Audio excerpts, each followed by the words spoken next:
Hi, dear. What if I told you that you can get more exclusive and more exciting content? You can become a hokage in a hidden village of lonely kunoichi. For that, you just need to go to my boosty. The link will be in the description. Jiraiya entered the village, excited to see Naruto. He had heard from Hiruzen that he's been lonely. But Jiraiya had come up with a solution. Gamabunta had recently gotten two twins, Gamakichi and Gamatatsu. Hopefully they would like to play with Naruto. He read the address on his note, and surely he made his way to Naruto's apartment. He made his way up the stairs. First thing he encountered was some demon graffiti on his door. His mood dropped a bit, but eventually he knocked on the door. Naruto was sitting in his home, while enjoying some instant ramen cups when he heard a knock. That's odd, I didn't think old man would come today, he was here yesterday. Naruto made his way to greet the visitor. Hopefully it wasn't the kids that came, and when they knocked they screamed, "Demon," and ran away. Naruto opened the door, and there was a guy with a pair of Japanese Geta shoes, green like ninja clothes, and a red coat. He had long white hair that seemed to have spikes wherever. He had red streaks under his eyes. He hopped on his right foot 3 times and then landed on both feet and said quite loudly, "It's Jiraiya! Also known as your godfather." Naruto looked a bit puzzled. He had never seen this man before. "Then how come I've never seen you before?" asked Naruto, a bit excited with the thought of having some kind of family, but still didn't really believe this man. He seemed kind of strange. "Well, you see, I have been traveling the world. I am a great man, of course, because I am the sage from Mount Myaboku, the gallant, super pervert Jiraiya." Super pervert?" asked Naruto. He had heard about perverts before, often from whispering or screaming women, depends on if they were chasing somebody or talking in a group. "Indeed! You'll understand soon enough," said Jiraiya gladly. Naruto really felt the need to know what a super pervert was, but maybe he would leave a bad expression on his godfather if he did that, so he sucked it up. "Do you want to come in?" asked Naruto finally. "Yes, we got some things to talk about after all," said Jiraiya as nodded and shoved Naruto to the side and entered quickly. Jiraiya found his way to the couch and sat down. It made a squeaking noise as he sat down in it. Naruto closed the door and made his way to the couch. "So, what did you want to talk about? Maybe get to know me better?" asked Naruto with a huge smile on his face. Hopefully his godfather would be around. Would suck to lose a family member as soon as you discovered you had one. And why didn't he come and visit him sooner? Sure, but I didn't just come here to talk. I'm a very famous man and the writer of a very famous franchise. I need research to keep the quality up," explained Jiraiya. "I actually came here to teach you a very cool ninja technique. You've heard of those?" asked Jiraiya. "Of course I've heard of those, silly. It's a ninja village after all," said Naruto with a huge grin as he came to become super excited with the thought of learning a ninja technique from this supposedly famous man. "I like your enthusiasm. Anyway, let's talk a bit before I teach you. I haven't talked with you ever. Anyway, I've heard you're 6 years old, huh?" I've been 6 years old for around 3 months now. I've entered the academy, but it's so boring. We just get to read books all day. But next year, then we get to start taijutsu and fight people," exclaimed Naruto, clearly excited with the thought of starting to fight people. "Especially kick all the mean kids' asses. I heard you pulled a prank and managed to get away from a bunch of chunin."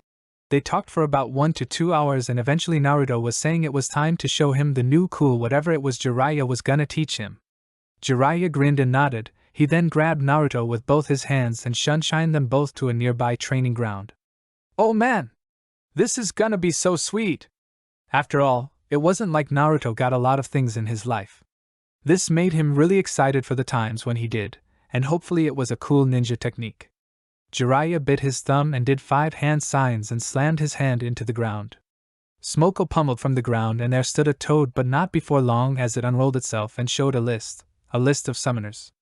"Okay, listen here, Gaki, smear some blood on your hands and make a hand imprint here. After that write your name with some of your blood," instructed Jiraiya as pointed to the points in question. He sat down on the ground to relax while looking if Naruto managed to screw up.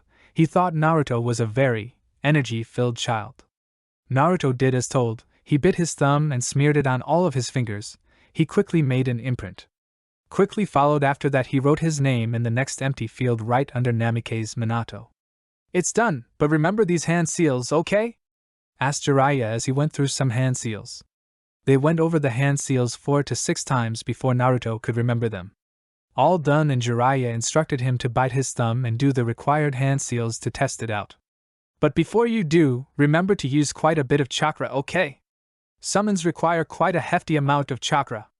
Naruto, eager to try it out, he bit his thumb and did the required hand seals before yelling out, "Kuchios no jutsu." It was quite a bit of smoke, so he expected some kind of toad warrior. Unfortunately, all he got was a little red toad. They stared at each other for quite some time, blinking in the meanwhile. Hello?" said Naruto, a bit too meek for his liking. "Yo, you must be a new toad summoner, and Gamakichi," greeted Gamakichi. "Hi there, Gamakichi. I am Uzumaki Naruto, future Hokage of Konoha." While in the middle of the speech, Gamakichi jumped on top of Naruto's head. What are you doing?" asked a confused Naruto. "Come on, Naruto, it's no fun down there," pouted the toad, "if that's possible at all. I suppository." Naruto was gonna speak the rest of the sentence but was rudely interrupted by a smiling Jiraiya. "Hi there, Gamakichi, it's been quite a while, hasn't it?" "Oh, hi there, Jiraiya. You guys got any snacks? I'm quite hungry," explained the red toad. "And no, we don't." Now, Naruto, that was actually quite impressive for someone your age to be able to summon Gamakichi. Seems you got a lot of chakra for your young age," praised Jiraiya, though it was probably because of the demon inside his guts. "Can you do tricks, Gamakichi? Can you stand on your hands? We gotta train you some tricks," yelled out Naruto as he was starting to realize the cool stuff he could have with a speaking toad. He could scare some of the villagers with a talking toad. "Not really, boss, but we should definitely train me to be able to stand on my hands." "That sounds cool," said Gamakichi excitedly.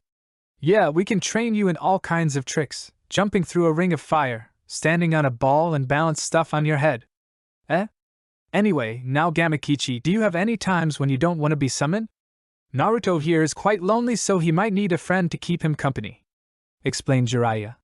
"Any time is fine, except for the night. Me and Gamatatsu really like our sleep. Oh, and yeah, by the way, summon my brother so he can meet you. He is quite odd, but he is a real fun guy when you give him a chance." Naruto thought and nodded quite hastily after thinking about it. These toads seemed to be friendly, and he might be able to make some friends. Now, Naruto, to summon a specific toad you need to think of its name, and then adjust the amount of chakra that should be needed. Now Gamatatsu is about the same size as Gamakichi, so it shouldn't be too hard for you. Naruto nodded, bit his thumb and did the hand seals, slammed his fist into the ground, and there stood a bright yellow toad after the smoke cleared. "Hey everybody, this is my first summoning," spoke Gamatatsu really slowly. "Hi there, Gamatatsu, this is the new toad summoner," spoke a smiling Gamakichi. "Yo there, Gamatatsu, name's Uzumaki Naruto, nice to meet you." Naruto waved. Meanwhile he introduced himself. Gamatatsu decided to jump on Naruto's shoulder. "Hey Naruto, how about we go explore the village? Me and Gamatatsu have never been here before. Yeah, it'll show you guys all the great places. You've guys ever tried ramen?" Naruto, I got some important research to take care of, see you guys later," Jiraiya said with a grin as he disappeared with the leaves in the. Naruto, Gamatatsu and Gamakichi headed into town for different districts while they told jokes. Gamatatsu's jokes were quite horrible. The looks Naruto were getting were as usual, but there was quite some interest to the toads.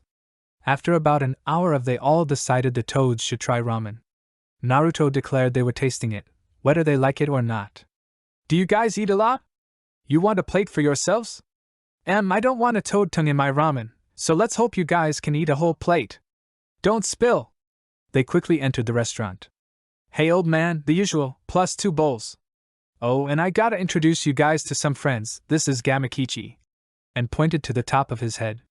"And this is Gamatatsu," he said, pointing to his left shoulder. "Wow, old man / hey there, and Gamatatsu. Hey there fellas, I am Tuchi and this is my daughter Ayam. Wait a second and I'll go get her." Naruto quickly took a seat, excited to get some ramen. He kept telling them how they were gonna like it. Both were excited. This would be the first time they ate human food. Except for snacks, they liked human snacks. They were not sure what to expect. Naruto explained it was like noodles, although they didn't know what noodles were. Ayam was a 10-year-old girl with a white robe and a white wood. Seemed she liked the color white. "Oh, my little Naruto got some friends," She ran up to him and hugged him. Yeah, this is Gamakichi. Point. Ting to the top of the head. And this guy's named Gamatatsu, they're brothers. Naruto said with a smile, but he continued.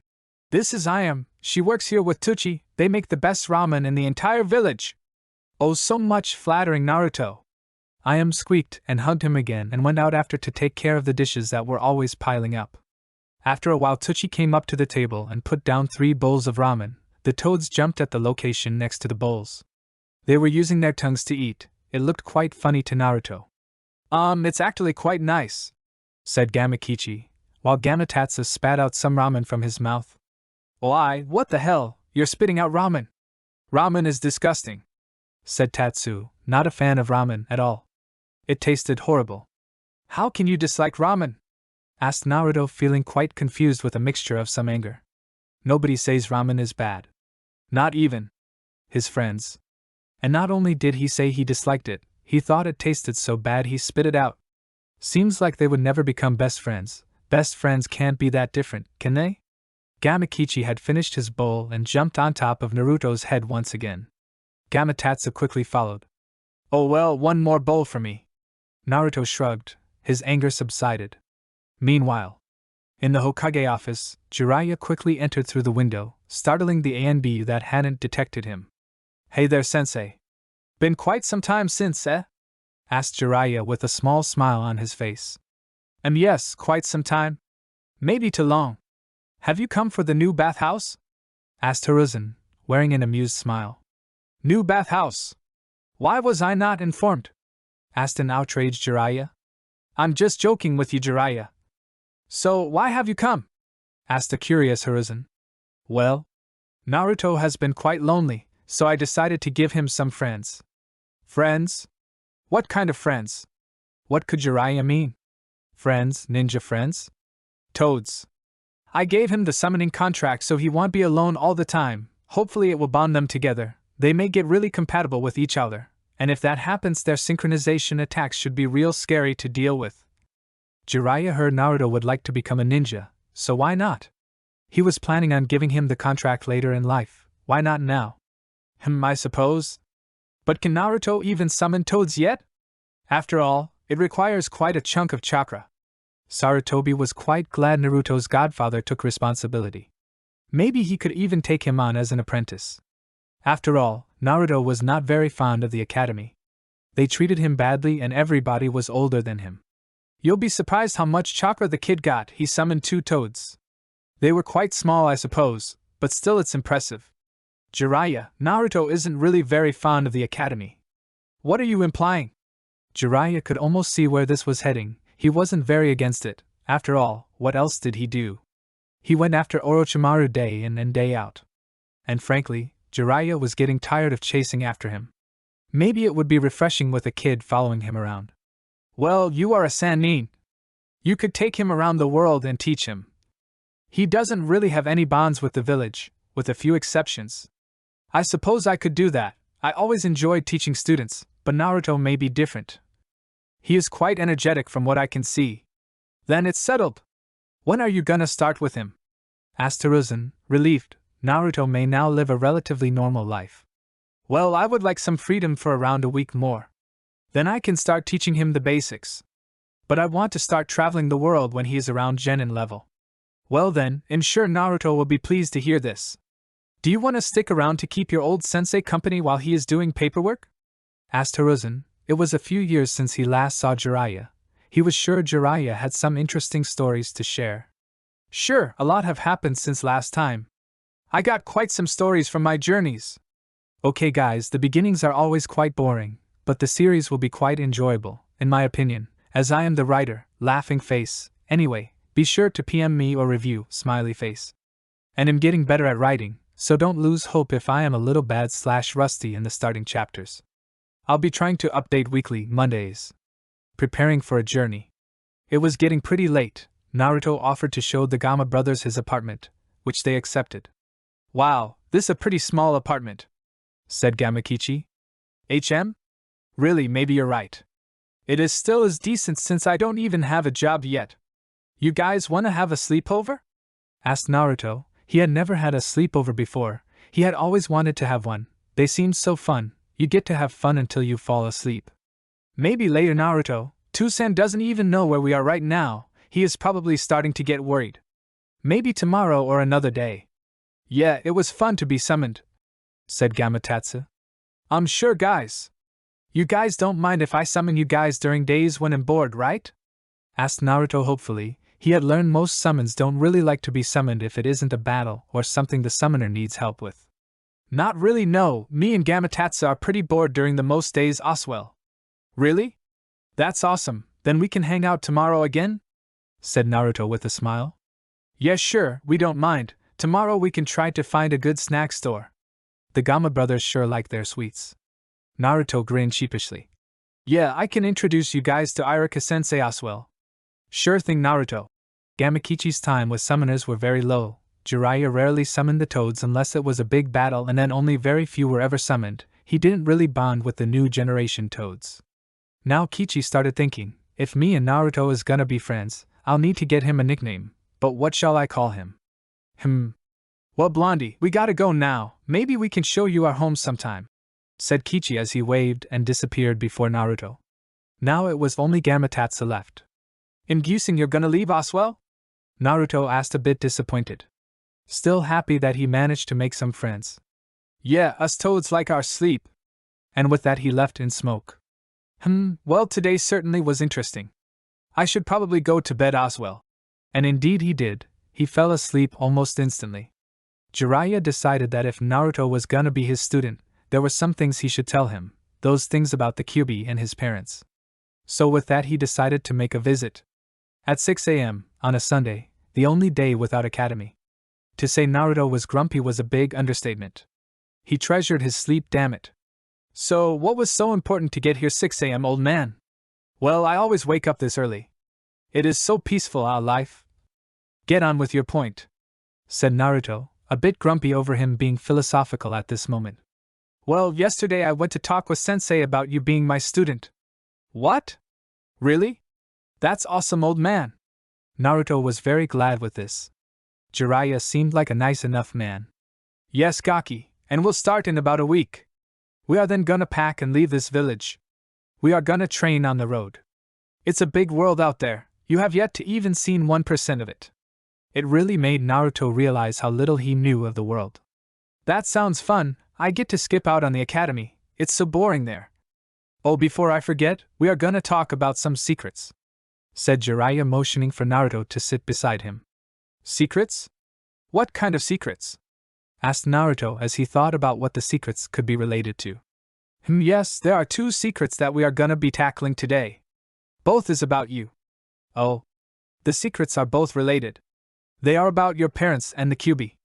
Naruto could chain the events together to realize that his parents probably died of the Kyuubi. He continued. Your parents' names were Minato and Kushina. Minato Namikaze and Kushina Uzumaki were their names. Naruto suddenly realized where he had heard his father's name. It was talked about in the academy a lot. It was the 4th Hokage. Whoa, quite freaking cool. Really? Yes, Naruto, they were quite famous, your father more so than your mother. Both were very capable ninjas. Now let's get on with the second secret. Naruto, do you remember hearing about the Kyuubi incident in the academy? Asked Jiraiya. Yeah, it came to the village and killed a lot of people, then the 4th came and defeated the evil beast. Naruto, that was the version the society received, the fact is that it was much more complicated. The Kyuubi was too strong, a human can't possibly defeat such a beast. He did what was the only solution to stopping the beast from killing his precious village. He sacrificed himself to the death god for it to go away. Naruto was starting to really like his dad. To sacrifice himself for the safety of his people was exactly how leaders should be. But before he could think too much, Jiraiya started to speak again. But he had to put the Kyuubi somewhere. It can't just disappear. And no inanimate object can hold such a beast. He had to seal it. Seal it inside a human. Seal it inside his son, Jiraiya said, getting a bit quieter at the end. Emotions washed over him. A bit of relief, some disappointment, and some anger quickly went through his head. Sacrifice himself and send his son to have a bad life to save the village. Well, he'd probably do so too if he was ever in that position, but emotions don't really mix with using one's head. so he was pretty disappointed and feeling a bit down. He was gonna prove this village wrong. He was gonna become a great ninja who was spoken about throughout the world. Well, I'm glad you trusted me with this, and honestly, I'd probably would have done it as well, if I was ever in his position, said Naruto, feeling a bit grim right now. Jiraiya was thankful that he could see reason. And hey, it wasn't all that bad being a Jinchuriki, it is making his chakra reserves quite big. Hey Gaki, don't worry about it, I'll train you to become a great ninja. And hey, people outside of the village won't hate you.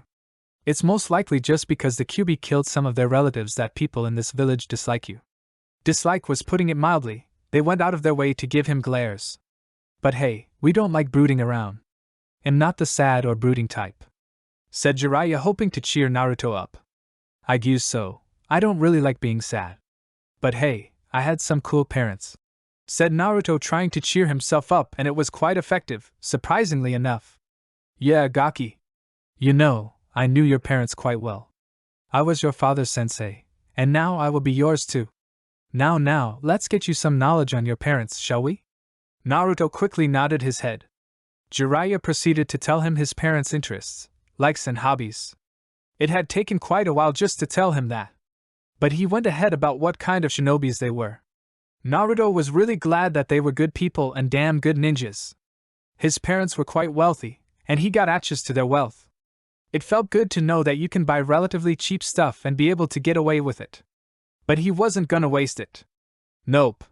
He was not gonna go buy useless stuff. Maybe shinobi gear, food and weapons.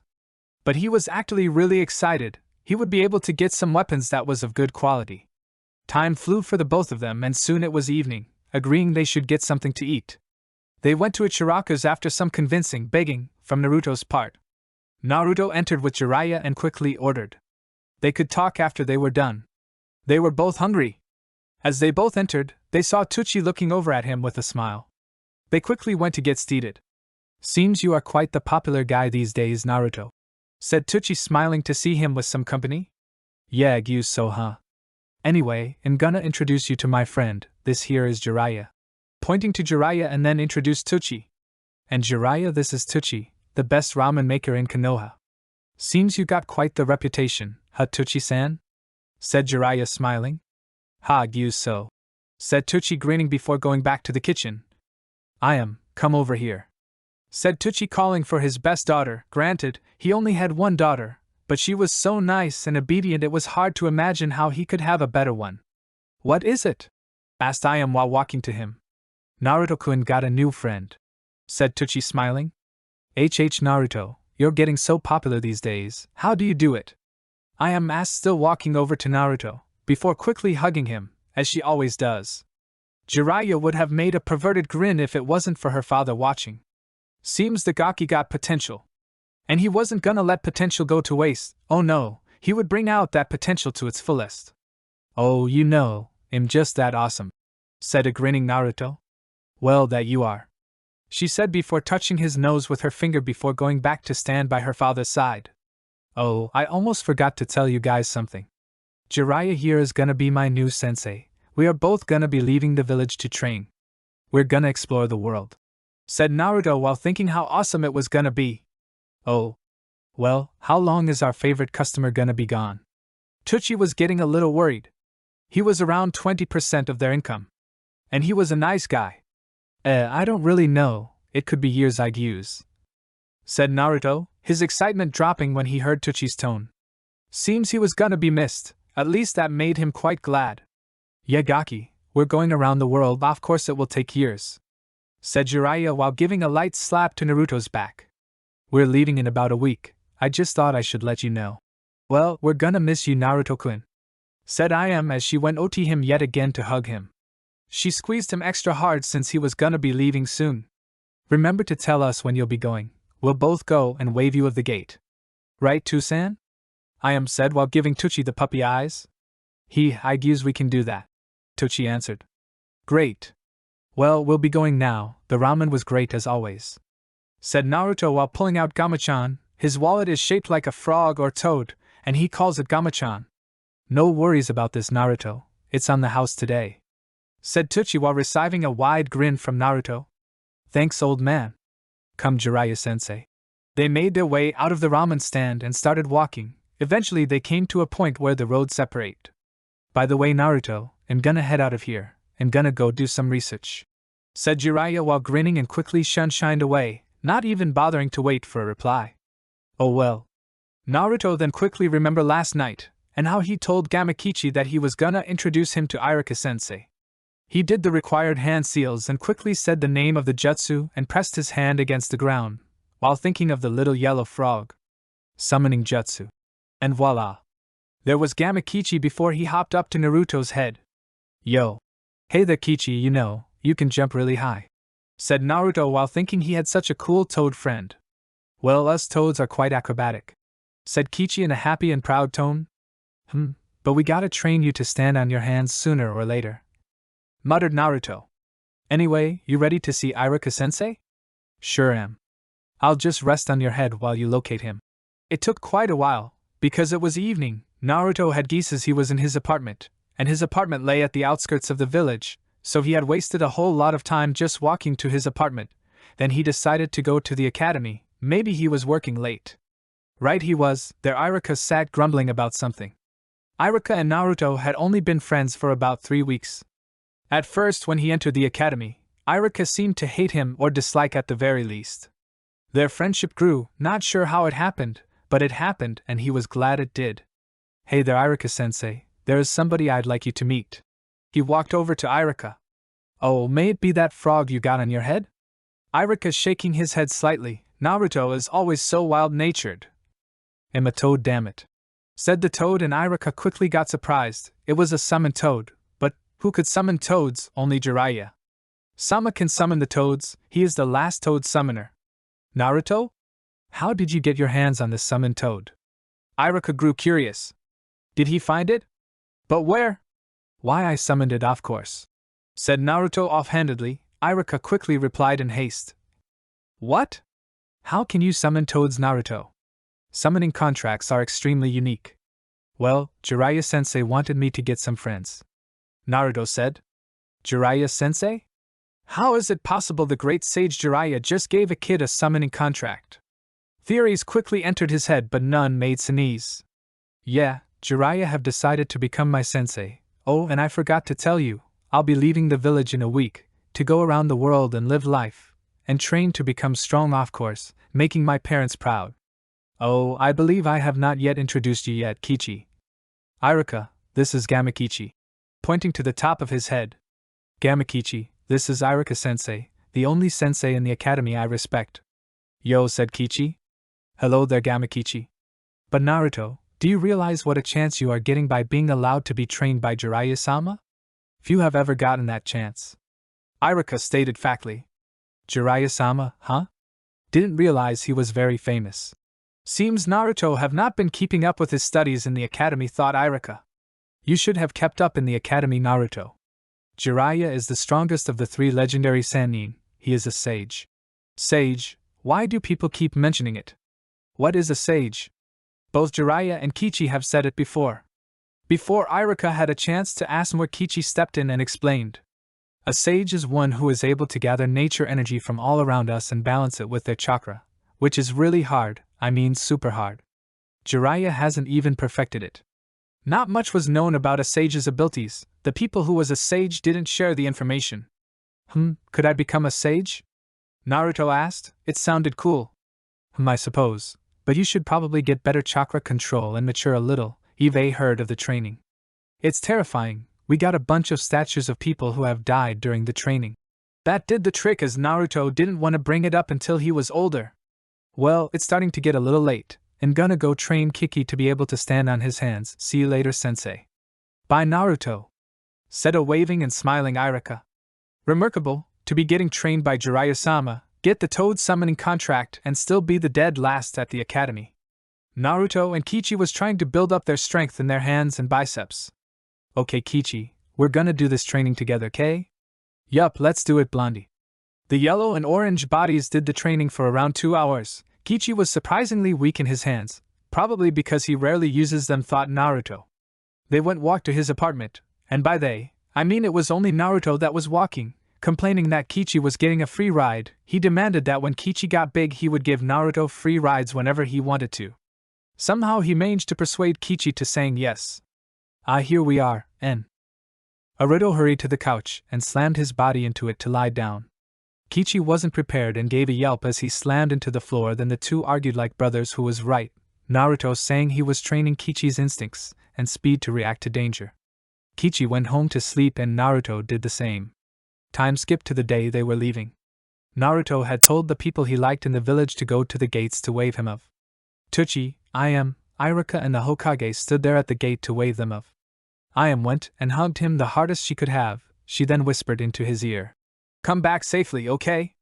Naruto got a huge grin on his face and nodded rapidly. "Well, Naruto, we won't be seeing each other for a while. I do hope you have a safe and fun trip, and learn a thing or two." "Old man, I'm gonna learn plenty of stuff," Naruto said with a cocky grin. "Oh, I'm sure you do." The people gathered laughed at Naruto's confidence, in a friendly manner. Naruto turned to the last member of their little goodbye group and smiled at his old sensei. "Have a safe trip, Naruto, but I guess that's out of the question." He mumbled the last part. "But be sure to have fun while you're gone. Not many have had the chance to go explore the world. Make the most of that chance, okay, Naruto?" Naruto nodded as he realized how much better his life had gotten from when Jiraiya had entered the picture. It really had gotten so much better. Man, a friend or family member could help his life so much better. He was set on getting a lot of friends on his journey. "Don't worry, I will." And once again the huge grin was plastered on Naruto's face. Naruto turned to Jiraiya and began walking towards the border of the village. Naruto turned back and waved with his hand as he took the first step out of the village. Whoa, first step away from the village. I've never been this long away from it ever before. Ha, Gaki, you and I'll have a great trip, I'll promise you that much. First stop is wherever this road ends. Eve got no idea where we will end up, but let's do it this way. It's more spontaneous and fun this way," Jiraiya said and grinned at the equally grinning boy. Oh, if only he would imagine what kind of horror journey it would be because he chose to do it spontaneously. End chapter. The next town. Naruto and Jiraiya walked while Gamakichi sat on Naruto's head. "Now, Naruto, first I'm gonna train you until I deem you worthy to start going bounty hunting with me." "Bounty hunting? Why would they do that? They had enough cash to spare." "Why would we do that, old man? We already got plenty of money," Jiraiya sighed. "Yes, Naruto, but you can't win battles only by training, you need experience as well. Lots of people have tried that only training, but failed when the opponent pulls an unexpected move. They feel too confident, they train for so long and then fails when they were overconfident and fails to counter the unexpected." "How so?" asked Naruto. "Well, most people get overconfident as I just said, and you gotta be prepared for different styles of fighting. Where in battle you face against plenty of new styles of fighting you've never heard before." They walked on the in-between all the big trees. They were walking and not sprinting, not sure why, but he didn't really mind. It was sort of peaceful. You could hear the birds chirping and other animal sounds. The sun shining brightly down upon the treetops. Wonder if it's hard to become a sage. It sounds pretty cool. Everybody respects a sage. Wonder what they do. "Hey, old man, what does sage do?" asked Naruto. If it was so priced it must be some crazy abilities. "Well, it's called sage mode, not UST sage, heh? And what it does, it gives me increased strength, increased speed and reaction skills, and I can take much more damage without any kind of damage done to me. I can use natural energy around me to touch things that are out of my reach. It has brought down many opponents," answered Jiraiya while he stood tall, with his head high and his chest out. "Was it hard?" "What was?" asked Jiraiya. "To become a sage, it sounds so cool, but Kichi told me many have become statues trying to achieve sage mode." Naruto, after hearing the abilities of a sage, wanted nothing more than to become one. "Well, it sure is cool, I can assure you of that, heh? If it's hard?" "Yes. Your body must become one with nature. If you don't balance it right, you will become a toad statue. If you take in a little too much, the appearance of some toad features will appear on your body and face. If you take in too little, nothing will happen. It is all about balance, and that is what nature is all about. Do you understand? You must have patience to learn it, which is why it might not be good for you to do it too early. You will have to mature a little first. Don't worry, you'll learn cool things in the meantime, But first of all, the basics. Say, do you have any taijutsu style? Well, the Academy Taijutsu, answered Naruto while Jiraiya scoffed. That style is a beginner style, it is not a completed style by any means. I'm gonna teach you the style of the toads. Toad Fu, since you'll be hanging out with toads quite a bit, I thought you might like to learn their style, it is actually quite effective. It relies on a more defensive style, but counters with strong hits. If you master Sage Mode, then with this style you will be almost impenetrable. It is quite fun, I love punching strong hits, the style is one of my favorites. Well, I have come to like the toads, so that's fine, answered Naruto happily. Oh Gaki, by the way, it's a good thing that you're spending time with the toads, you guys will be able to combine jutsus. What? The toads can do jutsus? Naruto was confused, wouldn't they be like the best summoning animal then? Well yes, but not a lot of jutsus. They can do water jutsus and toad oil jutsus. They don't really have much variety. Oh, and some toads can do jinjutsu. Whoa, that sounds totally awesome, Jiraiya. Kichi, what jutsus can you do? Well, none. But Tusan is gonna teach me some toad oil techniques when I get a bit older. What does toad oil do? Asked Naruto. Maybe it was sticky? Well, Naruto, it is highly flammable. Therefore it's good to combine with some fire techniques. I see. Then you better teach me some fire techniques as well, old man, said Naruto with a grin on his face. They continued walking for quite a bit, not really talking to each other.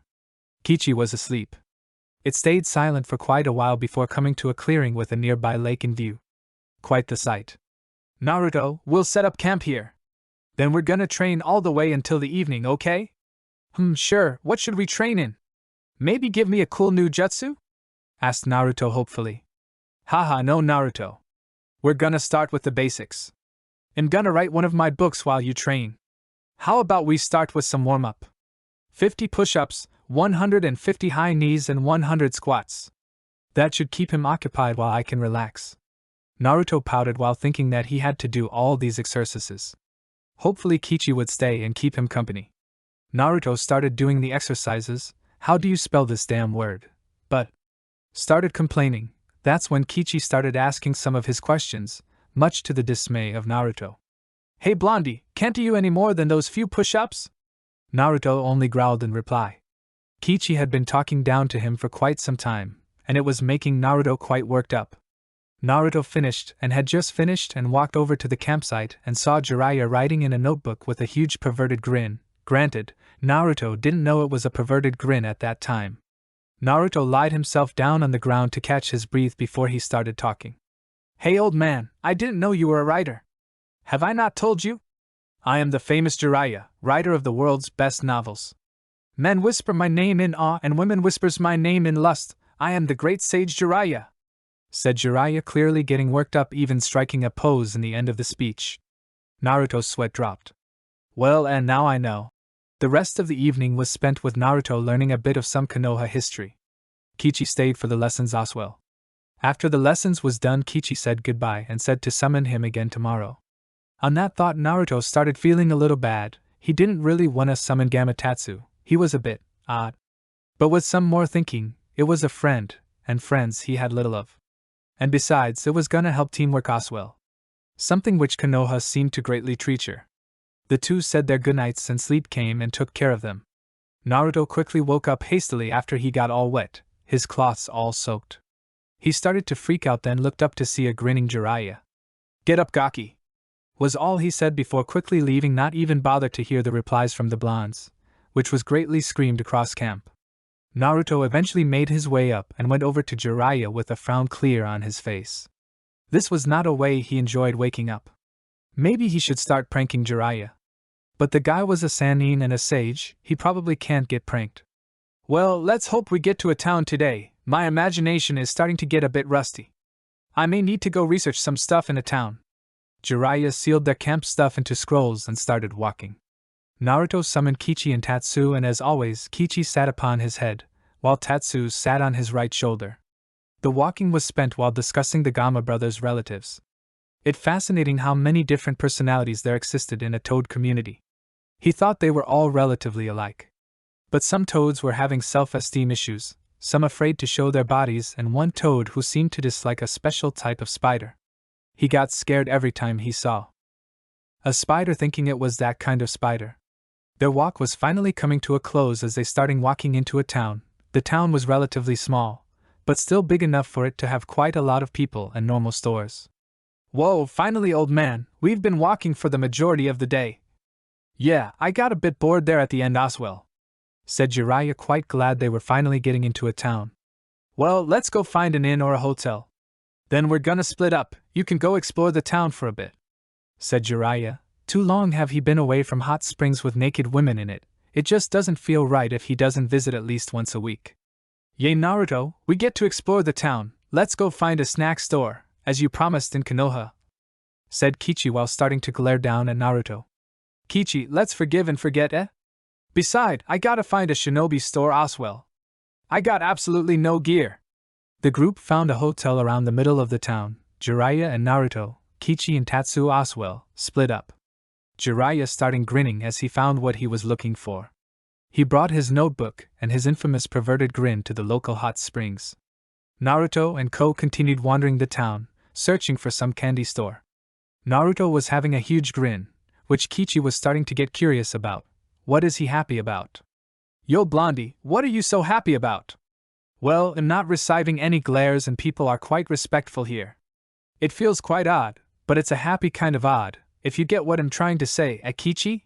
Said Naruto while trying to look up at Kichi, but when he turned his head upwards, Kichi fell down. Much to the dismay of the toad. Tatsuo was laughing and so was Naruto. Kichi was glaring at Naruto before he too was getting happy, but not showing it in this moment. He wanted to get his point across. Don't drop me. Eventually they came across a candy store. They bought candy to last for around 2 weeks, which resulted in a really glad store owner. They had bought so much candy. It was getting dark and late, around 8 p.m.ish. Before they ventured to the hotel, they decided to explore a bit more of this town, which eventually led them to some trouble with a bubble. They heard some commotion up ahead. They decided to check it out.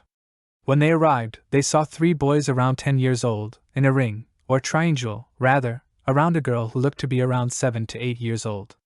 They were holding a cap and saying stuff like, "If you want it, come get it." They were throwing it over her head and laughing. The question for Naruto when he saw this sight was not if he was gonna do something, it was how. Kichi and Tatsuo, can you gives do a distraction? While I walk around the block and steal the cap, okay? Well, we are 2 talking toads, we should be able to distract them, smiled Kichi. The plan was set in motion as Naruto began sprinting around the block. When he was on the other side, he motioned his hand in a gesture that meant begin. The 2 toads jumped to the children, till he was around 3 meters away from them. Yo/hi, said the Gamma brothers. What W? It's a talking toad. Or toads, said the second guy pointing to the toads, whilst interrupting the first guy. No, it can't be, stop fooling around. While this was happening, Naruto was sneaking up to the guy. They were slowly but surely turning around, but Kichi saved him. It can be, said Kichi while smirking at Naruto, who just got saved. Naruto succeeded in stealing the cap, then quickly went around the corner to his toad buddies. We can give her this cap after the bullies leave, thought Naruto. Even though he was a ninja, he couldn't really do any offensive jutsu, and they hadn't started teaching him any taijutsu either. It was 2nd year at the academy that they introduced you to that. Kichi had managed to piss off the bullies in a way that only Kichi could. So now Kichi and Tatsuo were jumping to him, and Naruto noticed them chasing after them. He quickly went closer to the toads as they jumped up at him. Hey wait, we haven't settled this yet. Get him, were the sound of the bullies as they chased after Naruto and the toads. But Naruto wasn't slow, no, years of running from villagers made you quite fast.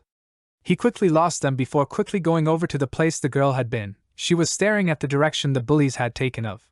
He came from behind her. He didn't want to startle her, so he coughed to get her attention. Cough, she quickly jumped a bit before turning around. Hey there. What's your name? Asked Naruto with a smile. And my name is Ako, what's yours? Ako was quite intrigued. He was having those toads on him. He must have saved her from their mean words, but her cap was gone, sigh. Her mother had made it before passing away. It was the only thing she had left of her mother. Well, my name is Uzumaki Naruto, said Naruto while pumping his hand in the air. Jiraiya was gonna have to teach him a cool way to make an introduction, thought Naruto. And this is Gamakichi, pointing to the top of his head, where a yellow toad sat. And this here is Gamatsu, pointing to his right shoulder. To a orange toad. Oh, and before I forget, said Naruto while pulling out her yellow-purple cap from a pocket. My cap. You found it. Thank you, said the girl while bowing. That was the first time anybody has ever bowed to me. At that thought he giggled a little, which drew in some curious glances from the group present. Naruto noticed this and started to speak. Well, it's just that nobody has ever bowed to me before, said a now grinning Naruto. Oh, well, thanks again, Naruto-san, said Akio and moved closer to embrace him in a hug. It felt so warm to be hugged. He concluded that he liked being hugged. It's unfortunately getting late now, so I gotta go. Hopefully we will meet again, Gamatsu and Gamakichi Oswell. And with that she left, a smile on her face as she did. Well, what do you say, guys, are we cool or what? Said a still grinning Naruto. He must have been grinning for a good 20 seconds or so by this point. Yeah, but we should probably train so we can at least take on some civilians, said Kichi, a little embarrassed they had to run away from civilians, and civilian kids at that. They were the legendary toad summons, supposed to be one of the strongest, feared creatures if they were enemies. Well, we'll get there, ain't that right, Tatsu? Said Naruto, now turning to face Tatsu. He wanted him to get in on their discussions and just speak up more. Hopefully. Not really much confidence in that one. Well, I guarantee we will, said Naruto, a smile on his face. They were now heading back, looking to tell the old man about being heroes. They quickly realized that Jiraiya wasn't there, so they kept each other company, telling Naruto about what kind of jutsus toads use, and about what style they will be getting trained in. Then the rest of the night was spent training the two toads to be able to stand on their hands. It seemed like it was impossible for toads to be able to do it, but he would do it, believe it. Joke, I won't ever make him say those two words together again in this series. Believe.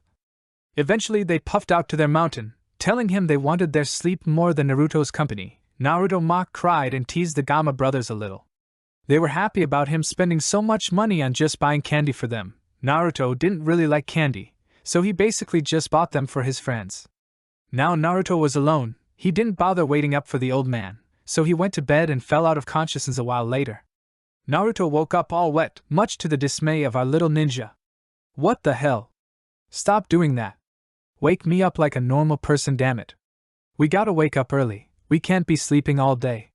Well, it's super damn early, answered Naruto with a frown. So? Let's go. Oh, but I gotta buy some shinobi gear first, I got none.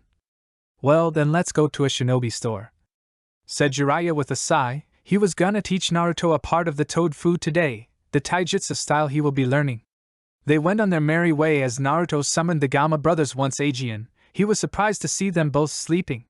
He decided to prank them a little. Jiraiya? Can you do a water jutsu to wake these guys up? Naruto only said Jiraiya when he wanted something important or valuable. So it seems he really wanted to wake them up with a water jutsu, thought Jiraiya. He then smirked and nodded before doing the hand seals, and out of his mouth was water shooting out directly towards the toads and hitting perfectly. Naruto broke down in laughter as he witnessed this. Jiraiya settled for a chuckle. To say the brothers was pissed was an understatement. They chased him around until their anger finally receded. Naruto was still careful in their presence in case it was their plan to get Naruto to drop his guard. But it seemed they were not the types of creatures to hold a grudge. Much to Naruto's joy, he didn't want a brooding type of summon. Well, here's one shinobi store, let's enter. And with that they entered and looked around, quite big for a village this size. A bunch of weapons on the right side of the store, clothing to the left. Seals in front of the counter. Simplistic, just the way I like it, thought Jiraiya. He didn't like waiting around or being required to go look around. He liked hands-on approach. They quickly took some black standard shinobi gear, a bunch of kunai and shuriken, some blasting notes, as well as a bow staff. Naruto insisted in having it. It looked so cool. When you become old you can use it to walk as well. Plus, it looked cool. The girl they helped yesterday was the daughter of the store owner, much to the joy of their little group as they got 50% of. They thanked the owner and went to the exit of the town. They were gonna train on his taijutsu and chakra control today, as well as some workout exercises at the end of the day. They repeated this process for several years. Naruto got quite good with the tutelage of a Sannin and the Toad's assistance. They battled alongside him a lot. Their teamwork was excellent, and they had a special combo they liked to use, Kichi toad oil jutsu, Naruto throwing a blast note at the toad oil, while doing hand seals for a wind technique to make the fire technique incredibly strong. Not even Jiraiya could do one as big by himself. Gamakichi was using toad oil jutsus and was a kenjutsu specialist as his father helped in his training. Gamatatsu was using water jutsus and had a shield strapped onto himself. There was some sort of big toad that was using a shield. His name is Gamaken. He was now training Gamatatsu. Naruto would use Gamatatsu for defensive abilities and Gamakichi for offensive. Basically, the last paragraph is a summary of these last years. Next chapter he will be 11 years old. End chapter. I do hope I am getting better writing, and if you got any suggestions feel free to review. I check them almost 5 times a day. Laughing face. Sadly, I only got 2 reviews as of yet. Really, I'd love to talk with my viewers, don't feel afraid. Smiley face. I'm planning on making this series quite long, hope you guys don't mind, I got the plot all planned out. Maybe I will give you guys some hints about it, laughing face. And also, how often do you guys want me to update? The most I think I will be able to do religiously for a long period of time is probably 2 chapters a week, but maybe I will pump out 4 to 5 this week. Thoughts and suggestions? The girls introduced. Naruto had unfortunately gotten a bit of Jiraiya's pervertedness gifted to him, as Jiraiya would put it, or his body was experiencing changes. He would use the latter because of the recent hair growing in his armpits and intim areas. He was surely but slowly starting to appreciate how women look. Jiraiya was so happy and quickly gave him a bunch of his books. Naruto had also been talking about becoming a sage for quite some years now. It had become his goal at this point. Well, as luck would have it, the great Toad Elders had decided he was ready. The training had been ruthless. He would have to be still and not move. Something he never did otherwise. Well, it was proving to be quite difficult. Damn it, how do you spell this? Uneasy face for him. It had taken him 4 months of time being in the Toad Mountain. It's difficult to write the name of it, so I'll call it Toad Mountain. It was quite the accomplishment to become a sage at 11. He had become their youngest sage ever. Naruto's gear had not changed very much, still the usual black shinobi gear, but with a sage robe over it. The big scroll on his back was for writing his diary, shinobi diary, about different combinations he thought of, but the group always teased him about it. Anyway, Gamakichi and Gamatatsu were now about the size of a big puppy. Kichi was forced from Naruto's head to sit on his left shoulder. Much to the dismay of Kichi, he was just getting too heavy to have on his head. He had started bounty hunting with Jiraiya around 5 years ago. Jiraiya left him to do the dirty work and only stepped in when necessary. Tough love, as some would call it. Right now they were chasing a bandit leader. They went town to town looking for rumors. Jiraiya was gonna check the bars to see if he could gather up some information. That basically left Naruto nothing to do but wait. This town was relatively small. It was dirt on the ground and not many stores. Well guys, what should we do? Asked a now bored Naruto. How about we go check out the few stores that are here? Said Kichi. Naruto agreed and made his way to search for some cool stores. They checked out the stores. Most were pretty boring. They found one shop that sold bread. They decided to try some out and paid for a piece. It was really tasty, so they ended up buying quite a lot. Evening started to settle in. They were walking back to the hotel when they stumbled upon Jiraiya. He spotted them and made his way over to them. Hey, I found out some information. Apparently there was some bandits passing by this town not too long ago. They were headed for the town up ahead. Should only take around 2 hours or so. Naruto was satisfied. Finally they should be able to catch up with these guys. They didn't really mind moving on from this town. It was pretty boring here. So they headed out. The walk/sprint was made in relative silence. Nobody really talking. The small little journey took a little less than 2 hours. When they entered the town, it was full of life. Even in the evening, there were a lot of lights and some music could be heard from restaurants. The town was quite cozy. Well, let's go ask some people if they have seen the bandits, and if they have, ask them where they were headed, instructed Jiraiya. They went and asked some people and got the information needed. Yeah, they came earlier tonight, around 20 people with swords, headed for the inn downtown. They also had some people with them. Young girls to be exact, said the old man. At the end it was with a sad tone. It was tragic, slaves were still being used, in this time and age. Naruto seemed to notice this and decide to cheer him up a little. Hey, don't worry old man, we'll take care of this, said Naruto while giving him a grin. The man seemed relieved and thanked the men. The group made their way to the edge of town and found quite a lot of men outside a local bar. Naruto quickly made his way over to them. "Hi, are you guys waiting for something out here?" asked Naruto, a bit confused as to why 5-8 people were just standing outside the bar. "Well, we're waiting for the guys occupying the bar to finish up. They pushed us all out, and told us not to come back while they were in there." The man speaking was dressed poorly, some cheap clothes and a little scar across his face. Did these guys have some swords on them?" asked Naruto. This was probably the bandits. But he didn't want to make a scene if it wasn't, even though people kicking other people out of bars were quite the scummy people. "Yeah, there were some young girls with them as well." "Well, Naruto, it seems this is it. I'll be out here to let you take care of this. Call me if you need me." Jiraiya had recently began making Naruto do the battling himself, good training. And besides, Naruto should be able to take down some bandit group. These guys stole from some rich guy, therefore their bounty was quite high, even though they weren't all that powerful in battling. I should be able to do this," said Naruto while thinking over the situation. He walked over to the door, kicking it open. The bar had a lot of tight old wooden tables, some wooden chairs and wooden floor. He also saw some disturbing things. There were several girls on their knees giving some of the guys head jobs. "Girls, you can stop now," said Naruto, loudly the girl part, but normal tone the rest. "Who the fuck are you, little brat?" asked one of the men.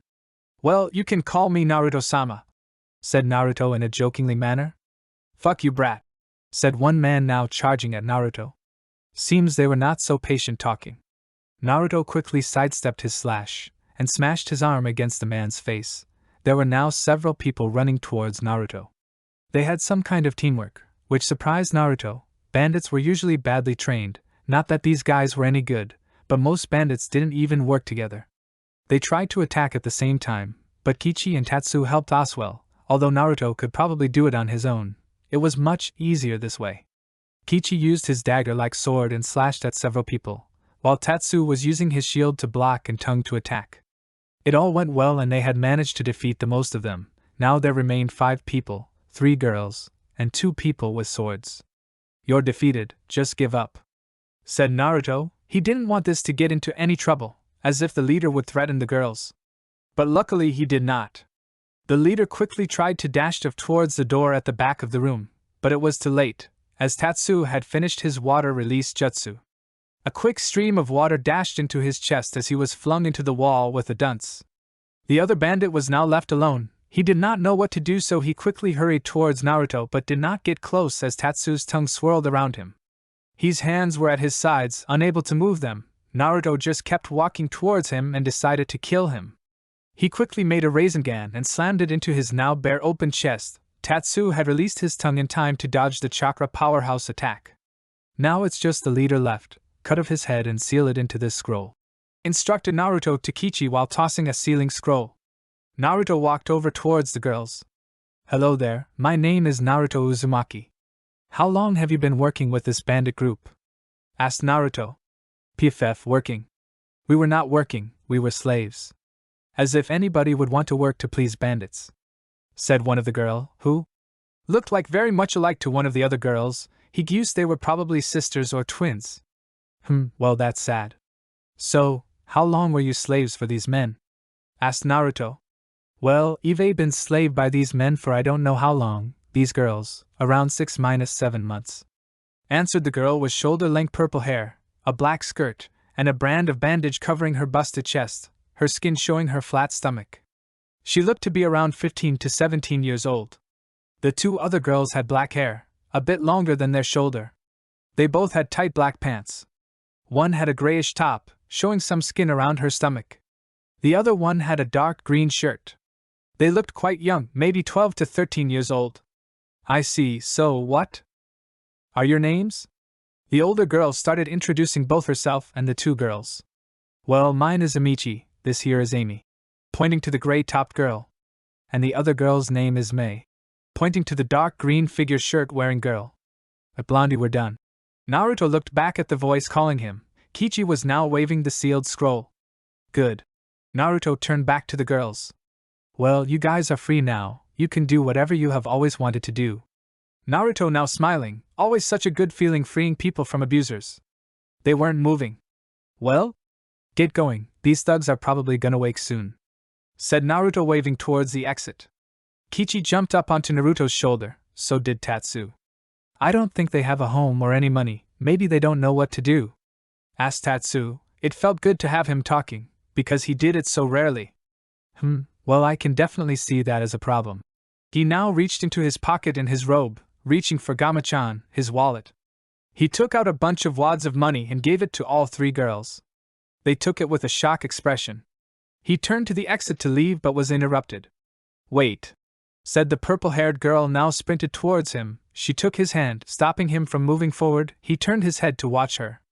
His eyes widened before realization hit. Her lips met his in a long, passionate kiss from her part. Naruto was too surprised to do anything. Her lips left his slowly as she opened her eyes again. Thank you, said Amichi, still holding his hand. Naruto gave her a quick squeeze in her hand before starting to talk. Well, I am glad that you are happy, said a now smiling Naruto, and proceeded to head for the exit. He came out to Jiraiya. Success? Naruto only nodded his head in reply and showed him the scroll. Wait, what are we supposed to do? Said the two girls in unison. They appeared just outside the exit. It was quite funny that they said things in unison. He giggled a little and then gazed closer upon the two girls. They had some bruises and scars across their skin. They both had bright green eyes. They were a bit taller than Naruto, but nothing major. Their hair was straight, both their shoes were old and worn out. Naruto started walking toward the females. He came relatively close, as it was now only around 50 centimeters towards Emi. He stretched out his hand and placed it on her right cheek. She blushed but remained silent. He closed his eyes, collecting Senjutsu chakra to repair her bruises. She suddenly felt a tingly feeling. He looked up at her bruises beginning to forge back into her original skin. He started to touch other parts of her. Finally, all were done but a few private parts. But he didn't want to really touch her back area. She would probably freak out and he would have to touch her skin for it to be able to work. He started walking towards the other girl but was stopped by Amy. What about my ass and legs? I got a lot of bruises there, said Amy a bit low but quite a bit to Blunty. Well, I would, have to touch your skin for it to heal, said Naruto as he began to blush a bit, not a lot but noticeable. So? I can guide you, said Amy as she too began to blush a bit. If you don't get mad then I can heal you. Amy began to smile a bit. He seemed like a considerate person, he wouldn't take advantage of her. She pulled out her hand to his, she then gripped it, guiding it over to the back of her pants.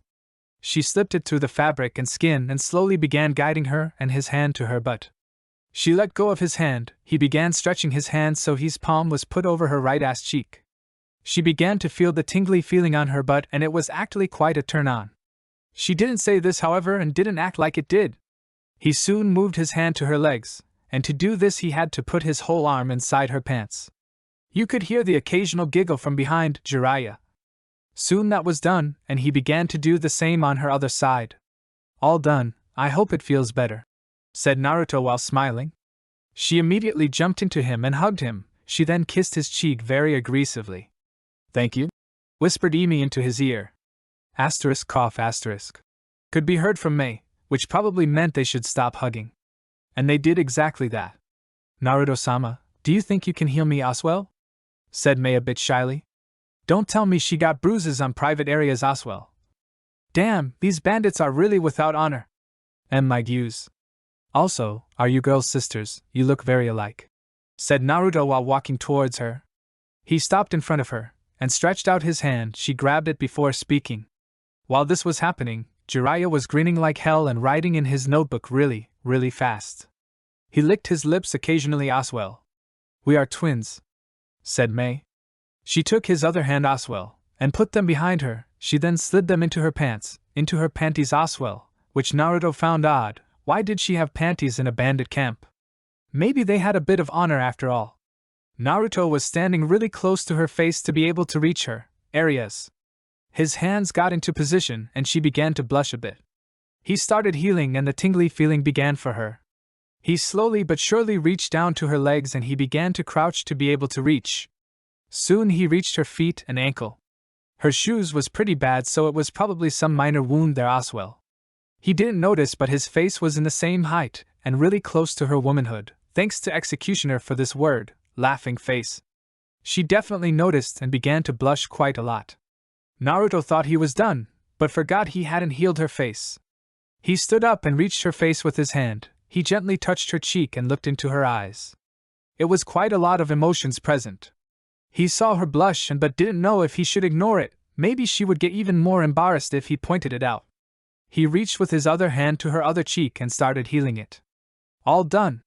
I hope everything is okay now? He asked. Well, I do have some bruises over here. They hurt quite a bit, she said, pointing to her chest. Naruto didn't say anything, just moved both his hands over to her waistline and slid under her shirt. He moved his hands over to her breast. She was quite busted for a 13-year-old. When he moved over her chest, he could feel there were a lot of bruises. The tingly feeling began. She couldn't help it but let out a quiet, really quiet moan. But he heard, if his blush was any evidence. Soon it was healed, and removed his hands from under her shirt. Well, I do hope you guys have a safe trip to wherever you are going. Stay safe and have fun in life. And with that he turned back to Jiraiya and started walking. You're getting good, Gaki, making your godfather proud, said Jiraiya. He started to move in a high speed. Naruto saw what was happening. He couldn't react fast enough, and now he was in a bear hug with his godfather. Jiraiya squeezed quite a lot, making it really uncomfortable for Naruto. Breath. What was that? Asked Jiraiya. Breath, me? You know, I don't understand you, said Jiraiya. Now Tatsu ordered a water release jutsu onto Jiraiya. He flew back a few feet. I said, let me breath, yelled Naruto. The three girls behind Naruto started giggling a bit. He turned with a confused look at the three girls. He then got it. It probably looked funny. Naruto did his legendary smile and spoke. Well, this is it, bye guys. He now walked away.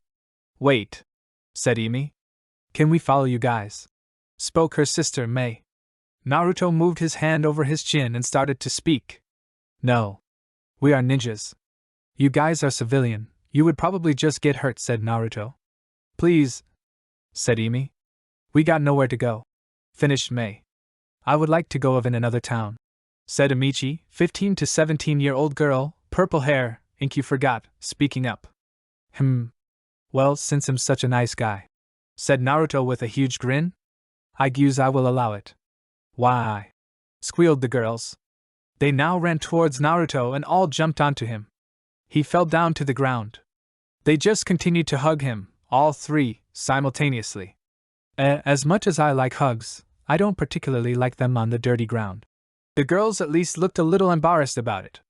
Let's all give Jiraiya-sama some hugs as well, said Jiraiya, trying to make his voice sound younger and girlish. The girl didn't seem fooled and glared at Jiraiya. Don't worry about him, said Naruto before leaning over to the girls. He's a bit of a pervert, whispered Naruto. The girls seemed to understand and nodded. Why, Gaki, what did you tell them? Nothing but the truth, said Naruto proudly. Don't believe him, ladies, whatever he told you. My godson is so mean to his godfather. He began to mock cry. Jiraiya needs some hugs to deal with this betrayal of trust, said Jiraiya while continuing to pretending to cry. The girls just sweat dropped.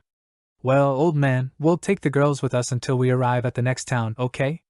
Asked Naruto, but it was almost like an order. He helped people when he could, and he saw no reason not to right now. Sure, until next town. And with that they started walking. End chapter. Well, sorry guys for not updating yesterday, but I didn't really have my laptop with me, also I was quite busy. Anyway, I do hope you enjoyed this chapter. Suggestions or ideas? Don't be afraid to share them, smiley face. Journey to Konoha. Since we're going to spend some time together, why don't we introduce ourselves? I'll start. I am Naruto Uzumaki. I left my village when I was 6 years old to train with my godfather. Pointing to Jiraiya. Jiraiya. Naruto now proceeded to nod at Emi. She understood the message and prepared herself to speak. What could she talk about? How she grew up? Pretty depressing, but not that a lot of my life isn't. Okay, my name is Emi. I am from a poor village and have been a slave for most of my life, together with my sister. Pointing to Mei. Mei. Now Mei was supposed to introduce herself. She didn't really feel like she was special. She was always together with her sister. She almost didn't have any experiences away from her. But she would try to introduce herself, as herself, not together with her sister, but she couldn't think of anything. Well, my name is Mei, sister of Amy. I grew up together with Amy, and we have done almost everything together with each other. Naruto nodded and pointed to the last girl. She cleared her throat and thought about what to say as well. After a few seconds she began. My name is Amici. I used to have a great life. My parents were happy people. We lived out on a farm. One day when I was 6, some people came and killed my dad and sold my mom and me as slaves. She was silent for a while before starting again. And I've been a slave since. My mom and I got separated and Eve been with a lot of different people since. All males. I don't even remember when my age. She finished sadly. Naruto was really feeling sorry for this girl. What a life. Naruto sometimes thought he had a bad life, but this girl, she had it worse. She got abused all the way from 6 years old. The mood got quite ruined and nobody really spoke. Gamakichi cleared his throat to get everybody's attention. It worked. My name is Gamakichi, this here is my brother, Gamatatsu, said Kichi pointing to Tatsu on the other side of Naruto's shoulder. Hey everybody, said Tatsu while waving his hand. He still was a little awkward, but that was okay, he was talking relatively a lot. The other just waved their hands at the two toads. The group continued walking along the dirty road. Eventually, after about 30 minutes since they last spoke anything, they came up to a good place to camp, and gonna be honest, what is a good place to camp at? This is a good place as any to set up camp, we'll stop here. Naruto, we'll just do some easy training today, do some push-ups and squats, okay, I don't know any good exercises for ninjas, sorry, laughing face, for around an hour, then go to bed, instructed Jiraiya. He didn't bother waiting up and just went straight to bed. The toads didn't really want to stay just to say goodbye at the end, so they said farewell and poofed out of existing. Well, you guys, or girls rather, can go to bed, I'll be up for a while, said Naruto while excusing himself from the camp. Naruto eventually came back. He saw that the 3 girls were all sleeping together. It was gonna get cold in the night, so, being the gentleman that he is, he took off his coat and tugged it over the 3 girls, then he went to sleep. Sleep took him in relatively easy. The day started just like any day. He went and ate breakfast. Jiraiya had made some sort of brown soup. It didn't look good, and it probably didn't taste good either, but it was probably healthy. The girls were still asleep. Naruto would have liked to sleep more as well, but shinobis were trained to work on 6 to 7 hours of sleep. Naruto was eating when he was hit by something on his back. He looked around and found Amici standing there. He then looked down behind his back. He found it was his coat. He took it and quickly put it on. Thanks, said Naruto. Oh, don't mention on it, we should be thanking you. Naruto only gave a smile in reply. She went and grabbed some food and came back to sit with Naruto. So, Naruto, why don't you tell me a little about yourself? Said Amici, coming up with a topic to drown out the silence. Naruto got himself in a philosophical pose and touched his chin with his index finger before he started speaking. Well, there's not much about me. I like ramen, being a ninja and having friends. I see, well, speaking of the toads were his friends. That's how she made that connection. How did you meet with them? You know, it's not every day you'd get to see speaking toads. She finished with a smile. Naruto eventually finished up thinking what he should say. It didn't take too long. Well, in my village, I'm not really liked by anyone except a few. And I didn't really have any friends around my age. That's when old man Jiraiya came into my life. He introduced me to the toads. I've been friends with them ever since. How come you're not liked back in your village? You don't seem to be very antisocial, said Amici a bit confused. Well, I'm glad you think so, said Naruto, who still had his smile/grin on his face. But it wasn't really my fault. I was disliked from day when I was born. And I suppose I could tell you if we get to know each other better. I don't really like just telling to strangers, finished Naruto. I suppose that's alright, although you made me curious just now, she said with a smile. Anyway, how old are you? You seem kind of young to be a ninja. I'm 11, and I am quite young to be a ninja. How about you? You look around 15, maybe 16-inch, said Naruto while inspecting her. Will you look at that, you're right, I am 15 years old. The other girls are around 13 years, spoke Amici. I am always right, said Naruto with his grin while looking up at her. So, where are you girls gonna settle down? In a big town, maybe out on a farm? Asked Naruto, coming up with a new topic. Well, me and the girls were discussing that yesterday. We were thinking about maybe staying in your town. As you probably know, we don't know anybody but you, your sensei Jiraiya and two toads. It's kind of sad, she finished sadly. But you can change that now, said Naruto happily. After a bit of silence, Naruto talked again. Can you go and wake up the girls? Asked Naruto. The girl only nodded in reply and went to wake the girls up. Naruto turned to walk over to Jiraiya. Jiraiya seemed to feel his presence and turned to look at the newly arrived Naruto. Naruto waltzed over to sit beside him. So, what city are we gonna end up in today, old man? Asked Naruto. Well, Naruto, I'm not really sure what we are gonna do with the girls. Maybe we should get to a town. I think you're right. Also, it seems the girls have made an interest in Konoha.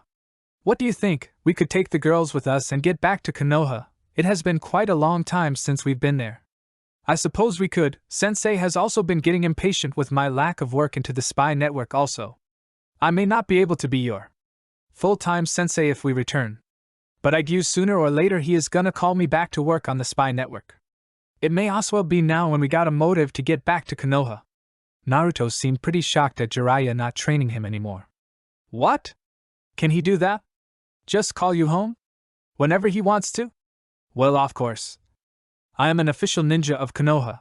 Although I have liked and enjoyed this time with you, I cannot just wander the world forever. I have certain duties to take care of back home.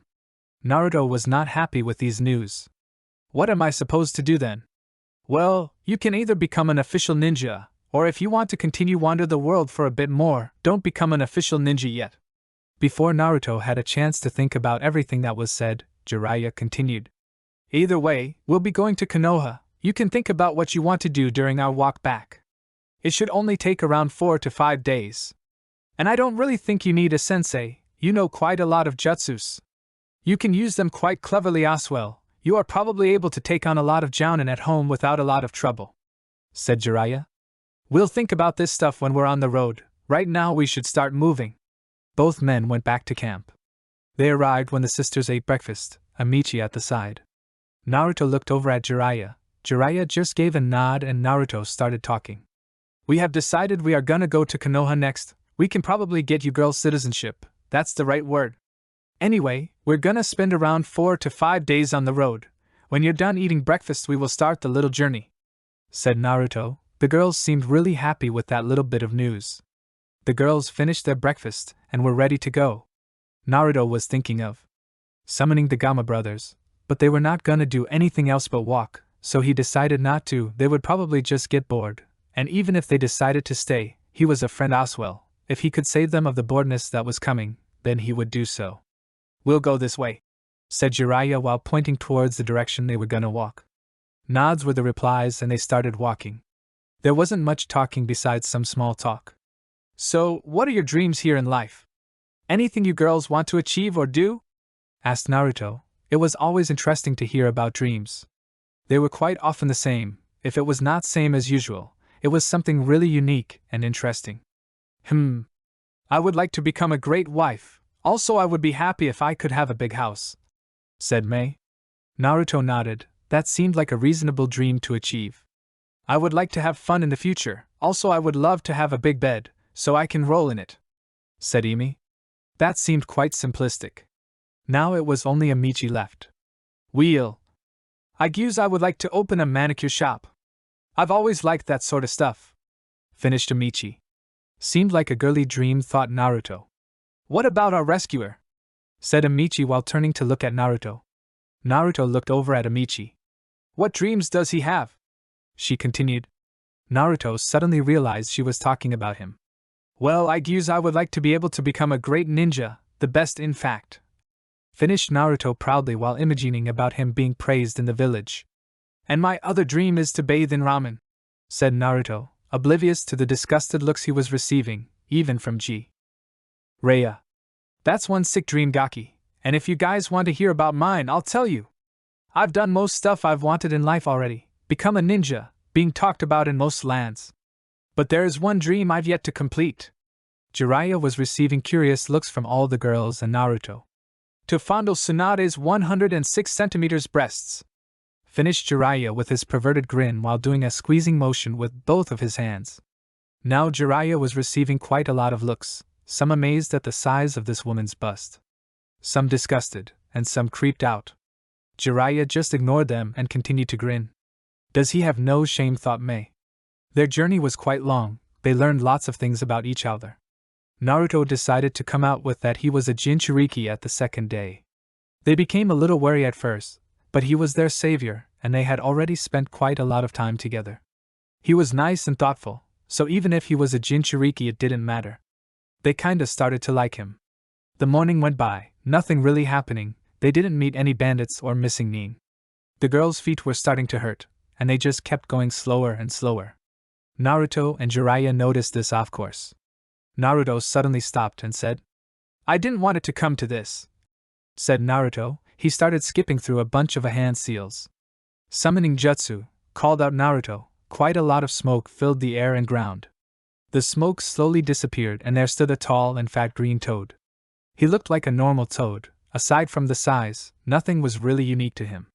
"Hey there, Goro, these girls got some feet problems. Mind if we sit on your back while you travel for a bit? It shouldn't be too long," said Naruto. Most toads didn't like being called for longer periods of time. It was only Kichi and Tatsu that didn't mind. Maybe it was because he summoned them when they were young. So they grew up with him. He quickly stopped thinking about that. That was a question he was surely gonna ask at a later time. "Sure thing, Naruto. Enjoy the ride, girls," said Goro. He was quite polite.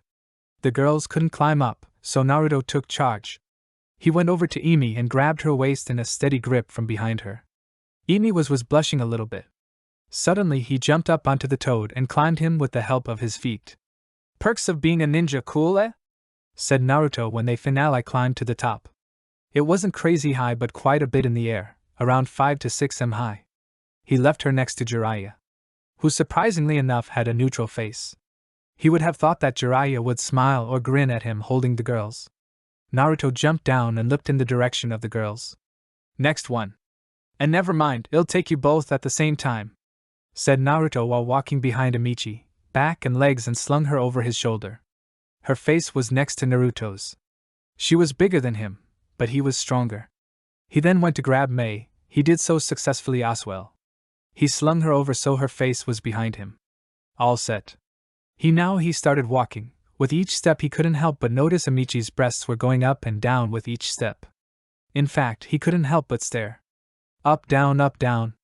It was when he reached the top that his eyes tore away from the sight. But Jiraiya must have noticed, and with his huge grin he made a thumbs up. Naruto didn't answer. "Finally we're all up, now let's just relax. Oh, and girls, you might want to hold on to something. It can be quite the bumpy ride, FK. That song got in my mind now." "What are we supposed to hold on to then?" asked a very annoyed Emi. Naruto suddenly realized the problem as well. This toad had no cloths or any kind of equipment. There was nothing to hold on to. Well, it seems you're gonna have to hold on to me and Jiraiya," said Naruto, and he was planning to relax during the journey. None of the tree girls wanted to hold on to Jiraiya, so they all raced to sit next to Naruto. All were holding on to Naruto. "Don't they want to sit next to Uncle Jiraiya?" said Jiraiya quite a bit too loudly for Naruto's taste. "I kind of agree, girls, it is gonna get quite bumpy. Can all you three really hold on to me?" The girls only grabbed tighter and nodded, while looking at Jiraiya, who begged them to go to him. Amichi was positioned so both her arms were around Naruto's neck. Her cleavage was right next to Naruto's face, it was almost touching his face. Emi was positioned so her legs were around Naruto, her arms swirled around his stomach from behind. Her face on his back. That left Mei almost no space to hold on to Naruto. So she settled with holding onto his feet. Now this left Naruto with absolutely no personal space whatsoever. The days was spent in silence, no one really sure what to speak of. The girls were holding on to Naruto for their lives in the beginning. Naruto didn't blame them, the toad jumped quite high. He spent most of his time in sage mode while meditating. It was a good way to spend time. He could feel everything around him, all the animals around the vicinity. It was very peaceful. He also pranked Mei with his strength. He lifted her up with one hand, the look on her face. They set up camp eventually and did the same thing tomorrow morning and eventually arrived to Konoha's gates. State your name and business inside Konoha, said the bored-looking guard.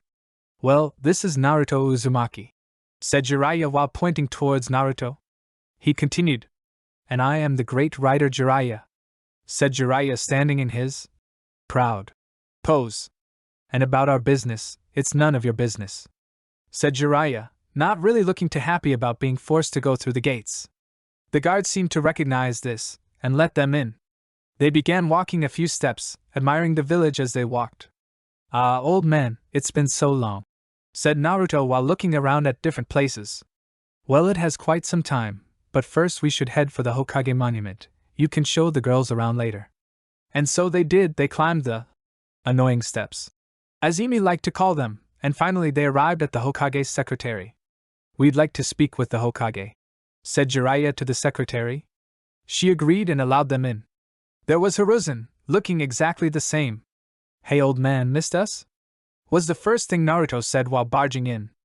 Hiruzen seemed surprised and nearly choked on his pipe. After all, it wasn't all that usual to just barge into the Hokage office and call him an old man. It had been so many years since he had last seen the duo, Naruto Jiraiya. Well, I certainly have, chuckled Hiruzen. Hiruzen now saw that Jiraiya and 3 other young girls walked into his office.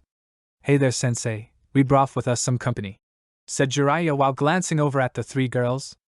I see, but are they not too young for you? You gotta have some kind of honor Jiraiya. WOH there, sensei, interrupted Jiraiya. They are not my girls, said Jiraiya. Now Hiruzen looked over at Naruto. What? They're not mine either. We'd just like them to get citizenship to the city. Abrupt Naruto, stopping further thinking from Hiruzen. Hiruzen seemed a bit relieved at that. I see, I think that can be arranged. But I suspect they got no money. That certainly is a problem. Where shall they be staying then? Said Hiruzen, interrupting his mumblings. Naruto seemed shocked that they hadn't thought about that, but he was even more shocked at what Jiraiya just said. What did you say? Asked Naruto. Maybe he heard wrong. I said that they can live in your apartment in the meantime. Naruto now looked over at the girls. They were blushing and looking shocked at the same time. Amichi even giggled. He shuddered at that. What did she just think of that made her giggle? Never mind, he didn't want to know. What? What should I do then? Asked Naruto. Well, live together. It's not like you will be doing lewd things together with them. You're 11 years old. I'm sure they won't mind having you around, said Hiruzen. He looked disturbingly happy. Oh, don't worry, we won't, said Amichi, speaking up. I'd use it's okay. I probably won't be home a lot, admitted Naruto. The 2 sisters were a bit down at this piece of news, but didn't let it show. Then it's settled. However, you guys need to get some jobs or something. I won't continue to pay your rent, Naruto, said Hiruzen while looking at Naruto. Fine, I'll go bounty hunting later. Say Naruto, why don't you become an official ninja of Konoha? Asked Hiruzen. Naruto didn't even think and just replied quickly. Well, it would be nice, but there is certain benefits it won't give me, said Naruto while wearing a neutral expression. But with this news Hiruzen got curious. What could these benefits be? If you don't mind me asking, what are these benefits? Asked Hiruzen. Well, first of all, I get to decide what times I work. And second of all, I get to roam the world while doing it, said Naruto, now smiling. I see, but Naruto, we could manage to work something out if you'd like. You could choose what missions to take, and how many you take, said Hiruzen, now puffing out some smoke. Naruto got in his thinking pose, index finger on his chin, and seemed to be in deep though. That sounds great, old man. What rank will I be? Asked Naruto. Hopefully it was something better than genin. Well, that depends on what position Jiraiya think you are worthy of, said Hiruzen, now looking over at Jiraiya. Oh, I see. Well, I think he is worthy of being called Gen Dash. Naruto elbowed Jiraiya in the stomach to stop him from completing that sentence. It was quite the powerful elbow too. Jounin. He desperately tried breathing out. Hiruzen seemed to chuckle a bit, and then spoke. I see, then I hereby appoint you Uzumaki Naruto the rank of Jounin. Naruto looked happy at that. Hiruzen reached to his D. And grabbed a vest and a forehead protector. I don't really want the vest or the forehead protector, old man, said Naruto. Well, Naruto, If you're a ninja of Konoha, you got to at least have the forehead protector on. How come Sensei got another one? That one looks way cooler, said Naruto. Now Naruto turned around and looked at Jiraiya's forehead protector. It said oil, in kanji. Hiruzen was now getting a little annoyed. Well, Naruto, that is for sages. They are extremely rare. They are also given certain privileges because of how powerful they are. Jiraiya is the only sage in Konoha. He is the only nin of Konoha without his forehead protector. Now that I've given today's lecture, please put on the forehead protector, said Hiruzen, getting really annoyed at having to explain this to Naruto. Jiraiya should have explained these kind of stuff. Sensei, there is not only one sage in Konoha, said Jiraiya calmly. No, there is no. Wait, Naruto, don't tell me, you're a sage? Abrupt Hiruzen. Naruto only grinned. Yup. The one and only. The great sage Naruto, said Naruto while striking a pose. His hands were at his waist, his head looking up into the ceiling. Not only was the pose shocking, what he just said was even more shocking. Naruto, the 11-year-old boy, was a sage. Well, Naruto, that certainly is some shocking news. To think that you would end up a sage. Chuckle. Anyway, just because you're a sage, you can skip the forehead protector if you so desperately want to skip it. Naruto broke out in a grin. Thanks, old man. Now Naruto, go show the girls their new city. I got some things to discuss with Sensei. Naruto did as told and grabbed the girls by their arms. But it clearly didn't work as they were 3 people, so he was forced to communicate, in language. Come, let's walk around the city, said Naruto while walking out of the office. Jiraiya and Hiruzen just discussed what happened on their journey, how good he was, how they met the girls, and if they had some good stories. Liquor was used and a stumbling Jiraiya eventually walked out, after a good 3 hours. Girls, I got to show you the best ramen shop in Konoha.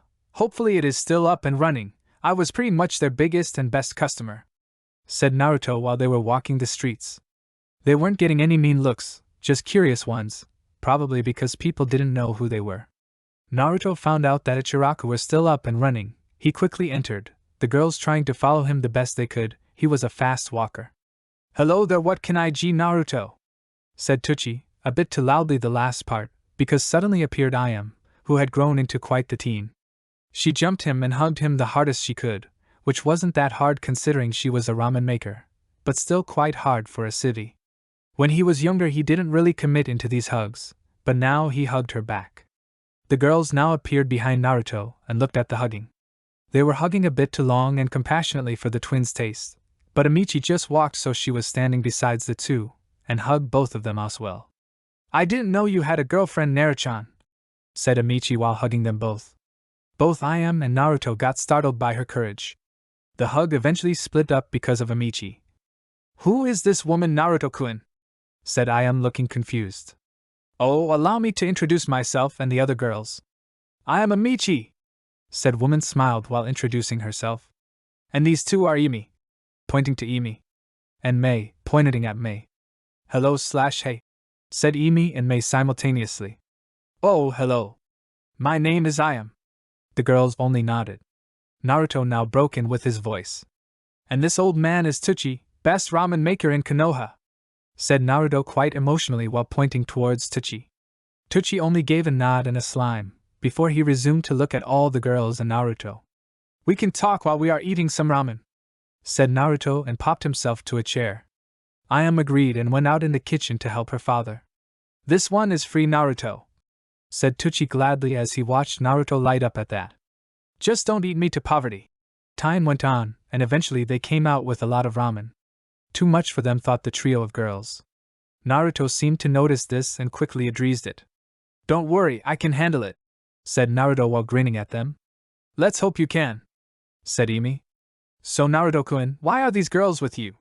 Said Ayam, while being at the other side of the counter. Naruto finished tugging his food in his mouth before speaking, surprisingly enough. Well, they needed a place to stay, and I recommended Konoha, so I brought them with me, said Naruto, not really want to share that they were slaves. It was a depressing topic. He could tell Ayam in private later if he felt it necessary. They're also gonna be staying at my place, Naruto quickly added. The girls only nodded with the information. Amichi stood up, walked over to Naruto. She put her hands around Naruto's neck and hugged him from behind, while speaking. That's right, Naruto-chan here is so cute we just couldn't stay away. All the girls blushed aside from Amichi. Even Tuchi got a slight blush. Naruto, however, was quite embarrassed. He didn't want to let it show, but he got a slight blush as well. With that, she walked over to her seat again. They finished up their portions and continued watching Naruto eat bowl after bowl. Enough time passed and Naruto eventually grew full. I think that's enough. Ugh, I feel so full, said Naruto while moving his hand to his stomach. That's because you ate 12 bowls. Jesus, that's freakish, said Emi. Mei just nodded shyly. She thought it was kind of creepy as well. Well, get used to it, said Naruto while grinning and getting up from his chair. Thanks for the meal, Tsuchi and I am. Have a good night. And with that he continued walking towards their apartment, which still stood in his name, weirdly enough. Night was beginning to slowly push the day to say goodbye. They walked up the stairs, past some old demon graffiti and entered his scrabby-looking apartment. Welcome to your new home, said Naruto while waving the girls in.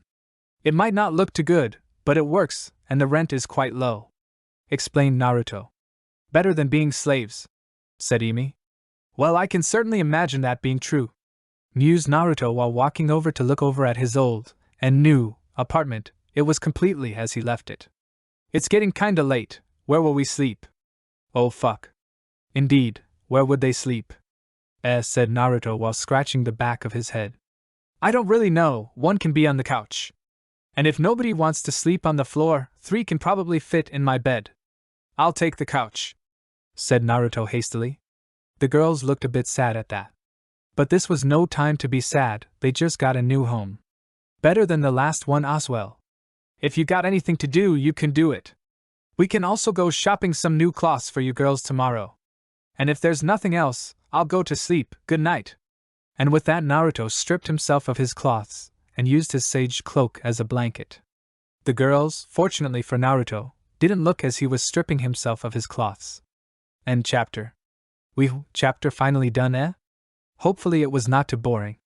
Next chapter is gonna be character development as well, so we'll be seeing him interact with the girls. Also, a bit of info for Akatsuki. I'm not exactly sure how I will be going about it, but I know that Toby won't exist. He is a really funny character, but unfortunately won't be including him. I can share my reasons next time, so look forwards to that, yay. I'm not sure how long this fanfiction will be, but hopefully it will be more than 80k, but I'm not really sure I will be able to write for that long. I've never written a story before, but the series is gonna be pretty awesome if I manage to not sew up the writing part. The plot is actually quite decent, if I say so myself, smiley face. It will take some unexpected turns as well. Also, I think I might release a chapter every Monday, not sure what day today is though. Ops, damn summer break. Got any suggestions? Post them. And for people wondering if I'm gonna unlock the girls' chakra and get them to become good ninjas, no, I won't do that. Sorry to disappoint, it's a Naruto Civi pairing. A day with the girls. Naruto woke up to a dunce. He heard that the sound came from the girls' room. Naruto got a bit worried, which surprised him. When did he grow a bond with these girls? Naruto quickly stopped thinking about it, and decided to check out what the sound was. He walked to their room. He saw that Amichi was lying on the floor. He looked up at the bed. He saw that the twins apparently flexed, that's a word, right? Out during their sleep, so Amichi was pushed out. This certainly was a problem. He mused at his problem for a while. She will probably fall out of the bed again if I put her back. Naruto realized what he had to do. It brought him no joy in doing this. He would have to sacrifice his couch and sleep on the floor in his apartment. With great reluctance, he scooped up the scantily clothed woman in his arms bridal style. He walked slowly out of the room, sometimes sneaking peeks at her face. He had of course seen females in his life, but never allowed to just stare. And don't get him wrong, he just looked/stared over at her face. It looked quite nice, it looked so soft. His thoughts were interrupted, however. He had arrived at his couch. Oh well, mused Naruto, he put her down quite gently. Now because she was asleep, he thought this was a perfect opportunity to touch her face. Her skin had looked so soft before, he couldn't help it but reach out his hand over to her cheek and slowly move his fingers along. After a while he stopped and lied down just besides the couch. Not like there was much space anywhere else, and this was as good as any place. Naruto awoke by feeling a sudden pain in his chest. His eyes popped open, and he could see Amici standing with one leg on his chest. Okay, so maybe this place wasn't the best to sleep at, thought Naruto.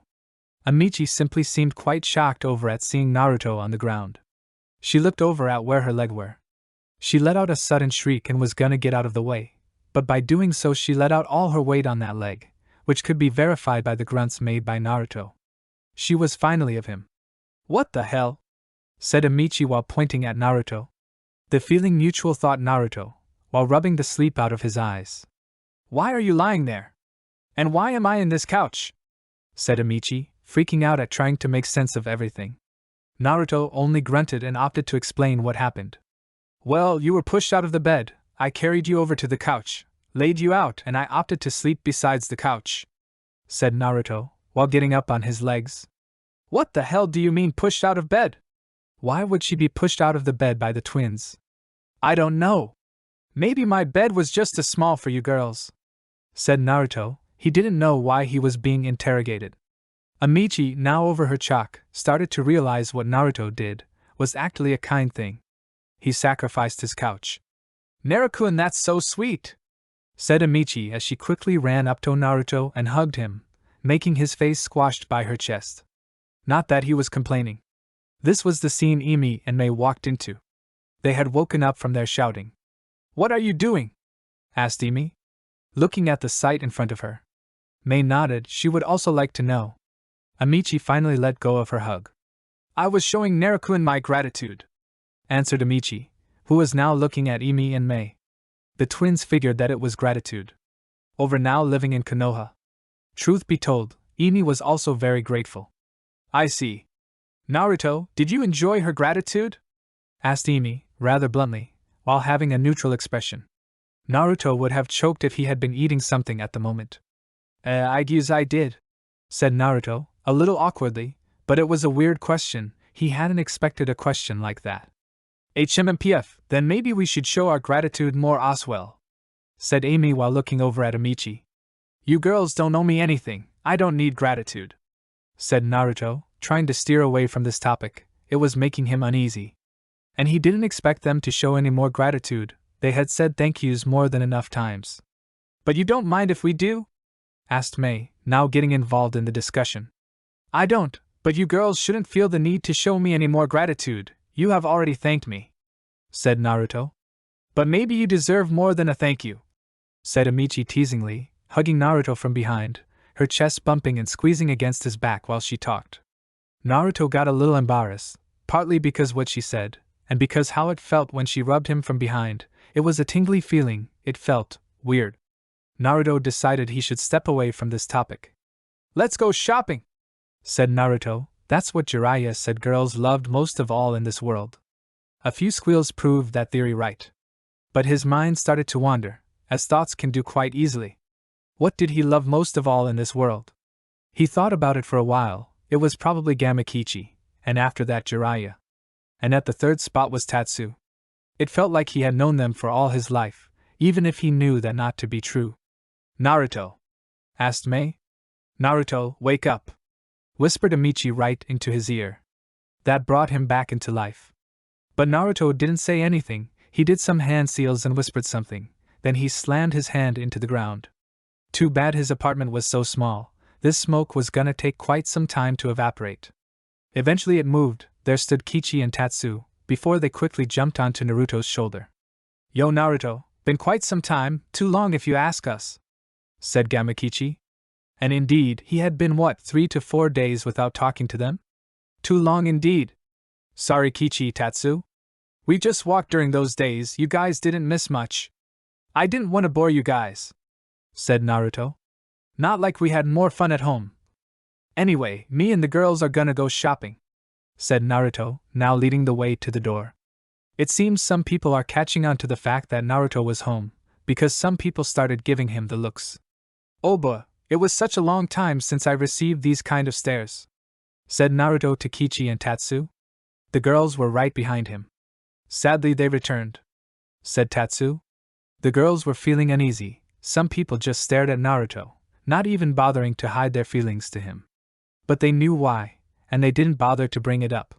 However, Mei went up to Naruto, grabbed his hand and squeezed. Naruto smiled and squeezed back. It was a really nice gesture of her, thought Naruto. They didn't get to hold hands for long though, as they soon arrived at the store. The shop was quite big, lots of cloths as well. Naruto turned around to face the girls. Okay, so here's how this is gonna work. You inspect the stuff you want, you can try it out as well, then we go and buy them. I'll be sitting on that chair over there, said Naruto, pointing over at a chair at the outskirts of the store. The girls felt bad that he would have to sit at the outskirts of the store. No way, you're gonna tell us if it looks good. We don't want to buy ugly clothes. And for that we need a guy's perspective, said Amichi, quite sturdy, so not to give a chance for Naruto to argue. I agree, Naruto, these girls' needs is our perspective, said Gamakichi, but Naruto figured what he meant. He is becoming more and more like Jiraiya the older he gets, thought Naruto, but he didn't blame him. They had been with Jiraiya around 5 years nearly constantly, of course they picked some stupid habits up. Naruto decided to agree with Amichi and Kichi. Naruto nodded at the two. Call me when you need me, I'll be sitting over there, said Naruto while walking over to that chair, which he suggested earlier. The girls only nodded and went and scavenged the store. Finally they found cloths that they were good. Mei went off to get Naruto. We're gonna be trying out cloths now, said Mei to Naruto before quickly disappearing in the direction the changing stalls were. Naruto slowly but surely made his way there. He found a seat next to the changing stalls. A few steps besides him were another guy, who looked really bored, but sometimes gave Naruto a hateful look. He was a normal-looking guy, around age 20 to 25. After a while Amichi came out from her stall, clad in a long flowered dress, colored light yellow with some gray. It matched her, she was a happy and fun girl. Naruto gave a smile and a thumbs up to her. She seemed happy the dress got his approval. She quickly went to try out another dress. Next up was Emi, wearing a small red skirt and a cute-looking shirt in the color gray. Damn, these girls liked the color gray. She looked really cute actually. Naruto did the same thing to her, gave her a smile and a thumbs up. She quickly went inside again, before Naruto had a chance to see her reaction. After that Mei emerged from her stall, which was in the middle of the other girls' stalls. She was wearing a blue-looking skirt, with a, can you believe it, gray top. It really looked good on her. He was glad that none of the girls liked emo colors, and instead chose happy colors. He gave her a big smile and a nod.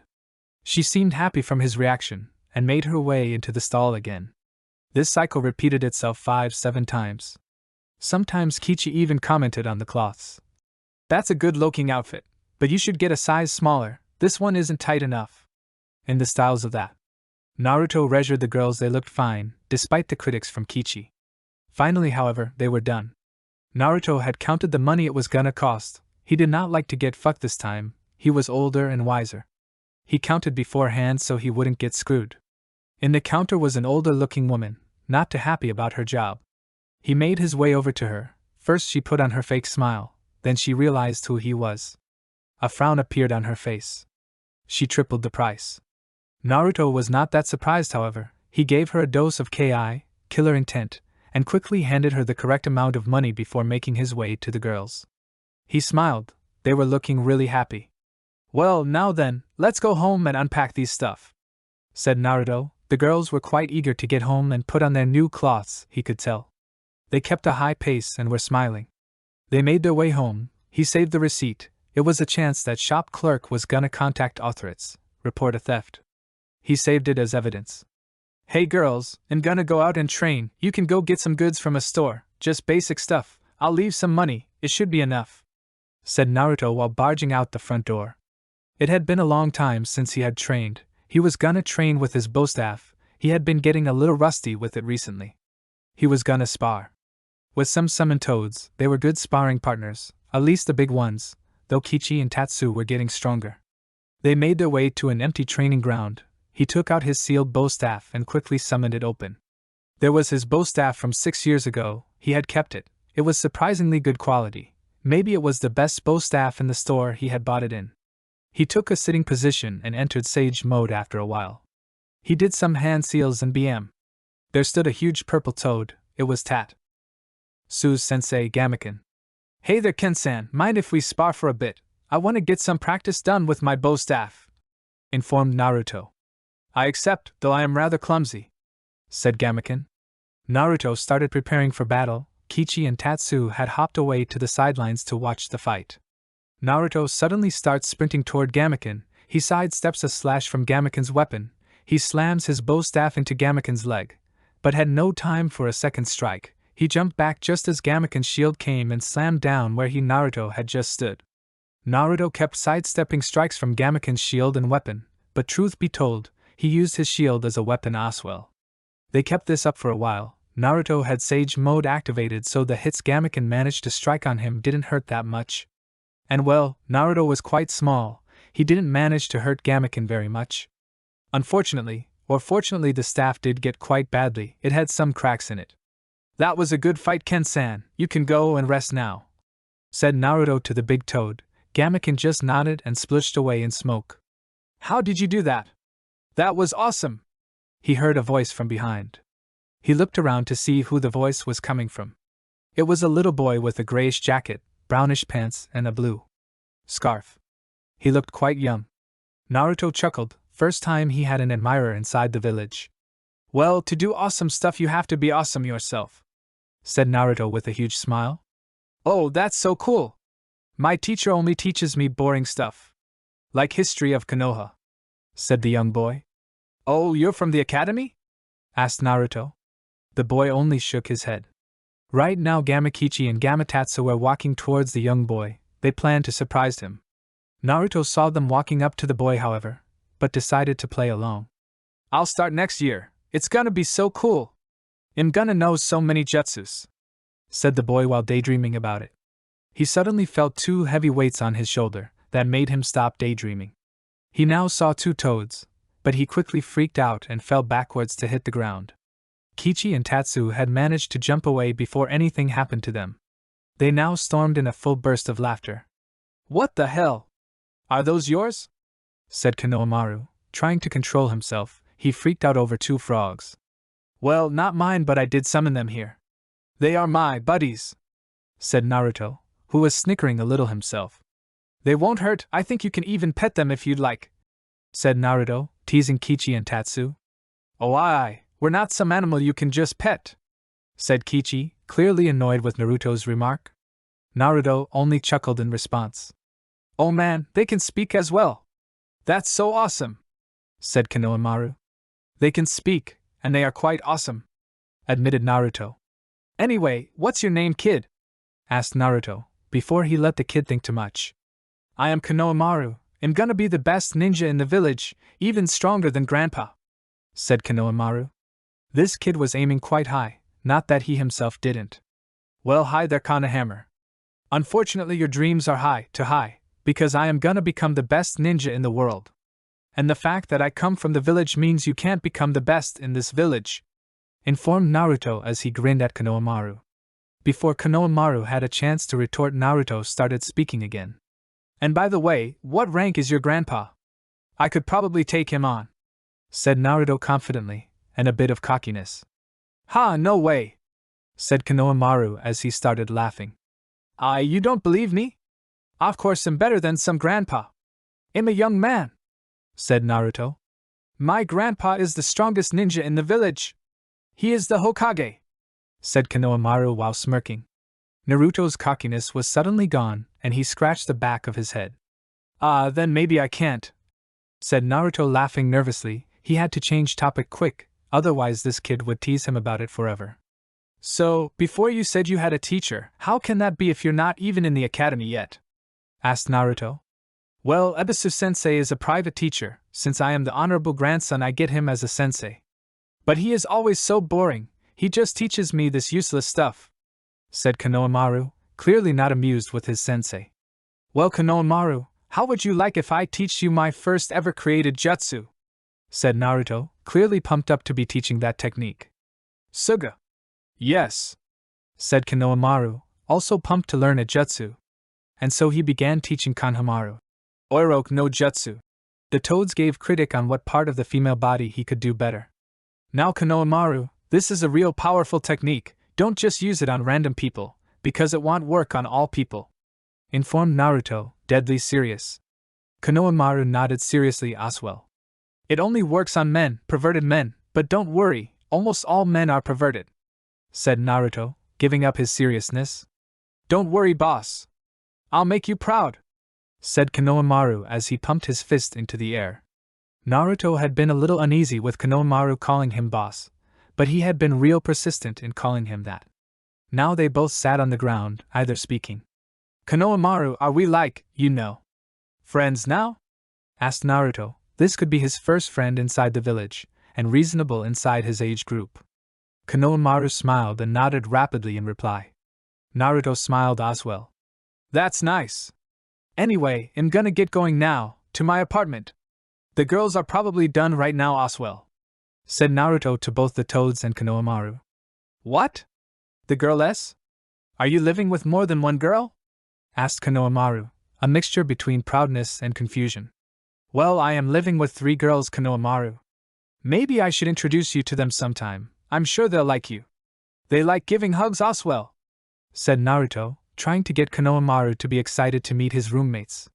And it worked. That's so cool, boss. When can I meet them? Asked Konohamaru. Well, that depends. Maybe if we see each other I can take you to my apartment. Anyway, I should probably leave now, bye, said Naruto as he quickly made his way back to his apartment. That Konohamaru kid really liked him. It felt good knowing that at least somebody likes him. He makes his way up the stairs. He opens the door to his apartment and enters.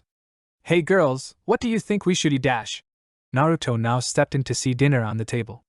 Apparently somebody decided to go to Ichiraku's to get some ramen. I didn't know you girls liked it this much, said Naruto while rubbing the back of his head. He also noted his apartment was much cleaner. Perks of living together with a bunch of girls, thought Naruto. Well, we did enjoy the ramen, but we bought it for you, said Imi. Me? That's awesome, thanks, said Naruto as he plopped down onto his chair. The girls did the same. There was around 8 cups of ramen. It was the takeaway cups. How many cups do you girls each want? Asked Naruto. Well, 1 or 2 should be enough, said the purple-haired girl, Amichi. They began eating. Naruto explained how he met this boy Konohamaru, and that he taught him his legacy jutsu. He also told them he wanted the girls to meet Konohamaru sometime. They agreed. They were finally done with eating ramen. Naruto only ended up eating 3 cups of ramen, much to the dismay of Naruto.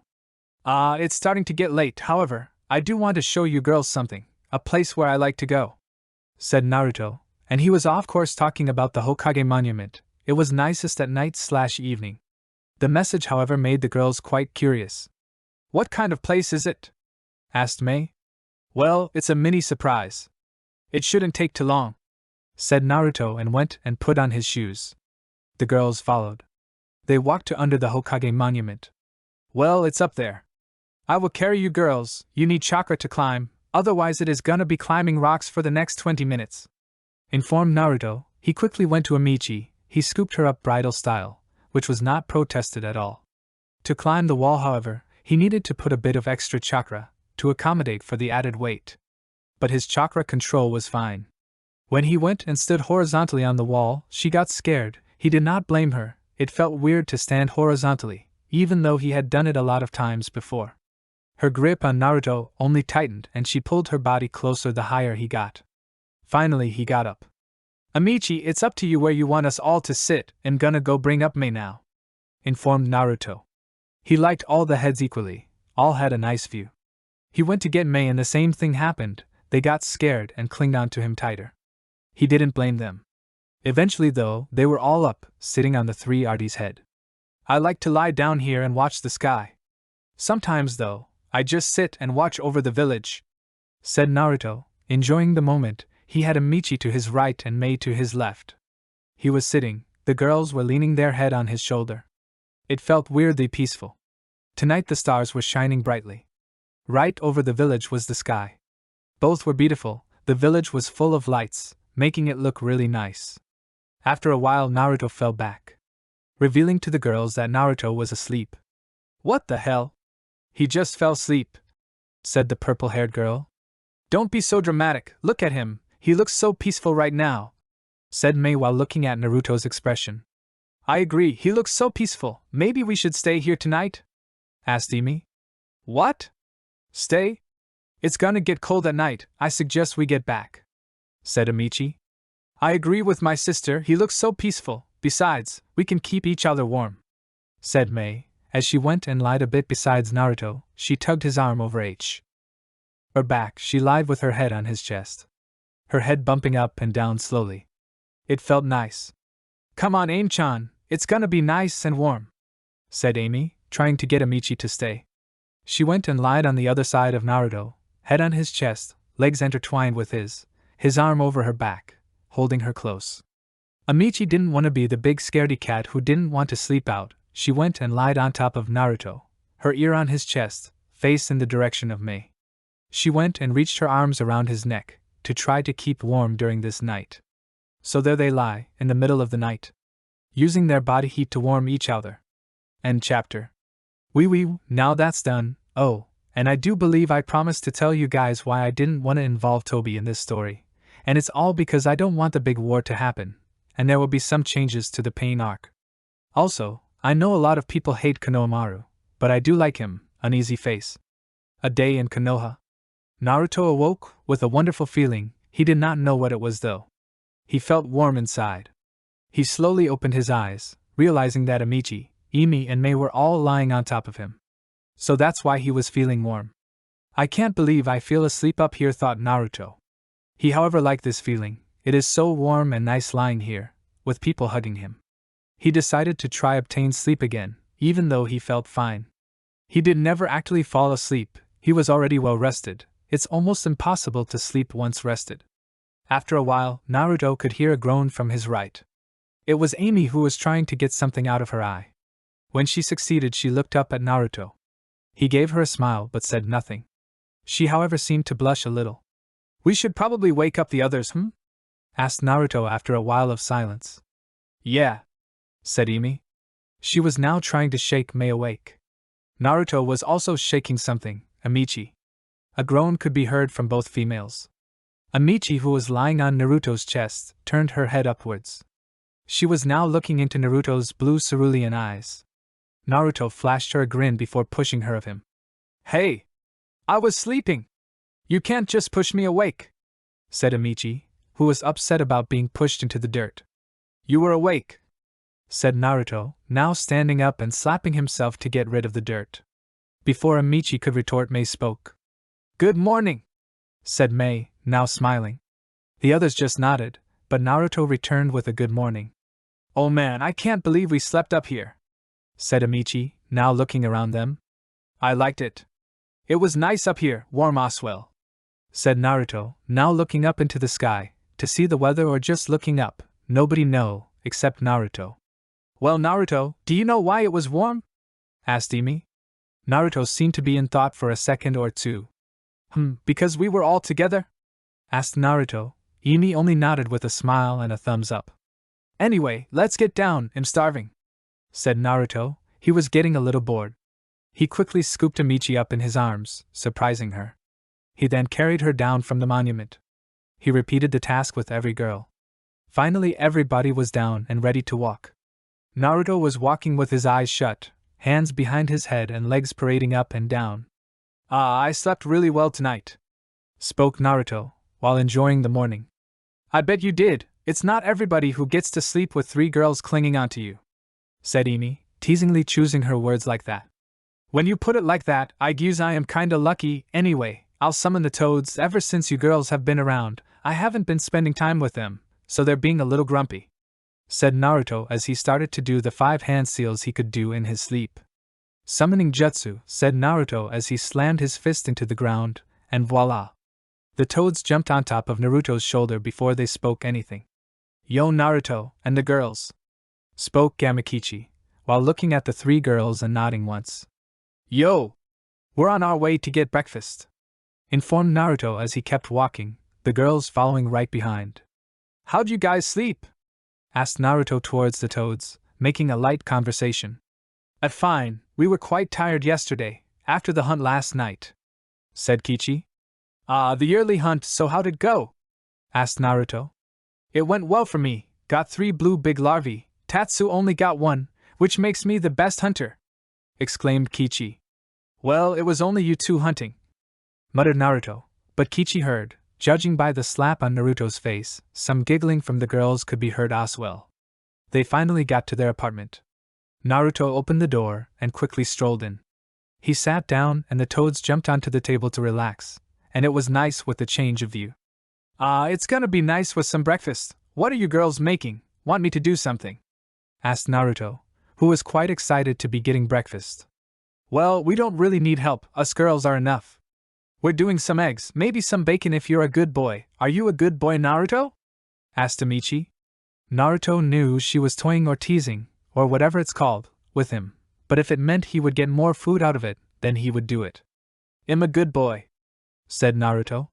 Amichi gave a smile in return, no doubt enjoying that. Amichi, are we also gonna get some? Asked Kichi, who looked eager to get some food. She looked a little surprised, but soon that emotion was over. Sure, we can put in some extra, said Amichi with a smile, turning to face the two girls who had set up the ingredients and the frying pan. They made some quick plans on who would do what. Naruto was surprised they took it so seriously. Maybe they were bad, so they needed the extra preparations to get it right. I didn't know you girls could cook. When did you learn that? Asked Naruto. He was excited for this meal. We learned at the bandit gang. Who do you think made the meals? Said Amichi. I didn't think you were allowed that much freedom. Anyway, are you girls any good with making food? We could always just head to Ichiraku if you're not Dash. Naruto stopped when he saw Amichi and the girls grow a frown. Since you've been raised by Jiraiya, we'll not hit you on your head, but you should know never to insult a woman's cooking. Next time you won't be so lucky, said Amichi with a serious voice. Seems that is a tender area, thought Naruto. Finally breakfast was served. 5 plates were served, 2 for the toads, who got less food, much to the dismay of the toads. The girls sat and watched Naruto with an eager expression. Cooking seems to be quite important to them. Naruto bit in, both pieces of bacon and egg at the edge of his chopsticks. It was good, real good. In fact, the only reason it didn't measure up to Ichiraku was because it wasn't his favorite food, ramen. Naruto ate it with a neutral expression. He was chewing, which he did quite slowly. This was because the girls were so eager to see his reaction. It was quite funny to build up their curiosity. Finally he was done. Still using his neutral expression, he leaned back into his chair. The tension growing by the second, he grinned. That was delicious, said Naruto as he watched their expression. They were happy that he liked it. He began to eat more dirtier and didn't chew as much as he just threw the food in. The 3 girls were all eating. The toads finished quite fast. They just extended their tongues and took all the food of the plate. They were really pleased with the food. Naruto shrugged and the girls were a little shocked at the speed that they ate, or devoured. Naruto, don't eat like that, said Amichi. Why not? Asked Naruto as he continued to ravage his plate. Since we're gonna be doing all the food work, why don't you eat more slowly? Asked Mei. The toad scoffed. Why should you eat slowly? It seems like a stupid idea. That was saying it nicely, eat with manners or don't eat at all, said Imi. They prepared the food, they make the food rules. Naruto at this point had already ate all the food. What kind of rule is that? Besides, I'm already done, said Naruto as he leant back in the chair and patted his stomach. I agree, Naruto, this rule seems rather lame, said Kichi. Lame? Who are you to decide normal manners are lame, said Imi as she stood up from her chair to get an answer. She was rather upset. Kichi had not expected that outburst. Seems like she isn't a person to piss of. Naruto at this point wanted to do something else, not just sit at a table. I think I'm gonna go out. Broke my bow staff yesterday. Anyway, the food was great, said Naruto as he stood up and began to walk to the door. He was stopped, however. A pair of arms around his neck from behind. Now, Naruto, you can't just go out without a hug? We have decided to at least get a hug a day, okay? Said Amichi. The other girls now got up to get their daily hug. Naruto was quite confused. What's up with these girls? They always want hugs. Amichi was now hugging him from behind, her assets pressing against Naruto's back. Mei went to the right side of Naruto, Imi went the left. They leaned in and hugged him simultaneously. What's up with this tingly feeling in my belly? Thought Naruto. Eventually the hug stopped. Naruto was a little embarrassed, which was shown by the blush on his face. The girls didn't seem to be embarrassed at all. I don't think we'll have a problem with that, said Naruto now with a grin. The girls seemed happy at that. "We're gonna clean up in this apartment today, by Naruto-kun," said Amichi as she waved towards Naruto, who was walking out the exit. "By Naruto-kun," said the sisters simultaneously. Quite cute. All three girls stood, holding each other and waving. They must really like each other. Well, they have been together for a long time though. Naruto waved as he exited the apartment. He was now walking the street, getting the occasional dirty look. Kichi and Tatsu were discussing something, but Naruto didn't really pay them any attention. Naruto was walking towards the shinobi district, the outskirt of town. He was walking along a dirty road when he came to a playground. He saw a girl and a boy, probably siblings. The boy was chasing the girl, who looked around 9 years old. The boy was a little younger, around 6 to 7 years old. Suddenly the boy fell forward, scraping his knee against the dirty ground. He started crying into his hands. The girl came over and checked on him. She looked a little worried. Maybe it was really bad? Maybe I should go and check on him, thought Naruto as he began walking over to the two children. But before he could make it, a man with a walking stick came over to the two children. He was wearing a dirty-looking cloak. He had a goatee on his face. He looked like a mysterious man you could find if you explored the mist in a scary movie. Naruto could also sense he had quite a large chakra pool. Despite his scary-looking appearance, he was helping them. They talked, but nothing Naruto could hear from the distance. After a while Naruto got bored and began his walk again. Nice old man, though a bit scary-looking.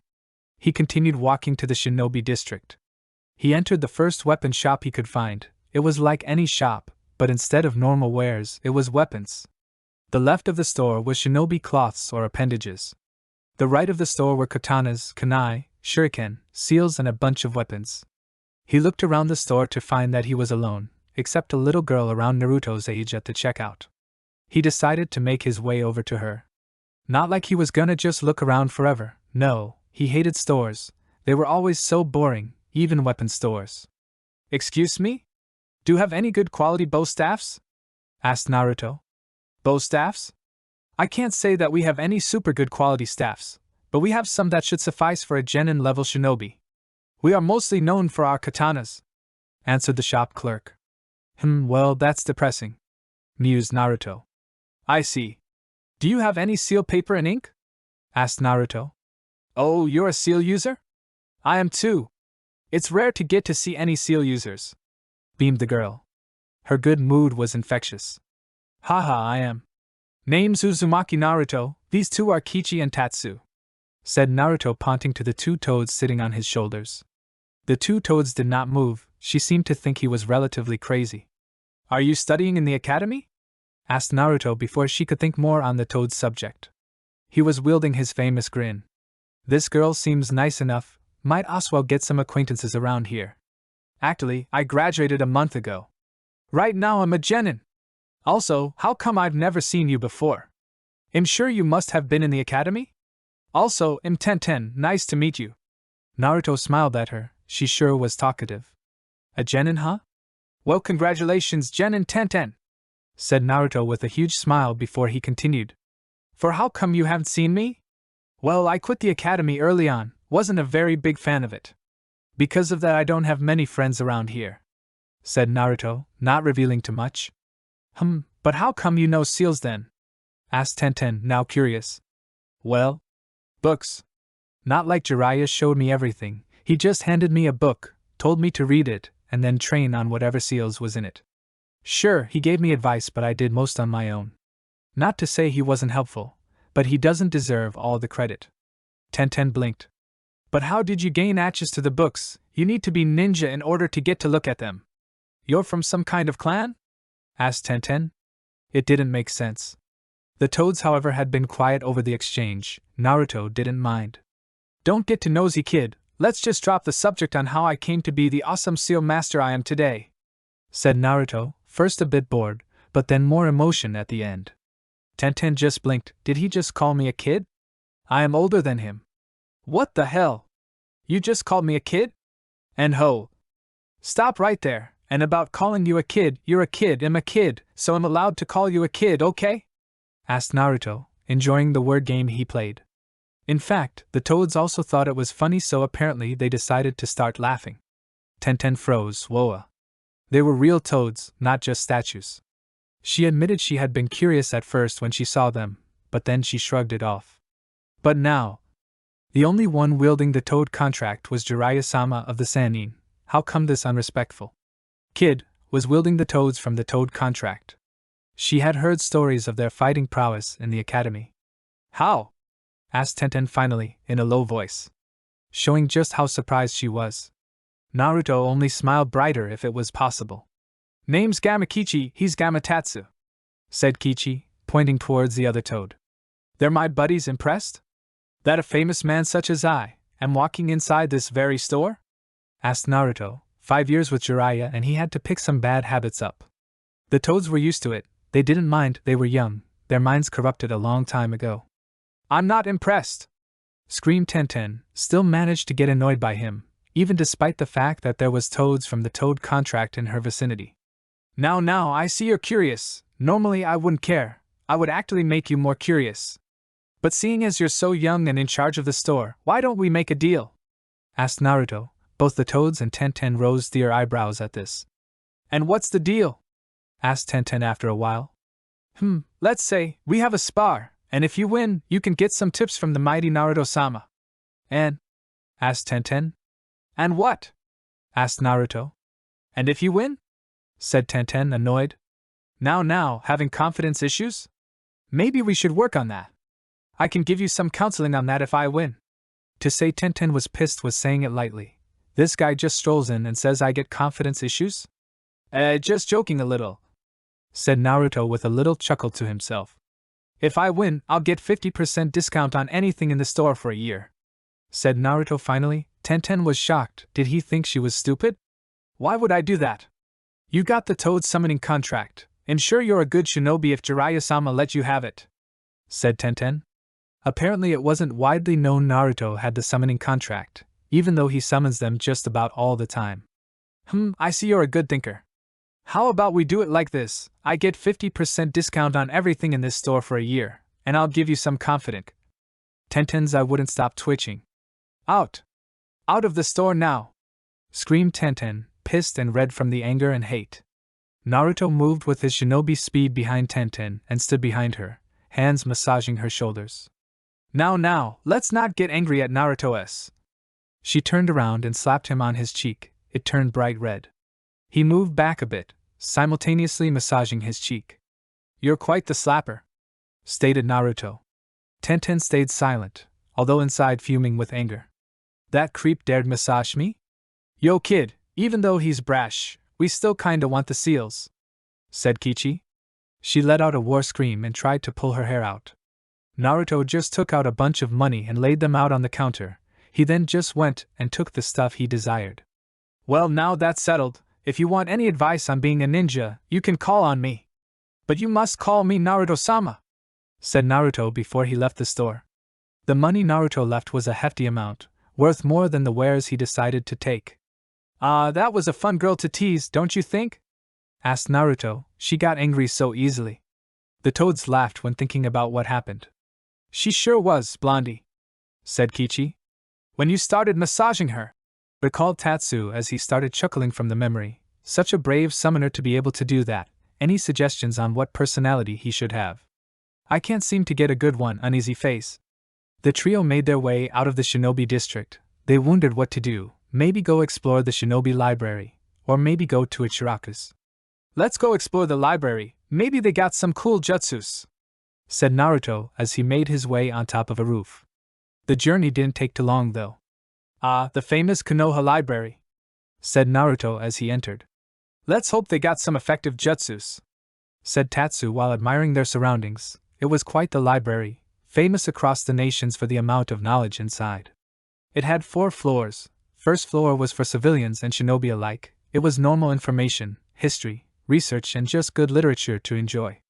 The second floor were for genin, some chakra control exercises and relatively harmless jutsus. The third floor were for chunin and jounin. There were C rank ninjutsu.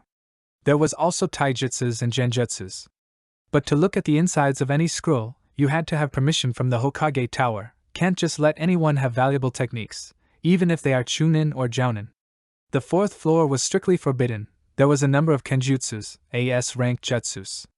You had to have permission from the Hokage himself to enter. Nobody could open the 4th floor without the Hokage being present. He designed the seal, only he could open it. That's what most people believed, they were fools. Of course there had to be more people who could open it. What if he died? Jiraiya was one who could also open it. The 4th Hokage, Namake's Minato, was also one of the few men ever to have been able to open the door. Well, let's go get some crazy jutsus, said Naruto as he began to run with Xi. Tement. He quickly took out some wind jutsus, a taijutsu move and AC rank genjutsu.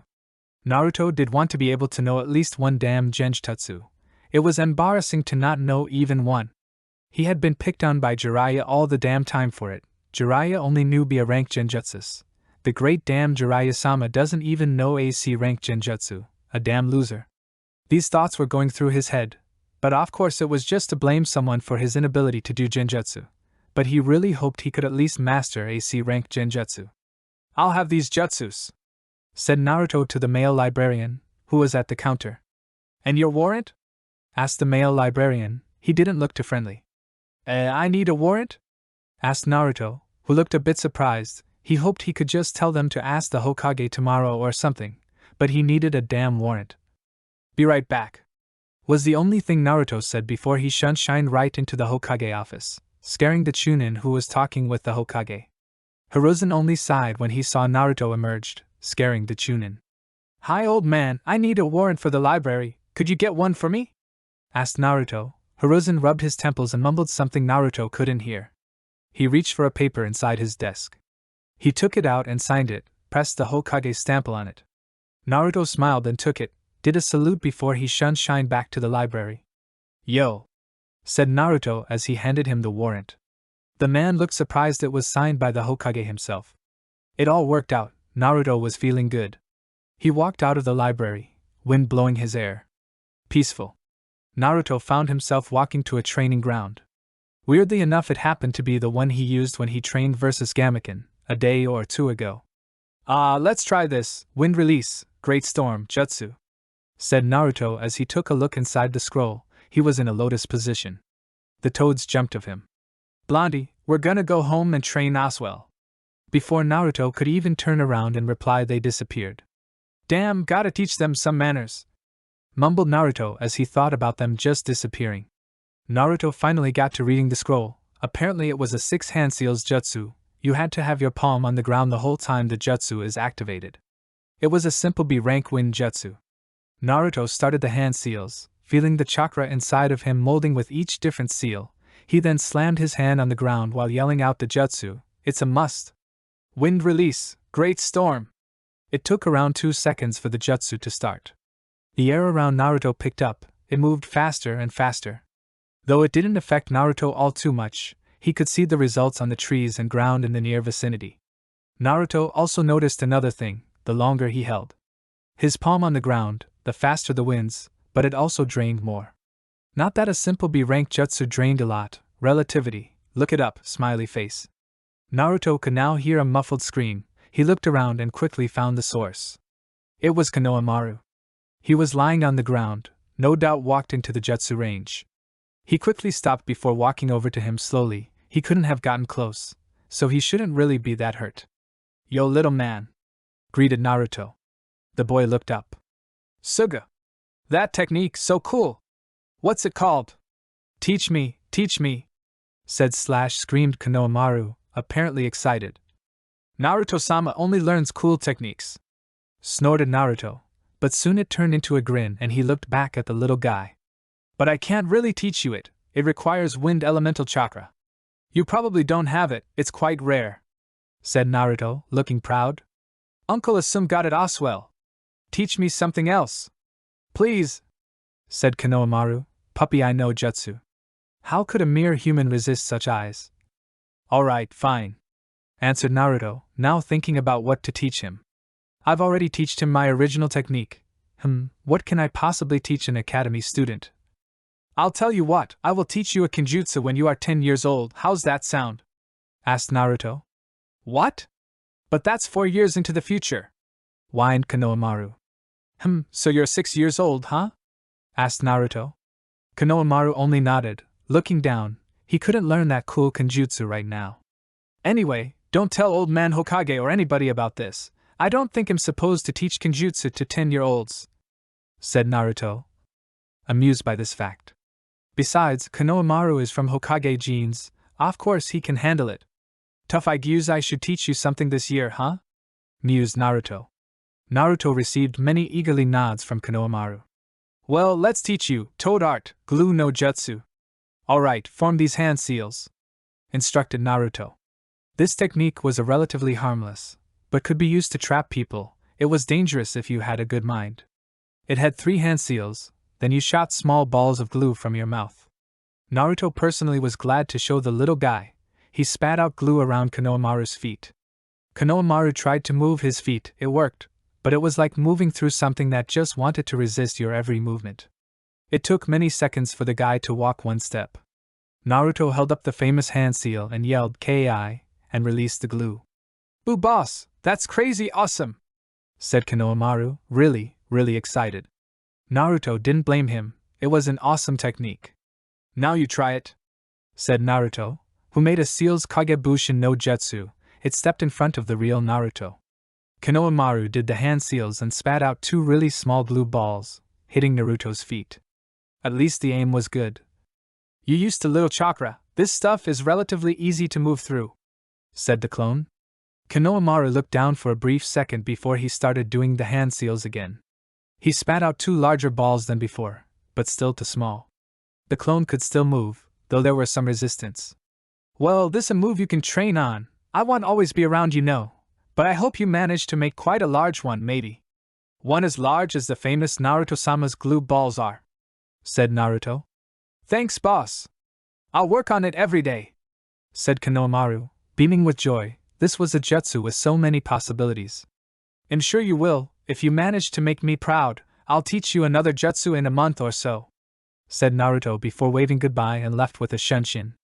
A very happy 6-year-old walked to the Sarutobi mansion this evening. Naruto now walking the streets, it was starting to get a little late, 6 p.m. He noticed he still had the seal paper and ink in his robe. No matter, last stop, Ichiraku Ramen. Naruto entered the ramen stand with a lovingly smell in his nose. He entered to see Ayam standing behind the counter, taking care of a lonely customer at the very edge of the shop. I'll get 2 bowls Nei-chan," said Naruto. He got her attention and she immediately yelled out the orders to Tuchi, who was in the kitchen. "So Naruto, how's it been? Where are the girls?" asked Ayam, elbows on the counter, leaning forward to talk to Naruto. "Well, it's been good. This kid named Konohamaru and I have become friends. Now I got 2 friends in this village," said Naruto with joy. "And the girls are back home, cleaning or something. Girl stuff, you know," said Naruto. "What? You're letting them clean because they're girls? They're your guest," said a half-angry Ayam. Naruto stopped eating ramen for a moment, before he continued. "It's not like I'm forcing them, you know. They do that kind of stuff because they're girls. They like to cook, clean, and shop clothes." Ayam bumped Naruto on the head over the counter. "Girls don't like to clean or cook either. Well, maybe cook, but they sure as hell don't like to clean. They're doing that because they care," said Ayam. Seems girls doesn't like to clean. One of Jiraiya's many stories was a lie. Naruto continued eating. Ayam had gone to clean the dishes. Naruto called out a goodbye and left the money on the counter. He left for home. It's a must to say this. Nothing really happening this chapter either. I'm going to do some more of these kind of chapters before something exciting happens.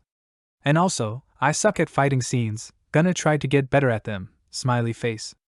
I'm not sure if it's a good idea to start a new series, but I just got this really addicting idea. It's unique, and it's relatively reasonable. It's a lot of fighting scenes in it, so maybe it can be a good experience. If I don't do it, then I can hopefully donate the idea to somebody. Just want to say that I do read a lot of FF, and school is starting to get a little hectic, so don't be too mad at me if I sometimes miss a week, smiley face. Anyway, leave feedback, either via review or PM. The incident. "Hello?" asked Naruto as he opened the door to his apartment. He entered to see dinner on the table, with 3 girls sitting around it. He quickly opted to sit on the empty chair. "Took you long enough," said Imi in an annoyed tone. "Well, I'm a busy man," said Naruto with a grin. Imi just scoffed. Naruto took a bit of meat on the table to his plate. The food was meat with rice, not the most creative combination, but it works. I really don't know any Japanese food, sorry for this guy's uneasy face. It's been so boring today, we've just been sitting here for the past 4 hours, not really doing anything, complained Amichi. Naruto could relate, being bored was one of the most disgusting feelings one could have. Why don't you guys get a hobby? Asked Naruto. Well, we could, but what could that be? Said Amichi while thinking, what could be a fun hobby? How about gardening? Maybe baking? Asked Naruto in between eating. That could be fun, but that's gonna cost a lot of money, complained Imi. Honestly, Imi thought those suggestions were really good, which was a buy. It's surprising that he'd used such good hobbies at the first try. Oh, don't worry about money, those hobbies aren't very costly. If you girls are good, I'll buy the products. Are you girls good girls?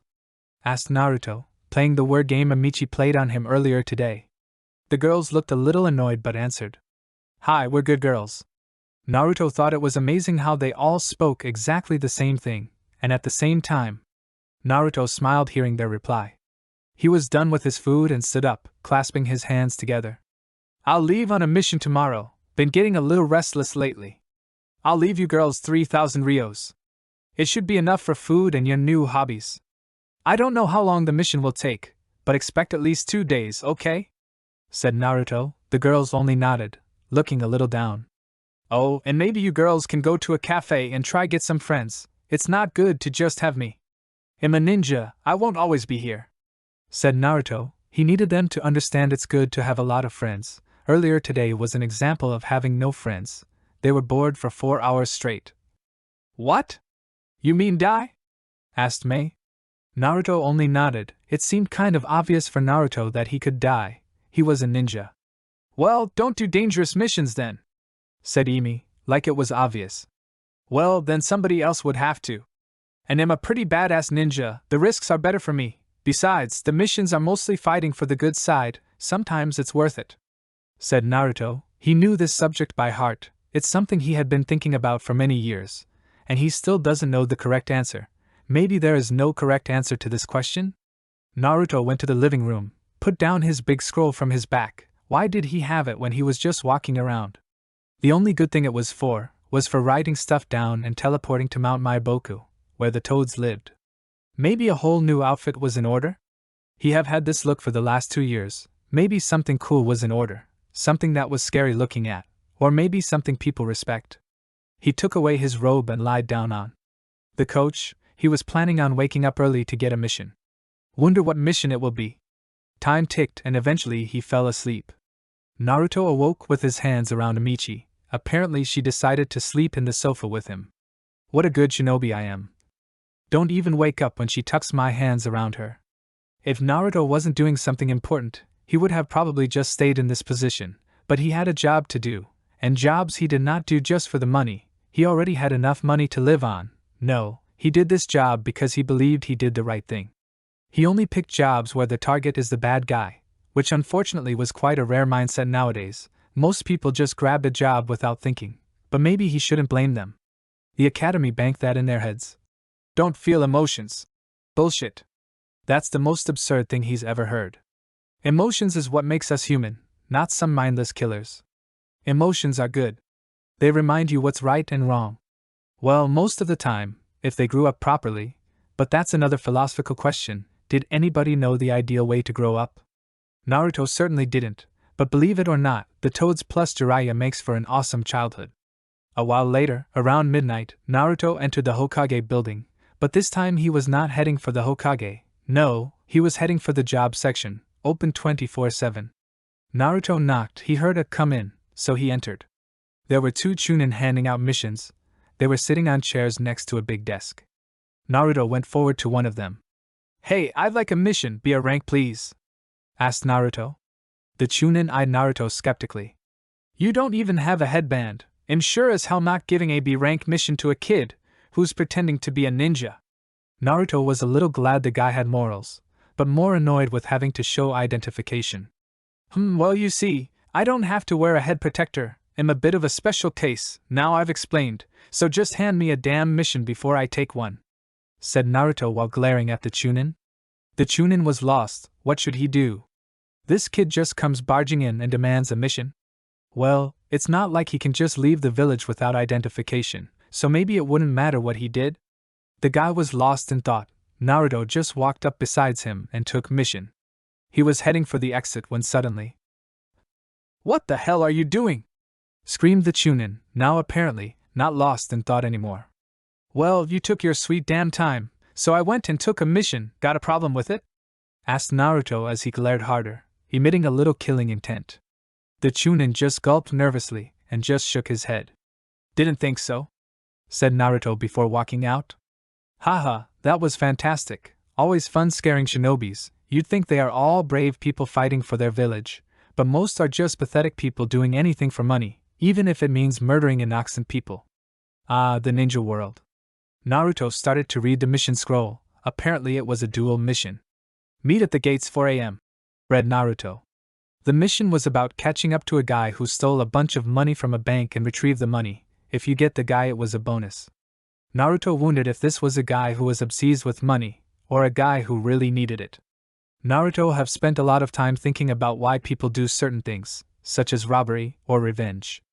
And sometimes you feel they are justified, but sometimes they are just crazy and obsessed with money/killing. Naruto was now lying on a pad of grass. You could see the gates from his position. In case his partner would show up, he had summoned the Gama brothers a while ago. They were a little upset at the being summoned this early, but Naruto just told them to suck it up. So right now Naruto was waiting for his partner. Kichi and Tatsu were playing tag with each other, jumping around the field. Finally he saw a kunoichi at the gates, apparently waiting. Most people just passed, but if they were waiting, at this time, then it's probably his partner. Naruto proceeded to walk up to this kunoichi. "Yo lady," said Kichi to the woman. Kichi and Tatsu were sitting at Naruto's shoulder, like always. The woman had short, spiked and violet-tinted hair, a fishnet covering her body, a tan overcoat, and a small orange-colored skirt.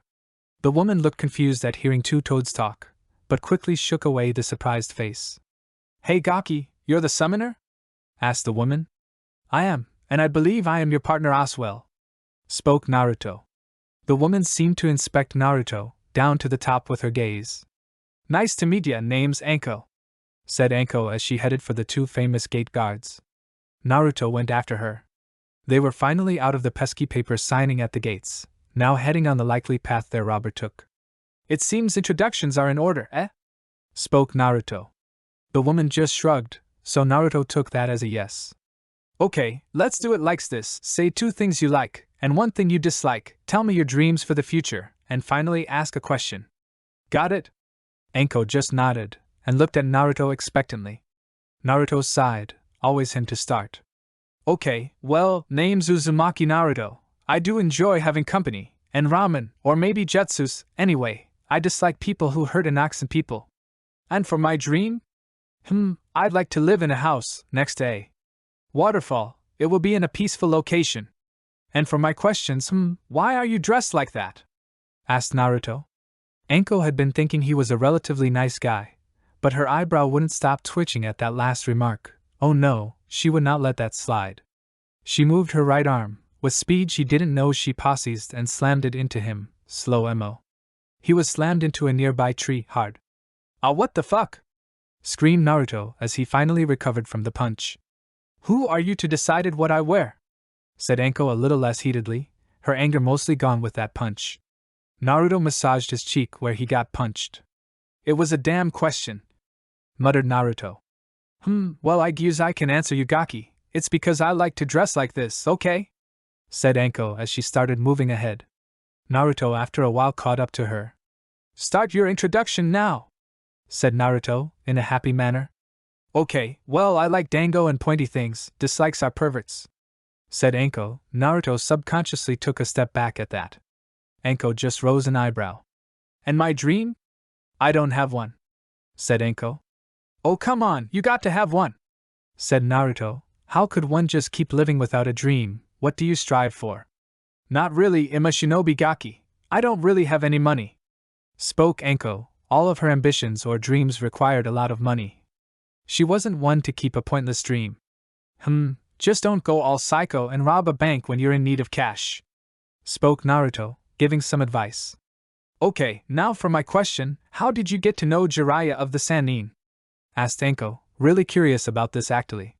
"Haha, well, as you know, the fourth sealed the QB inside me, and well, I was kinda lonely ever since, so Jiraiya came and took me as an apprentice. Now I got some friends, Azumi Jutsus and a legend behind my name," spoke Naruto proudly while doing his famous pose, which consisted of crossing his arm across his chest and looking up into the sky.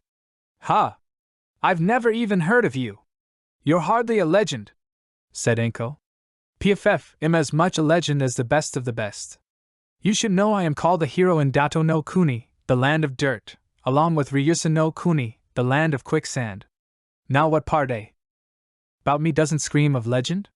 asked Naruto as he proudly continued jumping through the tree branches. "Just because you're a hero in 2 small countries doesn't make you a legend," accused Enko. "It does," stated Naruto. "PFF, to be a legend you have to do what people think is impossible. It is no easy thing to become. In fact, I don't think there's been a legend since who knows when. Not even Hashirama Senju was a legend, and he created all of Konoha. He was said to have power to control all the tailed beasts," spoke Enko. Naruto gulped. "Power to be able to control a tailed beast? That's crazy powerful." "Hey Blondie, don't worry," said Kichi, trying to support Naruto. "Naruto wanted to be the best of the best, and besides, he is 11 years old and can give most jounin in Konoha a run for their money. Just need to keep working." "No worries Kichi, I'll get there," spoke Naruto confidently. Enko just observed, the Gaki got guts, he might just become a really famous ninja. He certainly could be strong enough if you give the kid a few more years. Their little journey continued for the whole day out, no one really speaking. It wasn't really awkward. They did however get to know each other a little more, not anything private but enough to know what their personality is like. They eventually needed to sleep, and so they did. They set up a quick camp and went straight to sleep. Next day continued just like the day before, tree hopping. Eventually after about 5 hours of constant running, Naruto sensed something. "Hey Enko-chan, I'm sensing a chakra signal up ahead," spoke Naruto. "Stop calling me that Gaki," said Enko annoyed, but in reality, she was quite glad to be called Chan. Not that she was planning on letting him know that anytime soon. They were coming closer and closer, Enko was able to sense him. Finally they came upon a clearing, where the man they had been chasing for so long finally stopped. No doubt realizing he was followed, he opted for confrontation. After a moment Naruto realized this man looked familiar, but where could he have seen this man before? Surprised face, Naruto just realized where he had seen this man. It was the man in the park yesterday. "Hello?" greeted Naruto. The man should have some reasons for robbing a bank. This man wasn't heartless, he helped a little child, just for a bruised knee. "I'm not very interested in talking," spoke the man in an old and gruffy voice. Now, don't be like that. We should at least talk before we do anything hasty. The majority of us who want to talk stretch up a hand," spoke Naruto in an excited and childish voice. Now Naruto stood with a hand stretched out into the sky, both toads having a hand stretched out as well. "Seems the majority of us want to talk, so let's talk," said Naruto. Enko just sighed. "Now let's just start out by saying that I do not believe you're a heartless person. I actually saw you yesterday helping a kid who bruised his knee. A thumbs up for that by the way," said Naruto as he held up a thumbs up. "And now let's hear your story why you decided to rob a bank, and sure your reasons are interesting. Gather around folks," said Naruto as he sat himself down in a lotus position. He tugged Anko's sleeve to get her to sit down. She looked annoyed but did as told. This kid sure did things differently. The man was feeling nervous. This kid wanted him to sit down and talk why he robbed a bank of their village. A bead of sweat dropping down from his forehead. He was a decent ninja, but he was not sure he could handle 2 at once. But hopefully that kid wasn't very good if it came to it. Maybe it's the woman's apprentice. Anyway, the man decided to do as told, no need to aggravate them. He breathed in and out. Now he was gonna tell them his story.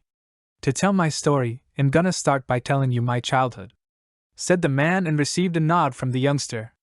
"I grew up in an orphanage. I never knew my parents. Still to this day I don't know who they were. The village was a very poor one. Most people didn't care for us orphanage kids. Sadly, a lot of people didn't even think we should be allowed food. Waste of food," they would say, but this orphanage still stood strong, and it supported a lot of kids. It was a good establishment, better than most in fact. No matter the hate from the outside, it was still a good environment inside. But recently, they've been having money problems. It's pretty bad. And I guess you can see where this is going, said the man, a bit nervously at the end. Touching story, Akichi? Spoke Naruto, after a moment of silence. The man was getting more nervous by the second. This didn't bode too well. That's right, Blondie, this guy sure is innovative, robbing a bank in Konoha of all places, said Kichi. Naruto only nodded. Old man, what's your name? Spoke Naruto. The old man was sitting quite a bit away from them, so it was a bit hard to hear, but he managed. My name is Rashi, said Rashi, hoping for forgiveness. Very well, Rashi. You should know not a lot of people will do what I have decided to do. I'm gonna take the money you stole and let you go. Your ideas were stupid, and now it's your time to think and reflect on how you can help this orphanage. Stealing is a disgraceful thing. Come up with something better, said Naruto, signaling to Kichi with a nod at the end. And Kichi did act on the signal. His tongue wrapped around Rashi's body in a second. The man was clearly startled, so was Anko. Even though she shouldn't be, she knew of the rumors surrounding the famous Toad summonings. Naruto started walking towards the man. He searched his clothes and picked up a sealing scroll. This should be it. Let's go, Anko-chan, said Naruto as he began walking back towards Anko. Kichi let go Rashi. The fuck we are. We're getting a huge bonus if we catch him, protested Anko. Now, Anko-chan, started Naruto, but was unable to continue the sentence as he was violently punched to the ground. After being down for a couple of seconds, he looked up at Anko. Her face neutral, he opted to just stand up. We won't take him. We already got what we came here for, said Naruto. Anko just scowled. This kid was good, but thinking he could order her around? And what makes you think you can just order me around? We're partners here, ordered Anko. Please, Anko-chan? Don't you care what happens to that guy? It's not only about that guy, it's about the orphanage. He affects a lot of people. You're being selfish, said Naruto. He really didn't want to deal with this. The speech seemed to work a little, as Anko seemed confused as to what to do. Blondie's right. Leave him, declared Tatsu, wanting to support Naruto. Thanks, Tatsu. Anko-chan, I'll owe you one if you agree to let him go, said Naruto as he hoped that would be the nail on the coffin. Anko thoughts were scurrying around. If she would agree, he would be indebted to her, and seeing as he is pretty skilled at his current age, maybe it could be a good investment towards the future? Deal, said Anko. Naruto just grinned in reply. Rashi, who had been listening nervously, was relieved that a ninja would do something to help other people, for free. This boy must have been very special. Ninjas were usually scummy people, who did everything for money, assassinations, stealing, you name it. Rashi thanked them very much and they, Naruto, said it was the least they could do. Anko was still a little upset they didn't catch him. Kichi and Tatsu went home to Mount Mayaboku. It was fairly late right now, maybe 10 p.m. Anko and Naruto decided to move towards Konoha for a few more hours before sleeping. Meanwhile in Konoha, a house in the middle of a forest. It was a round wooden table, 4 people are sitting around it. It looked to be just any house, and indeed it was. Nothing was out of the ordinary inside. However, something was out of the ordinary on the outside. It was in the middle of the Konoha forest. What would a house like this do in the middle of a forest? Well, why don't we listen into their conversations? He's been having some girls over. Apparently he's a lucky kid, said a man with a Konoha forehead protector. And what do we know about these girls? Asked a man, around 40 to 50 years old, a bit of gray streaks in his hair, shoulder-length. Well, I know that 2 of them are twins. They also don't really move around much, almost always in that shabby apartment, stated the Konoha shinobi. The older man nodded while a thoughtful look on his face. We'll do it tomorrow morning. I'm sure we all want to do it, so we'll split up. Toyo and Koda will take the twins, you'll take the other girl, spoke the older man while looking at the Konoha shinobi, who looked around 30 years old, a chunin vest around his body. Overall he looked like a normal Konoha shinobi, the only thing different is the scowl always on his face. Hi, let's get on with it, said the Konoha shinobi, with a huge dark grin, thinking about getting revenge for his suffering. He had lost a lot that day, his wife and unborn baby. Now he was a shinobi, And he knew what would happen if he killed the boy. No, he would just have to make him suffer. Naruto woke up the next day. Anko was still asleep. He yawned before finally getting out of his prone and comfortable position. He woke up Anko, much to her dismay. She was a feisty one when she was sleepy, so they ended up staying 2 hours extra just so she would stop being grumpy and be allowed to sleep. Now she was up. Finally, thought Naruto, now they could start heading home. In Konoha, Amichi stood in the kitchen making herself a bowl of cereal. The twins were at the table eating their breakfast, which also consisted of a bowl of cereal. Naruto-kun should be coming home soon, said Mei casually as she ate. Maybe we should go and make a big nice meal for him to come back to? Asked Emi. Sounds like a good idea. I'd use the easy way would be to make ramen, but that doesn't sound very fun, said Amichi as she pondered on what food to make. How about, we don't really know what he likes other than ramen, said Emi, a bit surprised. How about we make a mini buff? We can make plenty of different foods for him, said Mei, excited. I'd use you could say she was a little unemotional towards most things in life, but she liked Naruto, as well as Emi and Amichi. Maybe she even liked them more than she liked herself? It was definitely possible. That sounds fun, besides, we got nothing else to do, said Emi. Cool, then you'll go and shop after breakfast? We don't know when he will come back, so be ready. Maybe we can even eat it at the Hokage mountain. He likes that place a lot, said Amichi. The girls nodded, thinking about the good idea they came up with. Soon enough, breakfast was done, and the twins were heading out. This was yet another day for a certain famous shinobi. He was also praised as a genius by most of the male shinobi population. He had decided that he was gonna catch up with Naruto. They hadn't really spoken in person since Jiraiya told Naruto they wouldn't be student-teacher anymore. That didn't mean the toads didn't convey their messages though. In fact, Kichi was their messenger toad. He had put on a fee for Jiraiya though. He was to be given candy every time he conveyed a message. And Jiraiya had to accept. Not many of the toads accepted such useless summonings, just to talk casually between two persons. But it had been a while since they messaged each other as well. He started making his way through the village. Naruto lived at the very edge of the village. Jiraiya didn't like it, not one bit. It was a very scummy neighborhood. Not that he thought Naruto couldn't protect himself, but because it was depressing to live here. To see young boys running with stolen merchandise or people with baseball bats, gangsters. One would think in a shinobi village it would be safe, and it mostly was, but that didn't mean crimes weren't committed. Fights broke out regularly and bars didn't complain about business. He finally made his way to Naruto's apartment but felt a chakra presence inside. It was a weak one, not like Naruto's. He quickly upped his pace and saw the door broken down. A bit earlier, 3 Konoha shinobis could be seen with huge smirks today. It was because today they would make him suffer. If they couldn't attack him, they would hurt the people he had friendships with. Unfortunately, he didn't have any friends when he was a little child. But now they could take revenge, to feel the relief of having hurt the beast in some way, even if it was mentally. Now they couldn't really hurt everybody he was friends with, because he happens to be friends with some very powerful and respected shinobis, even shinobis they themselves respected. Civilians would have to do.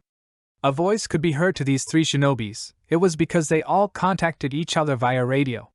Toyo here, the twins are on the move, informed Toyo, who was sitting next to Koto. They were brothers. Their mother and father had been proud shinobis of the leaf. These 2, however, were anything but proud of the leaf, allowing the beast training by the best ninja in the village, aside from the Hokage. And for even allowing the beast to live. It was outrageous. These were the thoughts both brothers were having their whole life.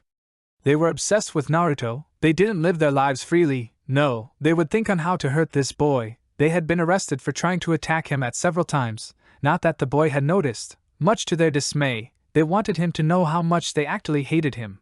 His umbus always intercepted them. They had a restraining order.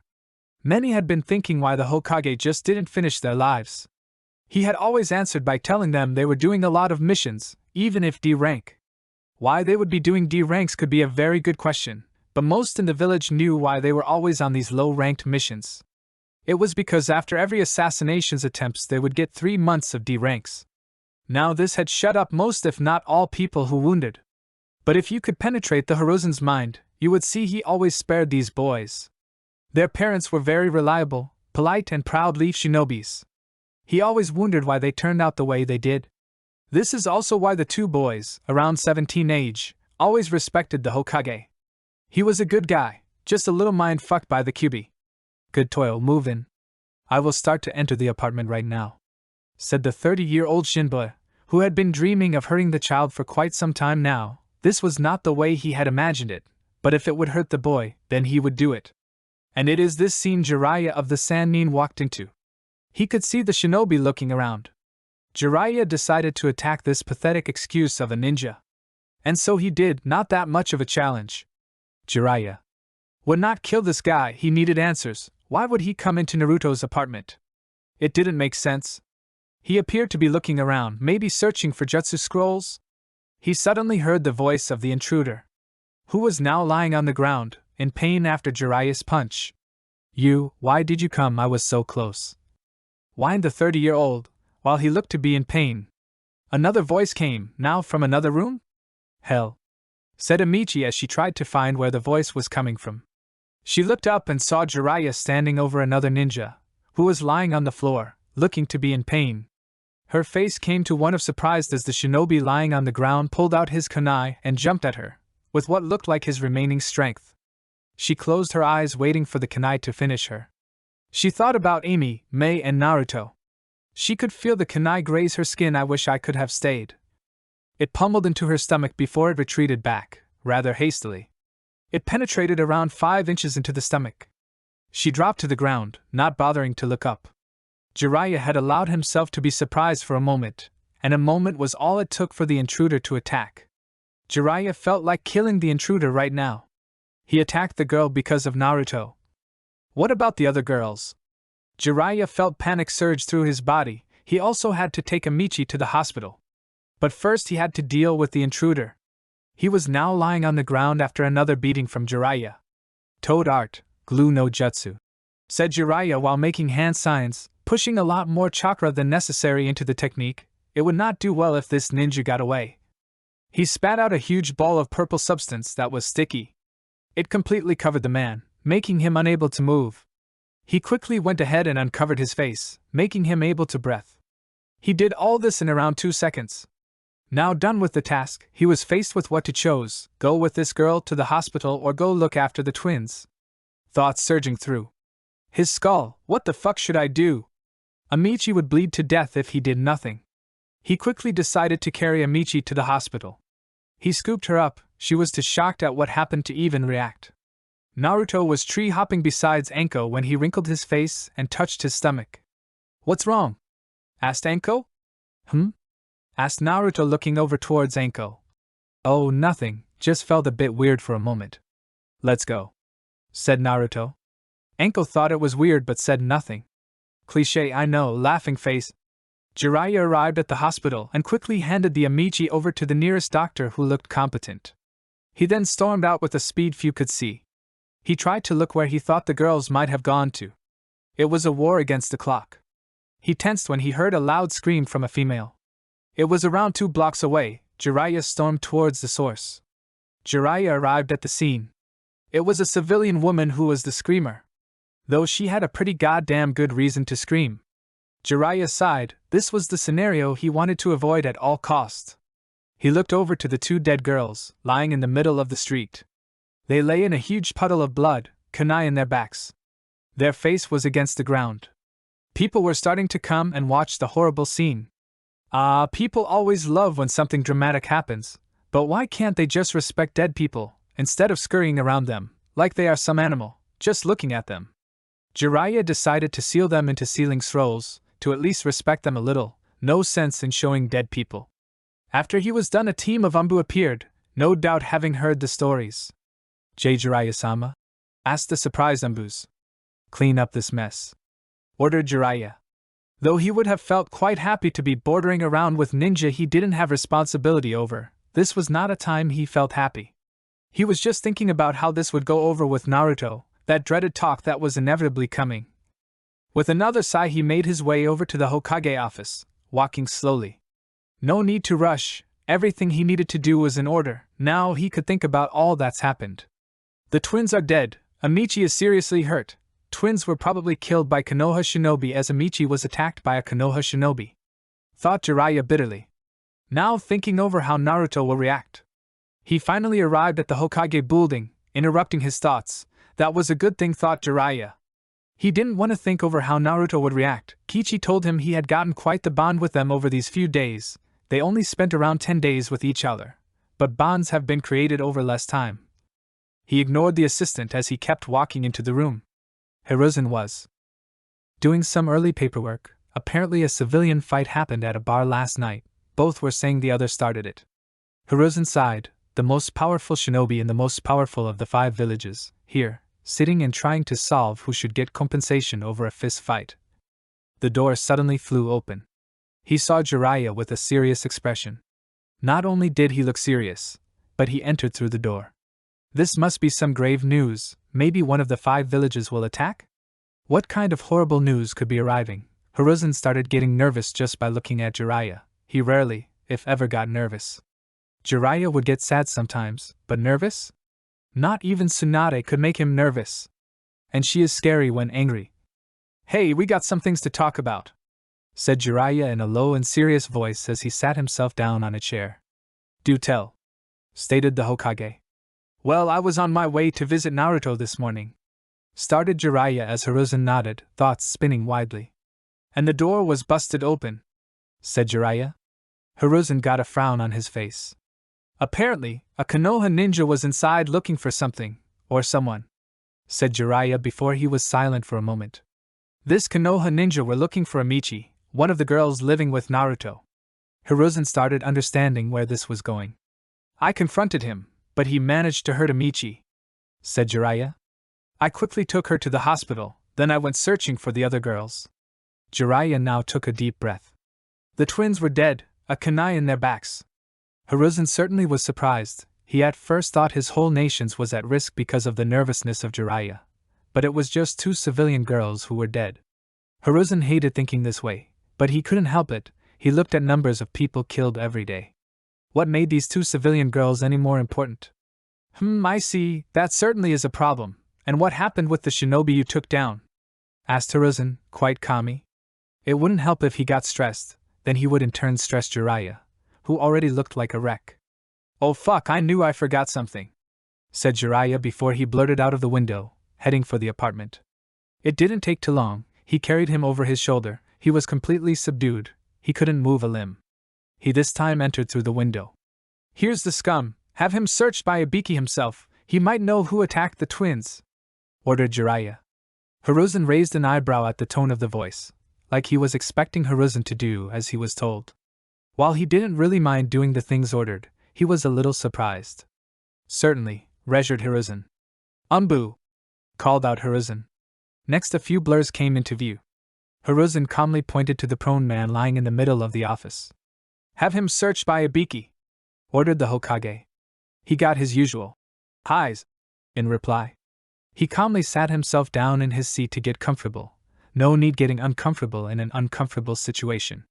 That's just all negatives. Hiruzen sighed. This sure was a complex morning. You told me the other girl was hurt. How hurt exactly? Asked Hiruzen. I don't know, it looked fatal, oh Kami, whined Jiraiya. Calm down, Jiraiya. I'm sure she's gonna be fine. We got a lot of good medics here in Konoha. As you may know, we are quite famous for it, stated Hiruzen, trying to reassure Jiraiya that she was fine, although he was a little worried as well, unfortunately, not for the girl's sake. However rude and disgusting that thought may be, it was Naruto's mental health he was worrying about. Killed by a Konoha shinobi no less. One cut. Okay, quite the surprising chapter, eh? How will Naruto react? Hope it wasn't too short. And BTW, I just want to point out that this wasn't some weird idea to kill of the twins. I had this planned from the beginning. About Shadow Clone Jutsu, I have decided to make it into a Kinjutsu, as most fanfics doesn't have it that way. A lot of fics make him able to do 2,000 clones. I just feel like that's unreasonable for such a powerful technique. Naruto will only be able to do around 10 of these bad boys. Sorry if you like this technique, uneasy face. So he's not always training with this technique. The result. Naruto arrived at the village gates. Besides him was Anko. Today Naruto was in a surprisingly good mood. probably because he did a good deed. He walked up to Izumo and Kotetsu. "Yo, we're done with the mission. Allowed entry?" asked Naruto politely. He hadn't bothered to summon the Gama brothers today. Weirdly enough, they would probably just get bored. "Hi, and also Uzumaki-san, Hokage wants you in his office," said Izumo, who was the more serious of the two. Okay, wonder what this is about," mumbled Naruto as he began walking to the Hokage office. "You're supposed to say goodbye to your partners," shouted Anko towards Naruto, whom he apparently left behind, forgetting to say anything. Sorry Anko-chan, goodbye," shouted Naruto back. It seemed Anko accepted the apology, so he made his way towards his destination. Hiruzen was doing another batch up paperwork, nothing really out of the ordinary. He hears something from the window. Naruto is sitting there with a happy attitude. "Yo, you wanted to see me?" asked Naruto with a small grin on his face. "I did. Go ahead and call Jiraiya here, he wanted to be present during this conversation," said Hiruzen. So Naruto summoned Kichi. "Yo Kichi, I want you to tell Jiraiya to get over to the Hokage office, okay?" instructed Naruto towards the toad. "You got it," said Kichi before he disappeared. It took a while for Jiraiya to appear in the office, around 5 minutes. Naruto was about to greet Jiraiya when he noticed his serious attitude. "Oh Kami, what is this about?" "Greetings," said Jiraiya as he strolled in to sit himself down. "So what's this about?" asked Naruto, wanting to find out. "Have a seat," said Hiruzen towards Naruto. This did nothing to help Naruto with his growing nervousness. But he did as told. "Last night, your apartment was invaded," said Hiruzen. Naruto nodded nervously. "The supposedly robber attacked Amichi. Fortunately enough, Jiraiya was coming over to check on you," said Hiruzen. Naruto was shocked by this. A guy/girl coming in and breaking inside of his apartment? Nobody had ever done that before. They always stayed outside to demolish the outside of the apartment, occasionally crashing a window. Unfortunately, Amichi got hurt pretty bad before Jiraiya quickly subdued the attacker and went to get Amichi to a hospital. After he was done, he started searching for the other girls, who had left a while before the incident, said Hiruzen. Naruto was relieved the twins were not present. The attacker might have went to attack them as well. Though he felt really bad at being away on a mission when Amichi got hurt. "So, what happened next? Or is the story done? If so, I'll be taking my leave to the hospital," declared Naruto as he wanted to get to see Amichi in the hospital. "Not exactly, the twins were found dead," said Hiruzen, a bit too bluntly maybe. He always hated telling people that their friends are dead, but he didn't want to sugarcoat around the subject any longer, so he decided to just blurt it out. Although there might have been a better way, he didn't have all the time in the world, cruel as it may be. Why? Asked Naruto, confused as to who the girls might have upset, and how they managed to upset the attacker. Naruto's heart hurt and pounded at hearing that the twins were dead. They had such a terrible life already. Their lives were just getting better, and now they died. Life's not fair, not at all. Why? It was a way to get your attention. To hurt those you care about. But enough of tragic news, a bit of good news? Asked Hiruzen. Naruto nodded, wanting to hear what these good news were about. What could be good about this situation? Or maybe it's something unrelated to this. Though Naruto didn't really cry anymore, as he had cried enough in his childhood, he did feel really bad right now. They died because of him. If he would have left them alone in another city or just not be friends with them here in Konoha, they would be happy and alive right now. Guilt was eating Naruto up. Jiraiya's subdued attacker had knowledge on 2 other people in the group, stated Hiruzen, a bit glad that this may be a relief to Naruto. There are more in this group? Asked Naruto, surprised at how many wanted to take part in this disturbing and unhonorable group, just to try to hurt him in some way. Unfortunately, yes, stated Hiruzen, not wanting to lie. He was a very calm person and did not get stressed easily. If it's nothing more, then I'll take my leave, said Naruto, who felt really uncomfortable talking about this. He just wanted to live peacefully. Although it might have been foolish to just ignore your problems, Naruto didn't want to deal with this right now, not when Amichi was in the hospital. Jiraiya apparently wanted to say something as he stopped Naruto from exiting. "Naruto, please don't get too close to civilians, you'll live your life with worry," pleaded Jiraiya, a bit uncharacteristic, but Naruto approved of the effort anyway. He only wanted to spare Naruto some grief. Although Naruto didn't really take that advice to heart, if he found a civilian girl he liked more than a friend, he would protect her. And besides, it was a long time till he was even planning to get a girlfriend. He was just 11 right now. He would definitely be strong enough to protect the girl he liked when he was older, right? I'd like to see a patient, said Naruto. The nurse in the question looked at Naruto with a smile before it turned upside down. No, said the nurse sternly. Naruto was not up for this shit right now. He took as much power in his hand and punched the nurse in the jaw and sent her flying through a few walls. He looked over the counter and took the list of all the patients. He finally found the room number and went to find it before any ninjas found him. He was pretty sure punching a nurse was a pretty bad thing to do. Ah, room 217, thought Naruto before he entered room 217. Amichi was lying there with life support and a bunch of wires connected to her. He quickly went over to her bed. He watched her for a while before he sat down. Amichi was beginning to regain consciousness. She didn't bother opening her eyes, she was in pain. After a while though, she began to get curious. She opened her eyes and saw a white ceiling, but quickly shut it to make the pain go away. Hospital. She pried her eyes open to look around the room, with varying results. However, she managed to see Naruto slumped in a chair next to her bed. He was sleeping. And snoring. He's always snoring when sleeping, thought Amichi, a bit happy and annoyed. Well, she was in pain, so she went back to sleep. Amichi now awoke, Naruto lying his head on her bed, his hand in hers. Amichi might have thought it was romantic if she wasn't in such pain. Isn't she supposed to have painkillers? She suddenly heard a voice. Uzumaki-san, we are to escort you to the Hokage, said Anumbu. Naruto just sighed before he removed his hand from Amichi, not realizing she was awake. Naruto, did you really have to hit that lady?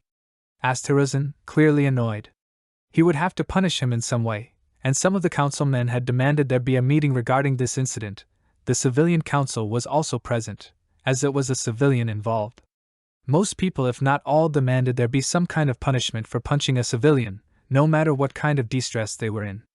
Well, she wouldn't let me see Amichi-chan, so I punched her. I was already mad, and when she said I couldn't see her I just kinda lost it, said Naruto nervously. Naruto, I was in a meeting regarding this incident, started Hiruzen. Most in the council now thinks you're a danger. They've forced me to give you surveillance for a year. Naruto was shocked. For a whole fucking year? And 3 months D-rank missions. Hiruzen winced. This was like kicking a bloody defenseless puppy. Why? Asked Naruto. Shocked and slowly getting more and more sad, he slowly realized this was really happening. Naruto, you have to understand, I'm not all super mighty. You attacked a defenseless civilian. I can't defend you against that. Hiruzen sighed. I won't do those D-ranks, said Naruto sternly. But nah. No, I won't do it. I will leave Konoha if I am forced to do 3 months of D-ranked missions. Not like I have any ties to this village anyway, besides your grandson, said Naruto, shocking Hiruzen for a moment. He was friends with Konohamaru? Naruto, if you leave, I will be forced to send Hunter Nines after you, said Hiruzen, informing Naruto of the risks of leaving. However, if you want to leave, I won't stop you. I just ask that you won't hate Konoha. How soon will you send Hunter Nines after me? Asked Naruto, eager to get information on how to flee. This was an impulse decision, one he hoped he wouldn't regret. Usually it takes a few days, but with you, probably 2 days, max. You're a bit of a special case, you're Konoha's Jinchuriki. I can, however, try to send the rookies. You're a kid, nobody know how strong you are. Though I ask you, try to not kill them, we are already low on ninjas in that division, said Hiruzen. Naruto was quiet for a while, thinking on what to do. I'll leave after Amichi-chan is better. I kind of want to tell her everything that's happened personally, said Naruto. And can I ask you of 2 favors? Asked Naruto. Depends, what are they? Asked Hiruzen. 7. That you protect Amichi-chan, no doubt someone will try to take her life again, said Naruto remorsefully. He didn't want to hold Konoha responsible, as it was just a few people. Hiruzen sighed bitterly. So he's developing a hatred for Konoha. I do hope you don't start to get obsessed with your hate, Naruto. And can I ask if I can borrow some jutsu scrolls? Asked Naruto. Hiruzen didn't really mind, he wanted Naruto to live through this misfortunate life. Fine, you can take some jutsu scrolls if you promise me, Naruto, that you will not start hating Konoha.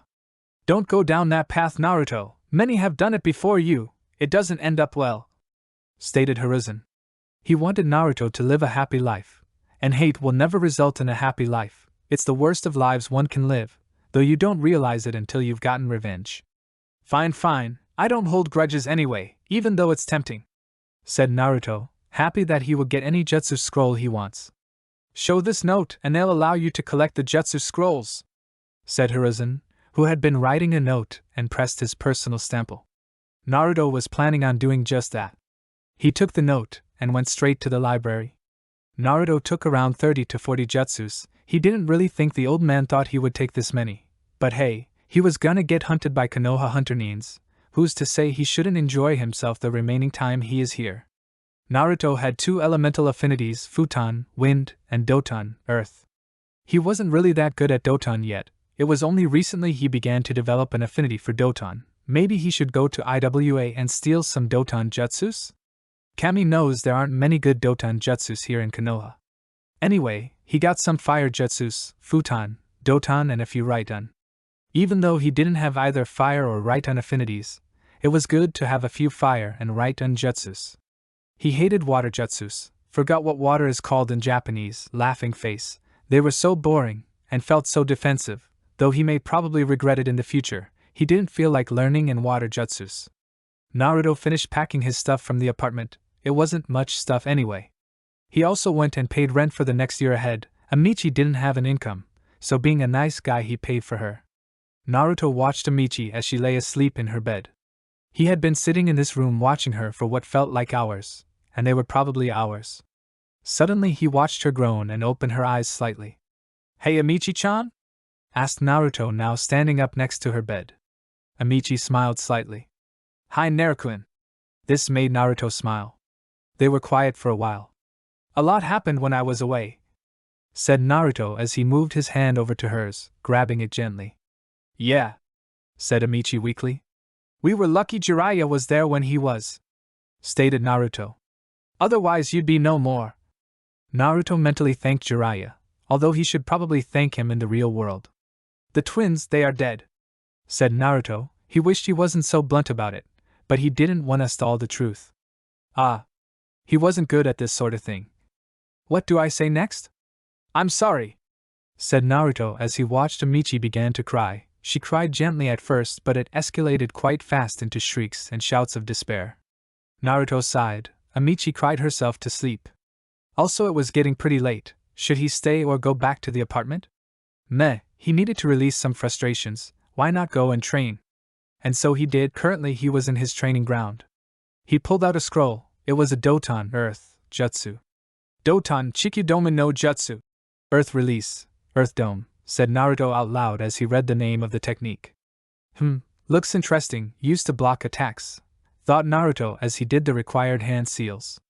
The technique only used 2 hand seals, so it was a really good jutsu to have, good in case you're pressed on time. The earth around Naruto rose with incredible speed, building itself into a round sphere shape around Naruto. Naruto wanted to find out how hard it was, so he punched it. It broke. Not very strong though, but after some training it should be strong enough, thought Naruto as he internally sparred himself into training the technique. Suddenly his shinobi senses were alerted. Behind, thought Naruto as he just barely dodged the incoming projectile. He inspected the projectile a bit closer and noticed it was Toad Art. "Jiraiya?" thought Naruto as he turned around to look at the attacker. "Konohamaru, you're getting a tad bit better at the technique," called out Naruto. Konohamaru just grinned and walked up to Naruto. "Yeah, I've been training at it non-stop these last days. I even trapped my sensei with it," said Konohamaru excited. Even though Naruto wasn't in the best of moods today, he still managed to get infected with Konohamaru's happy mood. "That's cool. Konohamaru, I got something important I want to talk with you about." "Sit down," said Naruto as he plopped himself down. Konohamaru did the same. "Konohamaru, I'm gonna leave the village," said Naruto, wanting to just get it out there. "What? Nara and I-chan, why? We've just become friends," pleaded Konohamaru. "Konohamaru, it's not like we won't ever meet again. I told you I'd teach you a technique on your 10th birthday," And I don't say pointless things. If I say something, I'll do it, said Naruto, trying to bring his mood up a bit.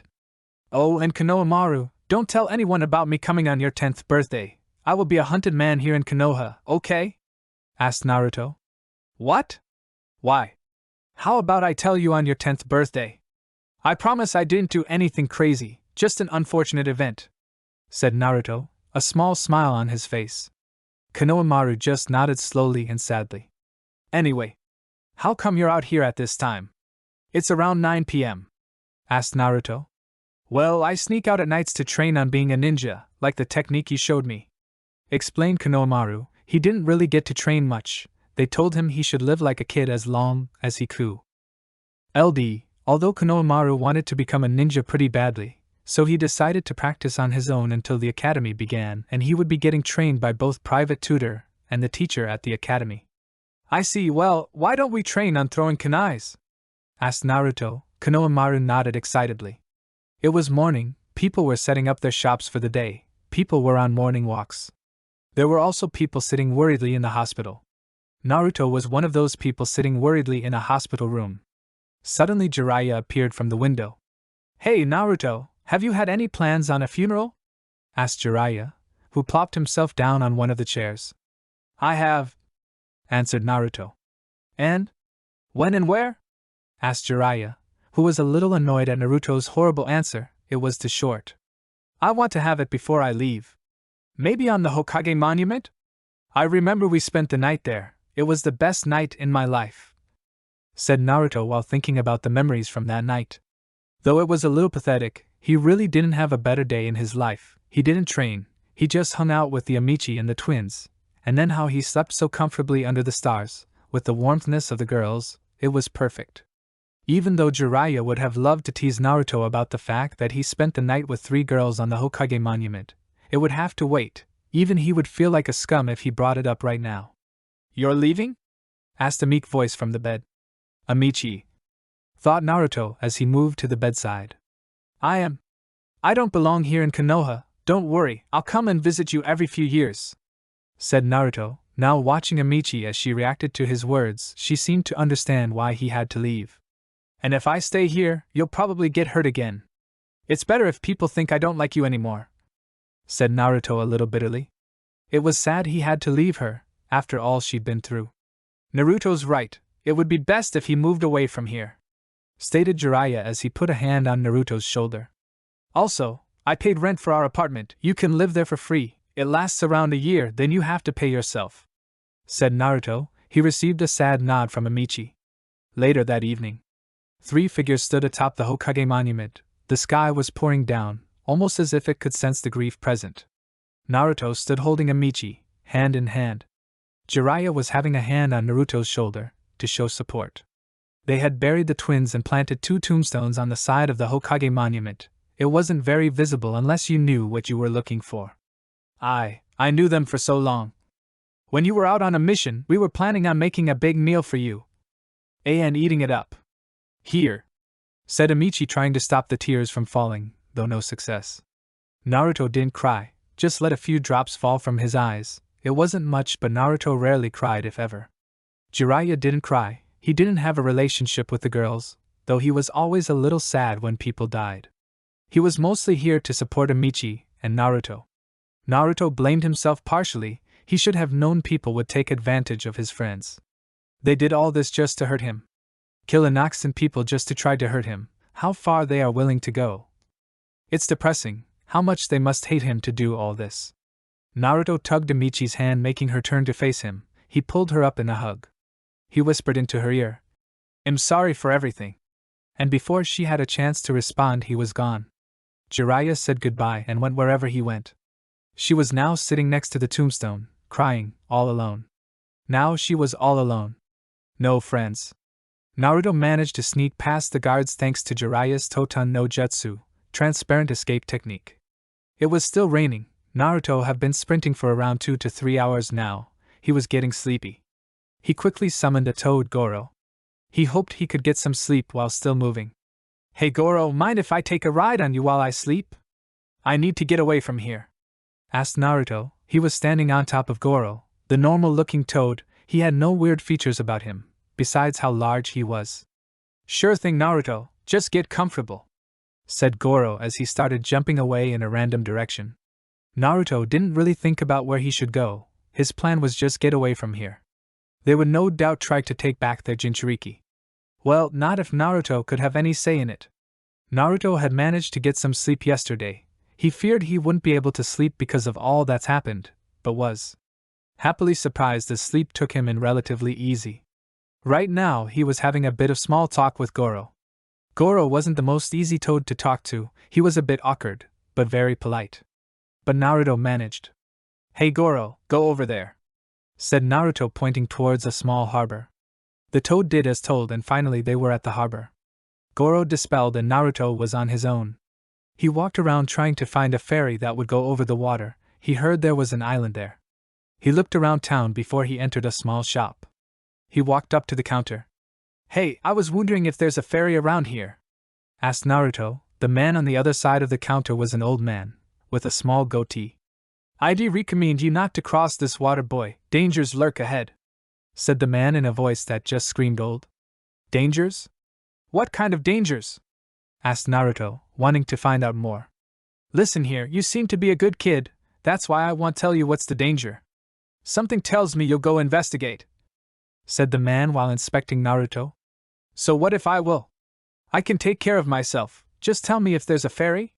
Because of the danger ahead, few are willing to go over there, your best shot is a private boat owner," said the man finally. Naruto thanked the old man and went on to find a boat owner. It took a few tries but finally he managed to find a woman, who looked to be around 30. She was willing to go to the other side if she got money, quite a lot of it. Naruto was a bit hesitant but did as told. Apparently her name was Carrie, she was in desperate need of money. He got on her old wooden boat, he found a small hole and quickly fixed it with a small doton jutsu. After that he turned around and sat down next to Carrie. "So, Carrie, do you know what this danger is on the other side?" asked Naruto, making small talk, although he was quite curious about this danger. "I know a lot about it, unfortunately," said Carrie. "The island got overthrown a few years back, it's getting worse every year. Apparently a rich guy is at fault, he is controlling the country's import and export, he is getting plenty of money out of it, but the villagers are piss poor. That's what this whole danger is about, go against him and you die. But everybody needs food, and to get food you have to go through his taxes," finished Carrie. Quite some story, I'm surprised no shinobis have gotten involved yet." "Carrie, you've been affected by this guy?" asked Naruto. A bit curious. "Indeed, my husband was one of the few that tried to fight against Gato, he died off course, and that left me with my daughter to raise alone," said Carrie, trailing off at the end. "I'm sorry," said Naruto, trying to show his support. "No worries, you're not responsible," said Carrie, quite glad to show Naruto she wasn't depressed over him. She was glad he died in a way that few men could ever. Died a hero, died for something they believed in. They traveled for around half an hour, and finally they arrived. Naruto said his goodbye and went strolling to the city. She had talked about a rebellion, which consisted of a bunch of workers trying to build a bridge. Now he didn't really want to get involved with something like this when he was a hunted man, but walking through the streets, seeing the despair of the people, how could he do anything but help? To ignore something like this? He went and asked around where to contact the bridge builders. But people were really tight-lipped about it. It eventually came down to Naruto listening into conversations when he finally overheard the name Tazuna as the leader. Now the only problem was finding this Tazuna. He asked around a bit more but found that people wouldn't tell him. He finally decided to henge into a normal-looking young man. He had spiky black hair, a normal-looking gray shirt and some bluish pants. He went up to a store with an old lady standing at the counter. "Excuse me, do you happen to know where Tazuna lives? I kinda need to talk to him about," said Naruto, pretending to be embarrassed. He was hoping to fool this old lady. The lady seemed to hesitate a bit but she spilled the beans. It lay on the outskirts of town. She also pointed the direction so he hoped it would prove to be correct. He proceeded to walk towards the house he had been looking for. He had transformed back to his normal self. He wasn't one to hide his appearance, although he maybe should as he is a hunted man. He knocked on the old-looking door. The house was made of wood, a nearby water source next to the house. The door opened up to reveal an old-looking man with a goatee. He wore a towel around his neck. Some old-looking glasses hanging on the bridge of his nose as well. "What do you want, kid?" asked the old man, annoyed. Naruto was also annoyed, but at the fact that he was annoyed. "Well, I've heard you're building a bridge, maybe I can be of assistance," said Naruto, figuring this man as Tazuna. Naruto was a very polite person when he wanted to be. This could be a chance to help a lot of people, so he decided to be polite for a change. "I doubt you'd be able to help, bridge building is heavy work," stated the man talking to Naruto. "Nonsense," said Naruto with a happy expression. The man pondered over this for a while. "Well, you seem to be quite stubborn. I'd use there is something you could do. Be a lookout for bandits. All you have to do is run and warn us. It doesn't require any heavy lifting unlike bridge building, though are you fast enough for it?" asked the man, inspecting Naruto, scanning him up and down. "No worries, old man, I'm pretty fast. Though I don't have anywhere to live, mind if I stay here? I'll pay for my own food," said Naruto, hoping to be able to stay here. Tazuna wouldn't have let this kid stay in his house. Most kids in the village were orphans or super poor, they'd steal to survive. And even though Tazuna felt quite bad, he couldn't just give away food. He and his family was hard-pressed as it was already. But this kid sure wasn't dressed cheaply, and he didn't look to be from around here. "Sure, name's Tazuna," said Tazuna, while reaching out with his hand. Naruto reached out with his own and shook it. "My name's Uzumaki Naruto, nice to meet you," said Naruto happily as he entered the home. He didn't need people to find out he was a Namikaze, he was already hunted by Konoha, no need to get hunted by Iwa as well. They would no doubt try to send one of their best to eliminate him, and Naruto doubted he was stronger than the more powerful ninjas of that village. If Naruto had to use, he would probably say he is a B rank ninja, but Naruto didn't really fear a lot of things. If worst come to worst, he could activate a seal on the scroll, which was located on his back. It allowed Jiraiya to be summoned to himself. One of the very cool features when becoming a sage, you can summon the people who owned this scroll, which was only Jiraiya and himself, as you had to be a sage to get this scroll. That's not to say he would summon Jiraiya often, if ever. He was only allowed to summon Jiraiya if his life was in danger, otherwise he'd get punished. It wasn't Jiraiya that would punish him, although he would probably punish him as well. No, it was the toads. To teleport a person to oneself required a lot of chakra, and it wasn't Naruto's chakra it took of, it was the toads in Mount Myaboku, and they weren't happy when people took their chakra. Naruto remembered when he just become a sage and tested out the feature, the toads were grumpy at him for weeks. The teleportation worked in the same way reverse summons worked.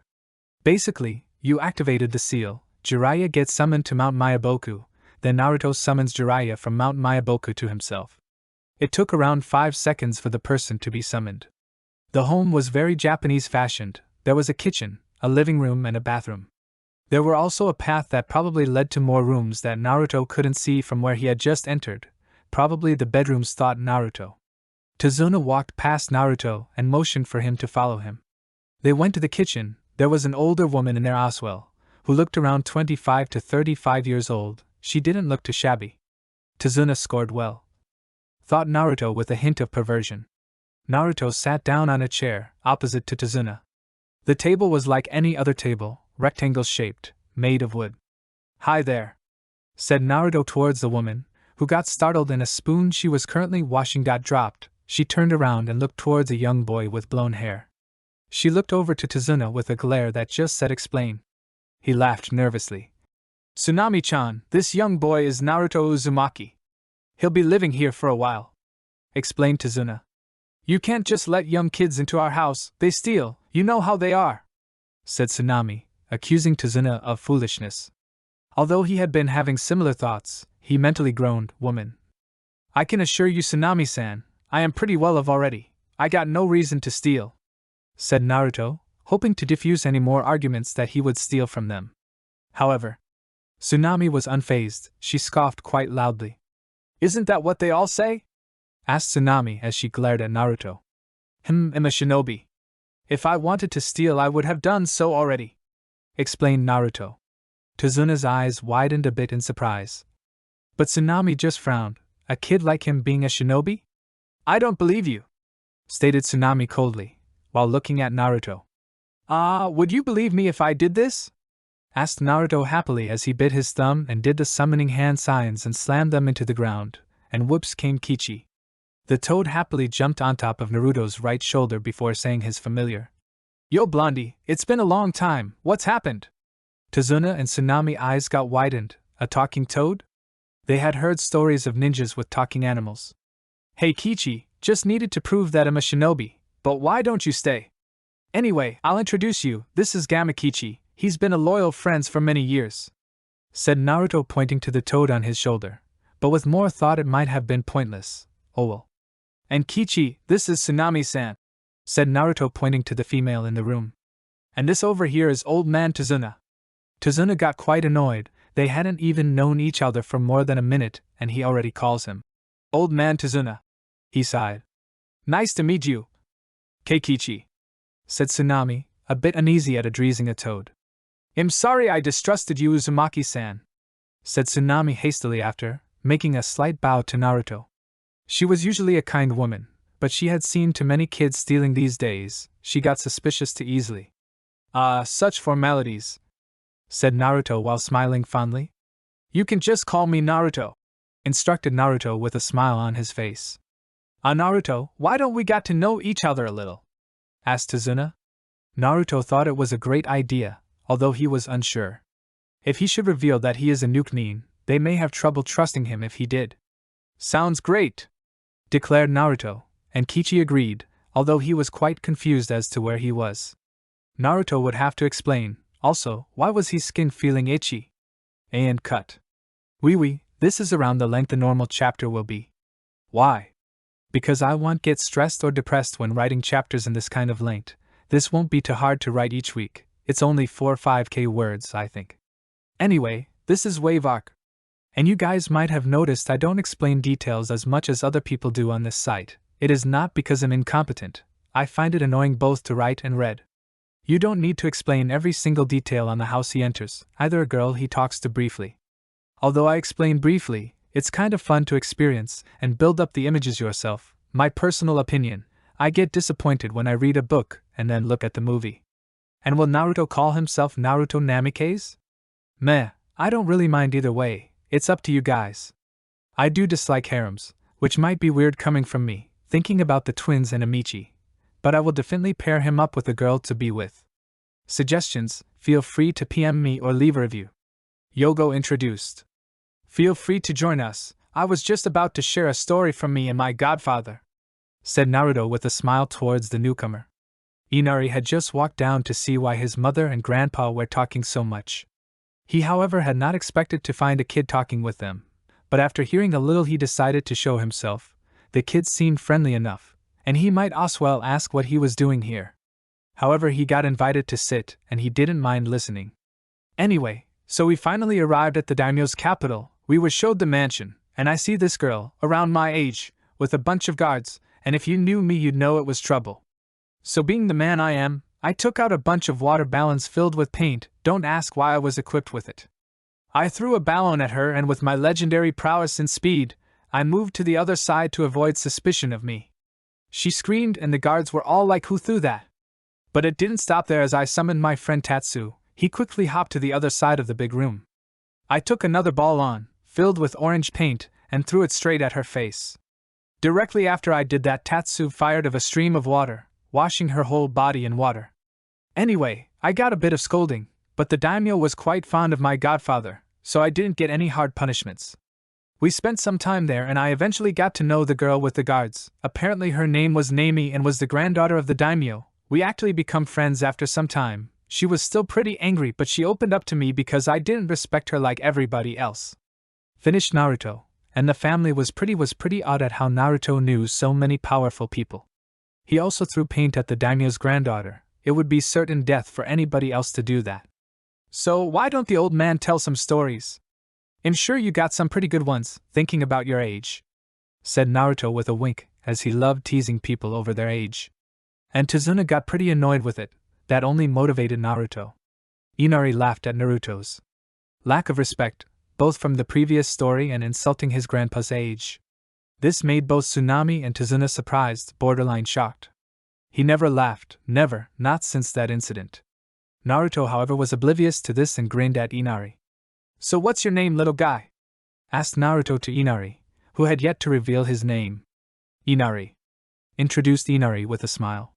"Well, Inari, you seem like a good kid. Want to see something awesome before we hear a story from your old man?" asked Naruto, knowing how to awe young boys who didn't know about ninjas. Inari smiled and nodded repeatedly. Naruto brought Inari outside and proceeded to walk on water.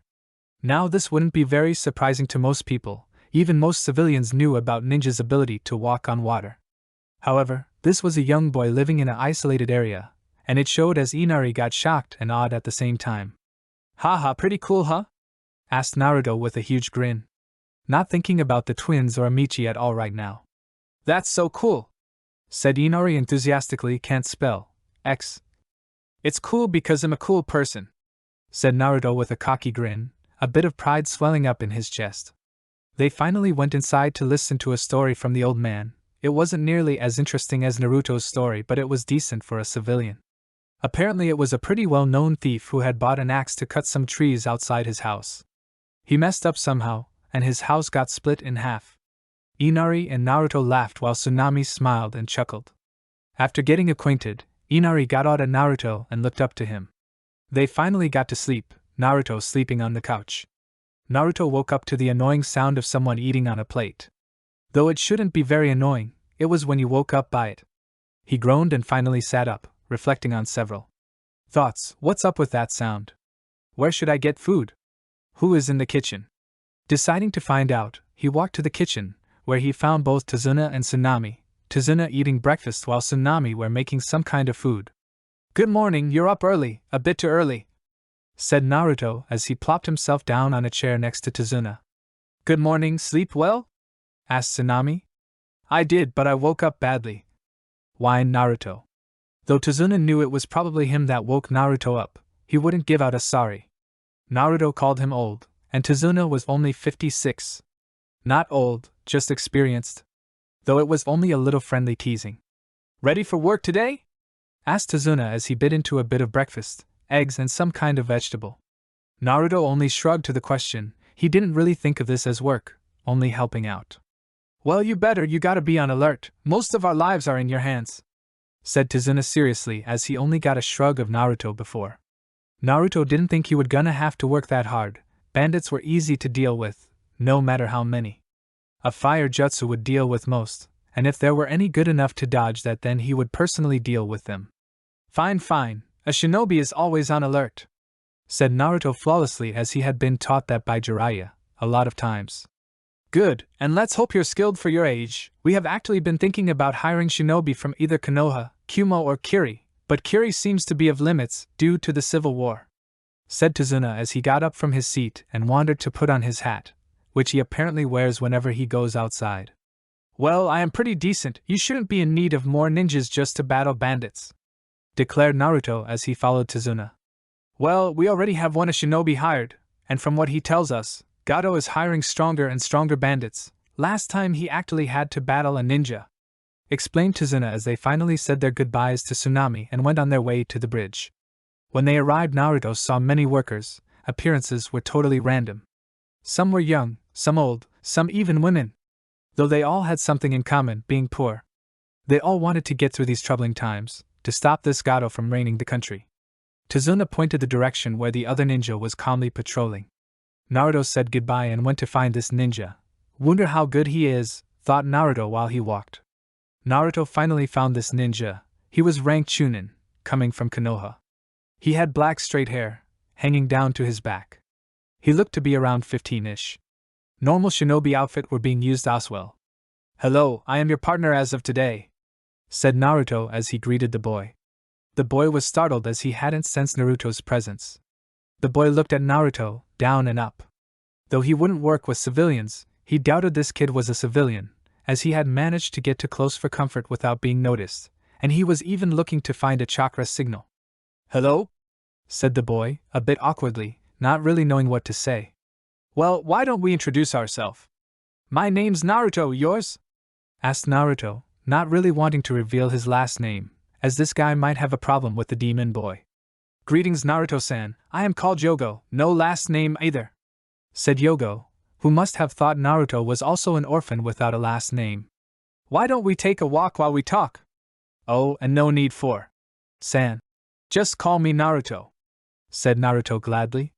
He wanted to not stand still when talking, after all, they had a job to do. Although Naruto could probably enter sage mode and sense the surroundings, he didn't feel like giving up his abilities to this ninja, even if he was supposedly the friendly. But that could easily change, as he was a missing nin. And even if this Chunin knew Naruto could enter sage mode, few things if any would change. It's the principle that was spiked into Naruto to not show your abilities for most people, if not any and all people. The boy nodded and they proceeded to walk in a slow pace, patrolling a small area around where the workers were working. So tell me, why are you a ninja? Like it? Money problems? Women? Saving people? Asked Naruto, curious about his answer. Money, I wouldn't do this for free, said the boy smiling while giving a small and soft elbow to Naruto's stomach, or chest as Naruto was so short. Naruto was quite glad. He seemed like a kind and normal shinobi. Although he didn't do his shinobi duties out of good thought, he didn't expect most to do that. And just because you got your priorities wrong doesn't mean you're bad. Actually, who's to say Naruto got better priorities than others? These men who care about money might have some noble cause to want money, like caring for their loved ones. I see, so tell me, Tazuna mentioned you actually fought a shinobi, what skill level was he? Asked Naruto. I'd say around Genin Low Chunin. He was the leader of their little bandit group. Apparently another missing nin from Kiri, Kami knows they got problems down there, said Yogo, thinking of the recent upsurge of missing nin from Kiri. I see, how long ago was this? Asked Naruto. Yogo struck a thinking pose. I'd say around a week ago. I haven't had any company since, said Yogo playfully. I'd use this Gato man will just send better quality bandits or shinobi. It shouldn't be too hard, but we should be alert, said Naruto, mostly because Yogo's attention span was horrible. He hardly paid attention to the surroundings. He himself was fine, but why not help a fellow shinobi when possible? 2 days have passed. It was the same routine every day, go to work, talk with Yogo, who he had actually become friends with. He was a good and easy person to talk to about, although Naruto hadn't shared any of his stories, not wanting to reveal himself.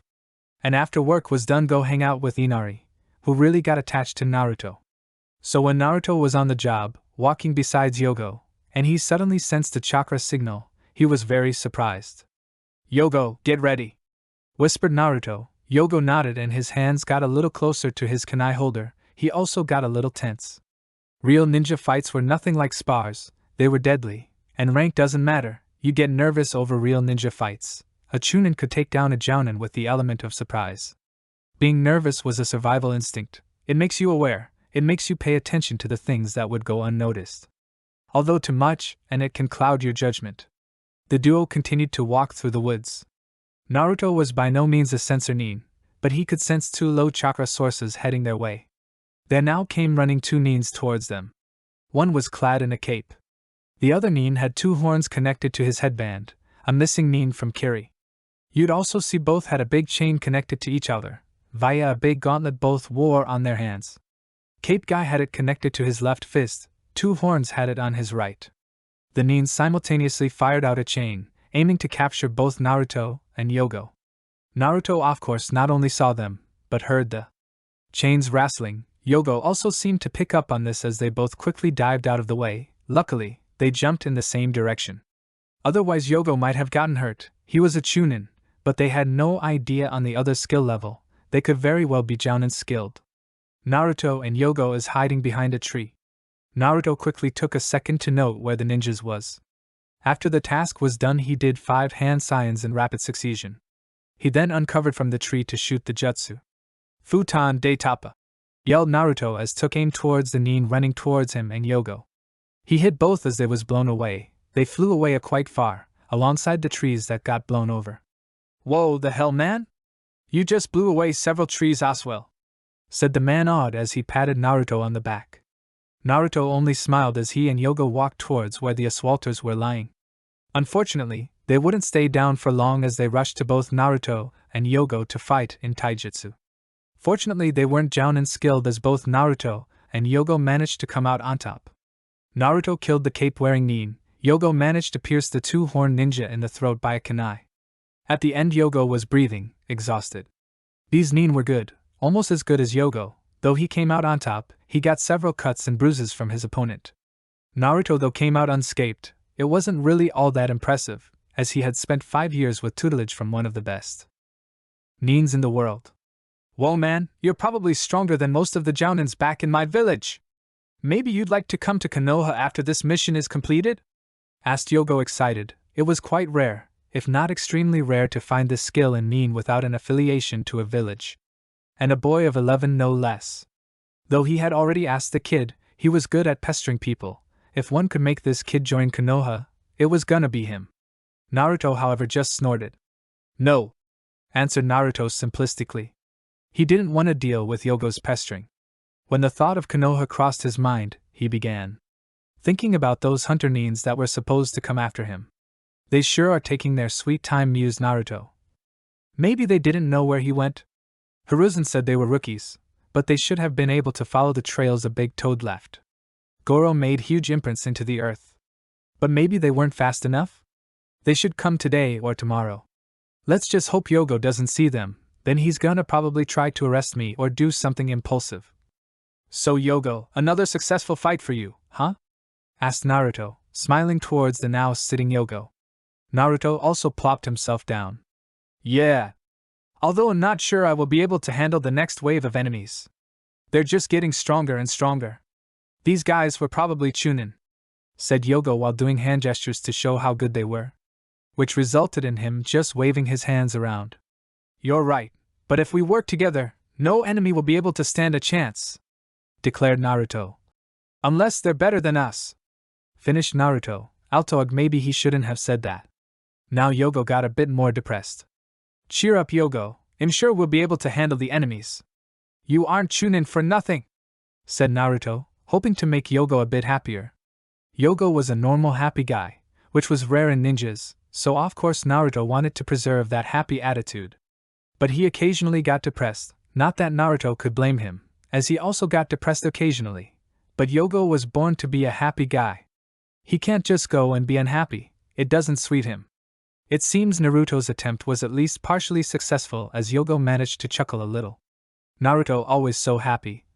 Hey Yogo, lie down for a moment, said Naruto as he moved over to Yogo.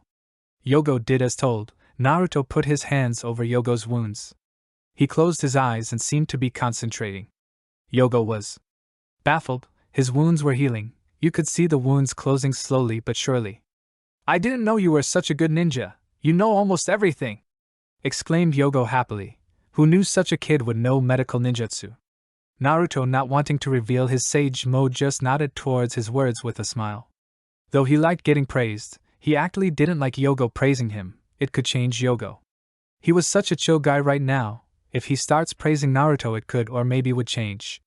Naruto didn't really want to risk it. Yogo was his friend, although Yogo didn't know a lot about Naruto, and Naruto didn't want Yogo to find out a lot about him. It could ruin their little friendship, no matter how short it may last. You want to go rest? I can show you where I live, asked Naruto. Yogo lived in the wild while he was here on this mission. Naruto had requested Yogo to move in several times, but always got shot down. Nature is enough, it is a pleasant way to live, Yogo always said. Though Naruto didn't really agree. A house was way more pleasant. Though I would most likely say no to that. Right now I kind of want to rest, admitted Yogo, a bit embarrassed. Naruto only grinned in response. It was always so fun to see Yogo embarrassed. Well, let's go, exclaimed Naruto excitedly. Maybe he could convince Yogo to stay when he realizes how nice it is to live in a house. And so they did. No worries were spent. They shared a few laughs on the way back, and generally Naruto realized Yogo was such a good friend to have. If Naruto's life had been different, they may have become best friends, also if they were the same age. But one thing Naruto loved about ninjas, they didn't care about age. Old enough to kill, old enough to do anything. That was what most ninjas believed in, and Naruto loved that rule, as he was a minor, so this mindset meant he could do certain things, such as drink, gamble, and do other activities that requires you to be a certain age. Not that Naruto did either of those things, but it felt good knowing he could it. I'll go back and guard, see you later! Exclaimed Naruto as he began to run back to the bridge. Though it may have been foolish to leave the bridge workers alone for this short amount of time, he wanted Yogo to be able to find the house. On the return, Naruto was surprised to find 3 shinobi with umbu masks. Although their animals were made of the color blue instead of the normal umbu color. Hunter Neens, thought Naruto grimly. Naruto did the shadow clone hand sign as shadow clones popped up behind him. It ran backwards from Naruto and seated himself in a meditating position. Naruto didn't want to risk going easy on these Hunter Neens. Although they were rookies, that much was obvious, as they hadn't sensed Naruto. They were standing around the 2 ninjas Naruto and Yogo fought before, apparently inspecting them. He could hear them whisper about what kind of damage had been done to the bodies. Suddenly the man in the middle turned around and looked straight to where Naruto was hiding. Fuck, how did he know where I was hiding? Thought Naruto grimly yet again. The man who was probably the leader whispered something to the other, and they turned around to look at the same spot as well. We know you're there. Show yourself, stated the leader. Naruto did as told. They already knew he was there. Naruto got a better look at them. They looked exactly like umbu, only difference was their mask. Although the man in the middle looked a little different. He had a blue line on his mask, signaling he was the leader. You boys sure took your time, eh? Asked Naruto with a small smile. Only boy I see here is you, said the leader with a small smirk under his mask. Too bad Naruto couldn't see it. You must know who I am, and yet you challenge me? Asked Naruto with a big smirk on his face. Naruto had always wanted to say that. He had seen and heard it from Jiraiya a lot of times. It always looked so badass when he said it. It was like they were the most badass ninja in the world. The leader managed a little chuckle. We know a boy when we see one, attack! Said the leader, and suddenly their team jumped into action. The hunter on the left with the squirrel mask did several hand signs and suddenly a stream of fire flew towards Naruto. He dodged pretty easily. Fire was never fast. To shoot from that distance showed their inexperience. The hunter from the right with the mask of a tiger had done some hand signs in perfect sync with the first one. Suddenly 2 tigers came from the ground, in the form of dirt. They ran pretty fast and managed to jump high. Naruto ran through 2 hand signs and yelled, Doton Chikudoma! And dirt from all around him swirled around him and froze. Naruto was now sealed in and pressed chakra into the technique. It was risky to try new things in a real fight. Naruto hoped he shouldn't regret it. Naruto could feel and hear that the tigers had collided with the earth dome. He released the technique. Naruto could see the 3 shinobis standing shoulder to shoulder right now. Not very impressive, Hunter-san. Now it's my turn to go on the aggressive, yelled Naruto as he began to run towards the 3 shinobis. The thoughts in their heads was something like this: he's crazy. To challenge all 3 of us in taijutsu? What is he planning? Naruto was close and the 3 shinobi either put out a fist or leg to kick/punch him, but just as the feet/fist was about to collide, a shadow clone popped. Naruto got Sage Mode activated and ducked under the fist/leg, and when their limbs were retreated he stood up and punched both the left and right guy, making them fly through the air many meters, through many trees. He also headbutted the leader, but the leader only skidded away a few meters after the impact, which was really rare. Most got blown away instantly. The leader's mask got shattered. It revealed a red-haired man, spiky red hair, who looked around 17-20-ish and had several scars. No big scary looking, but enough to reveal he had seen quite a few battles. Oh my! That's interesting, real interesting, mused Naruto loudly enough for the leader to hear. Though I must admit you're pretty good for your age, you will never prevail. A man who betrays his comrades is a man who will never get anywhere in life. You should just surrender, it's a pointless battle. We are allowed to use force to end this battle, said the man while looking at Naruto. Naruto just scowled. What do you know about betrayal? Asked Naruto. But before the man could speak, his comrades showed up besides him. They looked in quite the bad shape. You guys should surrender, otherwise I will kill you, warned Naruto. Though Naruto was instructed to not kill them, he would threaten them to stay away. Maybe he should injure them so they wouldn't bother him. We outnumber you, spoke the ninja from the left. This in turn made Naruto grin. They still believed they had the advantage? Demon, what are you smiling at? Sneered the one from the right. This made Naruto scowl. You don't go and poke a dragon with a stick, you'll die for that remark, said Naruto, making empty threats. He liked old man Hiruzen way too much to break a promise. Don't provoke him, hissed the red-haired leader. Fools, we just get our asses kicked and they start to provoke him. Well, maybe it will get him to fight more recklessly, mused the leader. Naruto rushed his opponents while ing hand signs, he blew a wind jutsu that managed to knock one of the hunter nins down. He sprinted to the nin that was on the ground and punched his chest. He could hear the bones cracking. Suddenly a wind and fire combo was heading straight to him. Doton Chikudoma! Yelled Naruto after finishing his two hand signs. Just as the jutsu was about to collide with Naruto, earth formed around him. But earth wasn't very good isolation, so he could feel the heat. It was overwhelming and he had to let go of the jutsu and jumped out before the jutsu destroyed the sphere-shaped dome. Still needs more work, thought Naruto as he was doing a bunch of hand signs. Doton Yomi Numa! Yelled Naruto as the ground beneath the two shinobis softened and a big swamp formed underneath their feet. Before they could even react to it, it got up to their torso. They couldn't move. Naruto walked up to them slowly. The swamp had now solidified. The two shinobis just looked on in horror as Naruto now had the ability to do anything he would like. He had control. They were powerless, this feeling of being able to do nothing. Naruto walked towards the red-haired leader. Here's our little red-haired leader, said Naruto as he plopped himself down next to the leader. So, what's your name? Kyo, answered the man. Hey there, Kyo. I would say it was nice to see you, but I didn't enjoy it one bit, said Naruto. You guys won't be able to move out of here unless your friend comes and help, and he got plenty of broken bones, said Naruto with a small smile as he watched their expressions. Horror was clearly written on both of them.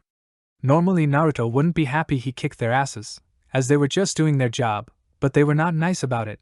They insulted him and said he betrayed his comrades. What damn comrades did he have in that village? He practically knew no one. Naruto also felt a bit lucky this was in the middle of the forest, otherwise people might be questioning him over why he attacked these Konoha nins. He would just have to prevent Yogo and himself from walking over here tomorrow, but they will probably escape tonight, as they are ninjas. Do you have anything to say before I leave? Maybe say I fought honorable and good? Asked Naruto with a small smile. Pff, as if a demon fi, said the nin next to the leader. But he was interrupted as Naruto moved with incredible speed and punched his jaw so hard he was forced out of the solidified mud and crashed into a nearby tree.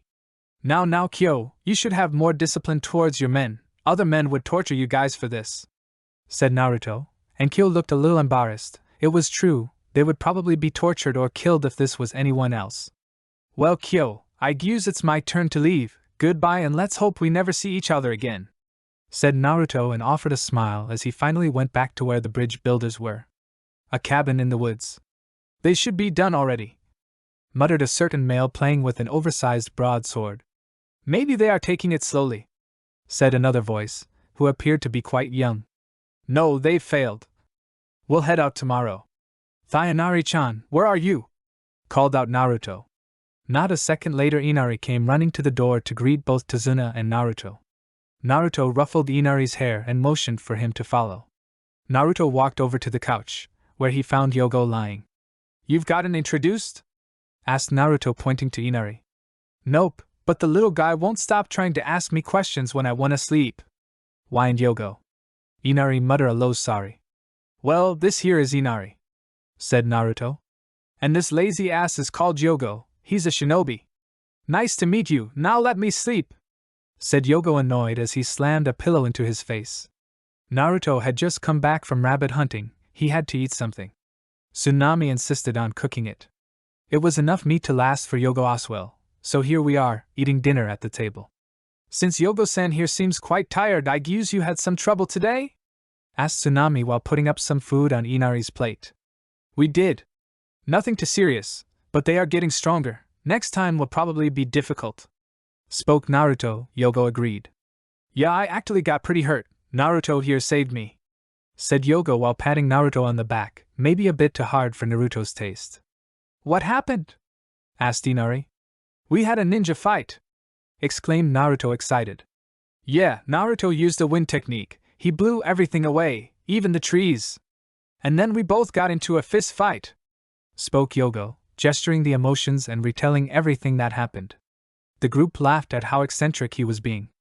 Another day ready to be taken by force, exclaimed Yogo, followed by both Naruto and Tazuna. wearing his strangely shaped hat. Sure is. You know, maybe today we'll get another fight, spoke Naruto excitedly.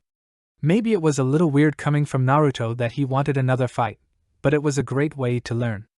I doubt it, last time it was around a week's space between the fights. Today will be another boring day at the office, spoke Yogo confidently. Don't get too confident, kid, stay alert, spoke Tazuna. Oh, don't worry, old man, we're always alert. Right, Yogo? Spoke Naruto, who appeared at the other side of Yogo and softly elbowed him, scaring him to crazy. What the hell? Shrieked Yogo. Naruto just shrugged with a smile. Naruto and Seo arrived at the bridge only to be met by a strong mist. Now this wasn't all that rare, but the intensity of it made all the three present cautious. Get behind me and Yogo, spoke Naruto, eyeing Tazuna. Futon de Tapa, whispered Naruto, who tried to remove the mist. Unfortunately, the mist shuffled back was only replaced by a new mist. Damn it, come out! Yelled Naruto over the large mist. Naruto suddenly heard a small sound to his left. Get down! Yelled Naruto while turning around and pushing both of them down. Naruto managed to crouch before a large cleaver-like sword flied past his head. Who are you? Yelled Naruto. It was a little odd with that big of a sword. The mist slowly but surely cleared to reveal a man with a sleeveless black shirt. He also had some bandage cover his bottom part of his face. And of course a mist height, not sure how to spell it, with a slash through it, indicating he was a missing nin. That you managed to avoid my sword is admirable, but we have no business with you. Just leave and I won't have to harm you and your friend, spoke the missing nin. Naruto wondered why it felt like he had seen this man before. Maybe he was in a bingo book. While my friend and I hold no business with you either, we can't just go and let you kill innocent people, said Naruto, raising his opinion on the matter. Although Naruto didn't seem to notice that Yogo got tense and a bit nervous. Now why don't we introduce each other? Asked Naruto. This man seemed strong. Naruto had a list of names of strong people he had fought over the years. Although that list was really small, Naruto wanted that to change. And what better way to start than with a man wearing a big sword and having bandage on his face? Well, I guess it won't matter, but I do feel a little sad you shinobis don't recognize a man having a great bounty, spoke the nuke nin. Just spit it out already. I don't have all day, yelled Naruto. We do kind of have all day, muttered Yogo, but enough for Naruto to hear him and hit him, though not very hard. Zabuza only seemed to chuckle a little. The name's Zabuza Momoichi, he spoke eventually. Naruto's eyebrows widened. Zabuza, the demon of the hidden mist? Asked Naruto wearily. The very same, spoke Zabuza pridefully. He secretly loved his nickname. It made people frightened. Okay, well this right here is Yogo, said Naruto motioning towards Yogo. And I am Naruto. Pleasure, said Zabuza while grinning maniacally. He motioned a sign with his hands. Naruto and Yogo both visible tensed at that, though it only resulted in one more person coming besides him. Introduce yourself, said Zabuza towards his companion. My name is Haku, spoke this Haku person. Either Naruto or Yogo could pick out if it was a she or he. Well, let's do this, yelled Naruto. And cut. Let's hope the next chapter gets written with good quality, because I really want it to be good. And a thing about this series, Naruto won't just wander around like some so 6P reincarnation. Also sorry if I am quite bad with writing fighting scenes, hopefully it isn't cringe-worthy. Also 2 chapters today. Yay, but maybe I won't be able to update next week, uneasy face. We'll hope I can though. Also, I want to try to get a job, we'll see how that works out. Also, I got this plan in my head that the red-haired leader, Kyo, will become Naruto's nemesis, or someone who will always try to stop him. Meh. Also yay, over 40k. It wasn't that hard, thought it would take forever. It took around a little over a month's time. Next time, the fight. Who are you? Naruto did the shadow clone hand seal and 2 shadow clones popped up behind. They ran a bit before sitting down in a meditating position. Naruto slowly bit his thumb while staring down at Zabuza. Kuchios no jutsu, called Naruto before slamming his palm no the ground. Both Tatsu and Kichi didn't ask any questions and instead got into battle position, which was on Naruto's shoulders. Oh my! Never thought I'd see a boy summon toads, spoke Zabuza a bit impressed. the toad's was a very honorable summoning animal. And even being a summoner is impressive, not even Zabuza had any kind of summon. Yogo, you take the girl, or boy, whatever it is, instructed Naruto. Yogo ran to the other side of the bridge, followed by the girl, or boy. And Naruto, our skin is kinda itchy. Whined Kichi. Why? He was itchy before Oswell. Ha! It's because this water is no tea fresh water, it's salt. You froggies don't belong here, said Zabuza as he suddenly rushed towards Naruto. Naruto's taijutsu style was not to be fast, deception, and neither was it to dodge. It was to deflect hits and punch hard. Deflect and strike. Naruto didn't strike fast, but it was very powerful hits, though without Sage Mode his strength was only around Chunin. So without Sage Mode he was pretty much sit in taijutsu, so that made genjutsu and ninjutsu available. But as he sucked at genjutsu he settled for ninjutsu. It was risky, but maybe he would have to try the swamp. But Zabuza was a swordman, they move around all the time. The toads realized they would be useless in this fight and teleported back. Kichi spent around 3 days with itchy skin from the last time, he didn't want to be here for long. Naruto settled for running around, making time for his Sage Mode to finally activate. He crouched, jumped, and rolled to avoid Zabuza's hits. He was living up to his nickname Demon of the Hidden Mist, thought Naruto grimly. After Naruto had run around a bit, he decided to be unpredictable. Precisely after Zabuza struck horizontally, Naruto stopped running and turned around and jumped into Zabuza. Inside his personal bubble, Zabuza's sword was just clumsy and useless. Naruto settled for a punch on his jaw before being kicked away. That tickles, said Zabuza with a grin. Though Naruto knew he didn't strike very hard, it still angered him when people pointed it out. Well, let's take it to another level if that's how you feel. Naruto ran towards Zabuza. Zabuza only did a few hand signs. Even though Naruto saw Zabuza do hand signs, he thought of what to expect, but a stream of water drilling into his body wasn't one of them. Naruto breathed heavily. Damn, who knew water could hurt so much? Actually, he did. He looked towards Zabuza, who was grinning. Suddenly the mist returned. I've spent a lot of time in this mist, spoke Zabuza, who was heard from all angles around Naruto. Naruto got a bit freaked out and tensed, being armed with his hands in a defensive manner. I got so many possible places to cut you from, spoke Zabuza, before he erupted in laughter. Naruto only got more cautious/scared. He had to get Sage Mode soon. Suddenly Naruto heard something swish in the air. He tried to move away, but it cut Naruto's abdomen. Another cut on his shoulder, but it was only grazed. Naruto crouched under one swing. He was slashed on his leg pretty deep. He screamed out in pain. Just as he was unprepared, Zabuza slashed with his broadsword horizontally, but Naruto suddenly became very fast and crouched under it, jumping straight at Zabuza and delivering a right punch. And this one was powerful, as Zabuza flew many meters before brutally colliding with a wall on the bridge. So strong, murmured Zabuza. Naruto got Sage Mode in the time, otherwise he'd be shark food.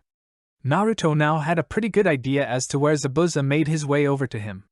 Zabuza must have heard him as he got up from the broken down wall and swished to where Naruto was. His arm got cut. Naruto didn't care as of right now as he pummeled forward, intent on breaking some bones. And he did just that. He got a punch on Zabuza's arm, rendering it useless. After that he got kicked away, but it didn't stop there, and Naruto was back on the chase. He jumped over the broadsword, and just as he was about to punch he felt pain in both his arm and leg, rendering him frozen for a second. And that was all it took as Zabuza kicked his leg, making him collide brutally to the hard and solid ground. Naruto's wounds were taking a beating. He formed a plan inside his head, focus on Zabuza's other arm. Or legs. Zabuza broke out in a weird maniac laughter.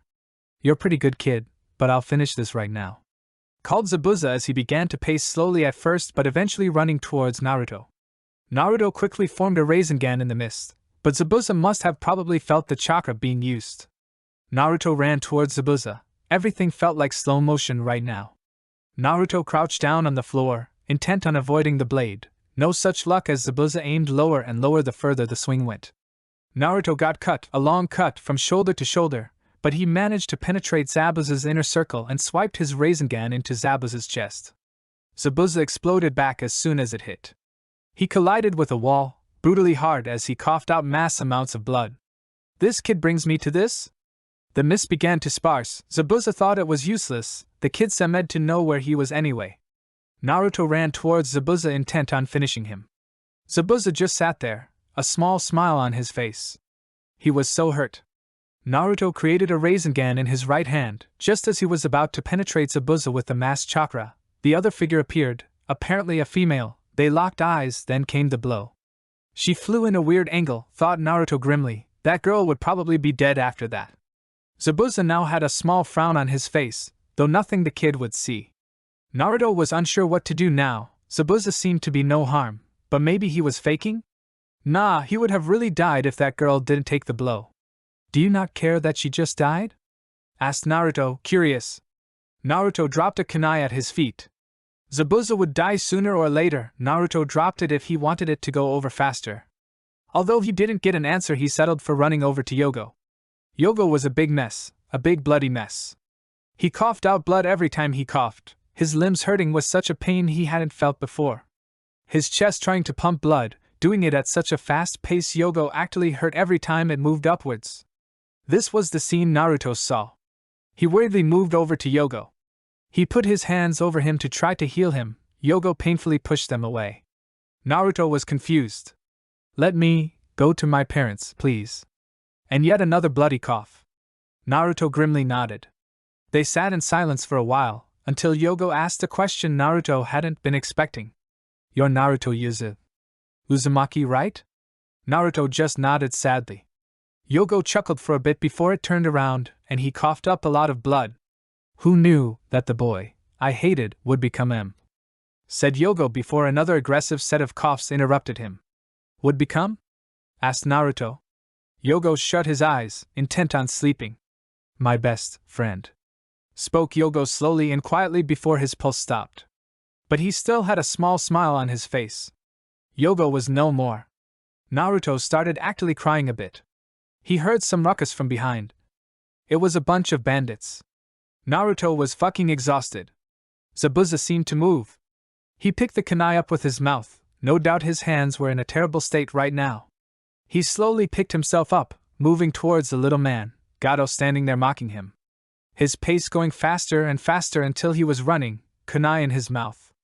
Gato, running to the back of the bandits. Zabuza was following him, taking kicks and punches on his way over. He killed a few, but no way would he be able to kill them all. Finally Zabuza took the remaining power and ran with all his might and managed to penetrate his kunai into Gato. Gato was shocked, as was the bandits. Naruto allowed a small smile to grace his face. Naruto took care of the bandits. Zabuza was determined to die where the girl was currently lying. But as his power was fading quite fast, he was beginning to lose hope, but Naruto knew what he wanted and helped the guy. Zabuza didn't say anything, but he was really thankful for being carried over to where the girl was currently lying. My sword, said Zabuza as he was finally put down to the ground. In the end he decided to spare his energy for Haku. Zabuza stayed quiet, staring up into the sky. Haku, though I didn't say anything, you were a true friend, said Zabuza in a whisper. So he had a heart deep inside. Zabuza the sword? Asked Naruto. Zabuza had closed his eyes, allowing the peaceful everlasting sleep to take him in. It felt so nice, all the pain disappearing, a light that warms up your whole body. Tazuna and all the other workers that finally dared show themselves, as there was no more sound, came to the sight of hundreds of dead people. Some threw up, some got lightheaded, and some prayed. Tazuna walked up to Naruto, who was sitting staring at Zabuza. He winced inwardly at all the dead bodies, and the blood. God, the blood was everywhere. Naruto finally lied down. He was exhausted, both mentally and physically. Not only that, he was quite hurt as well. He doubted he would die if he closed his eyes, but he didn't want to risk it. Gato is dead, spoke Naruto after a while. Tazuna just nodded, allowing a small smile grace his lips. Even if it was horrible that all these men were dead, most if not all were bandits. Though Yogo didn't make it, said Naruto. Tazuna didn't respond. Although I am a little sad, I am still quite proud over what Yogo and I did, spoke Naruto, staring up into the beautiful sky, the sun shining with a warmthness. Naruto couldn't help but feel good. Outro with the camera shifting into the sky. Naruto had taken care of the broadsword. He didn't really know what to do with it. Anyhow, Naruto didn't want to just keep this sword, it was very good and should be used. He would have to find a worthy wielder for it. Naruto picked up the dead body of Yogo. He had found a perfect place for the burial. It was on a cliff, having a great view of both the village and the water. It looked really beautiful. He had also wanted the Zabuza and Zabuza's apprentice to be near this spot. It was a very good spot. Jiraiya used to always talk philosophically to Naruto, and he used to repeat this one phrase quite often. The true measure of a shinobi is not how he lives but how he dies. It's not what they do in life, but what they did before dying that proves their worth. Do well and remember that, Naruto. Naruto couldn't help but smile when that phrase came into his mind. He looked down upon the grave where he just put Yogo's lifeless body into. There were 3 graves side by side. The first one was for Yogo, second for Zabuza, and third for his apprentice, Haku. Naruto stayed at the burial site for a while, just sitting there. Meanwhile, below Konoha, a certain old man was thinking of a problem. This problem revolved around a certain Jinchuriki. He had a cane by his side, part of his head bandaged, and an X-shaped scar on his chin. He did not know what to do about this boy. Although he could probably assassinate him, that would only make matters worse. If he imprisoned him, it would get consequences, such as Jiraiya. Maybe if he could lure the boy back to the village. Danzo rubbed his chin, before letting a small smile grace his face. Orders, spoke Danzo, and almost immediately came one of his loyal insubordinates, and sat in a submissive manner, ready to take whatever order was thrown his way. Put a bounty on the ascertain Uzumaki. Naruto, spread his bounty throughout the nations, ordered Danzo, and the masked Nin was gone. Naruto had gone and said goodbyes to his host family. It was a little emotional, Inari even cried. Naruto left a happy village, sword strapped on his back. His next mission was to find a worthy wielder of the sword. It was one of the 7 legendary swords. Maybe he should go to Kiri to find that someone. He decided against it. He wouldn't get involved in a civil war. Maybe go to Kyumo or Iwa. It sounded reasonable.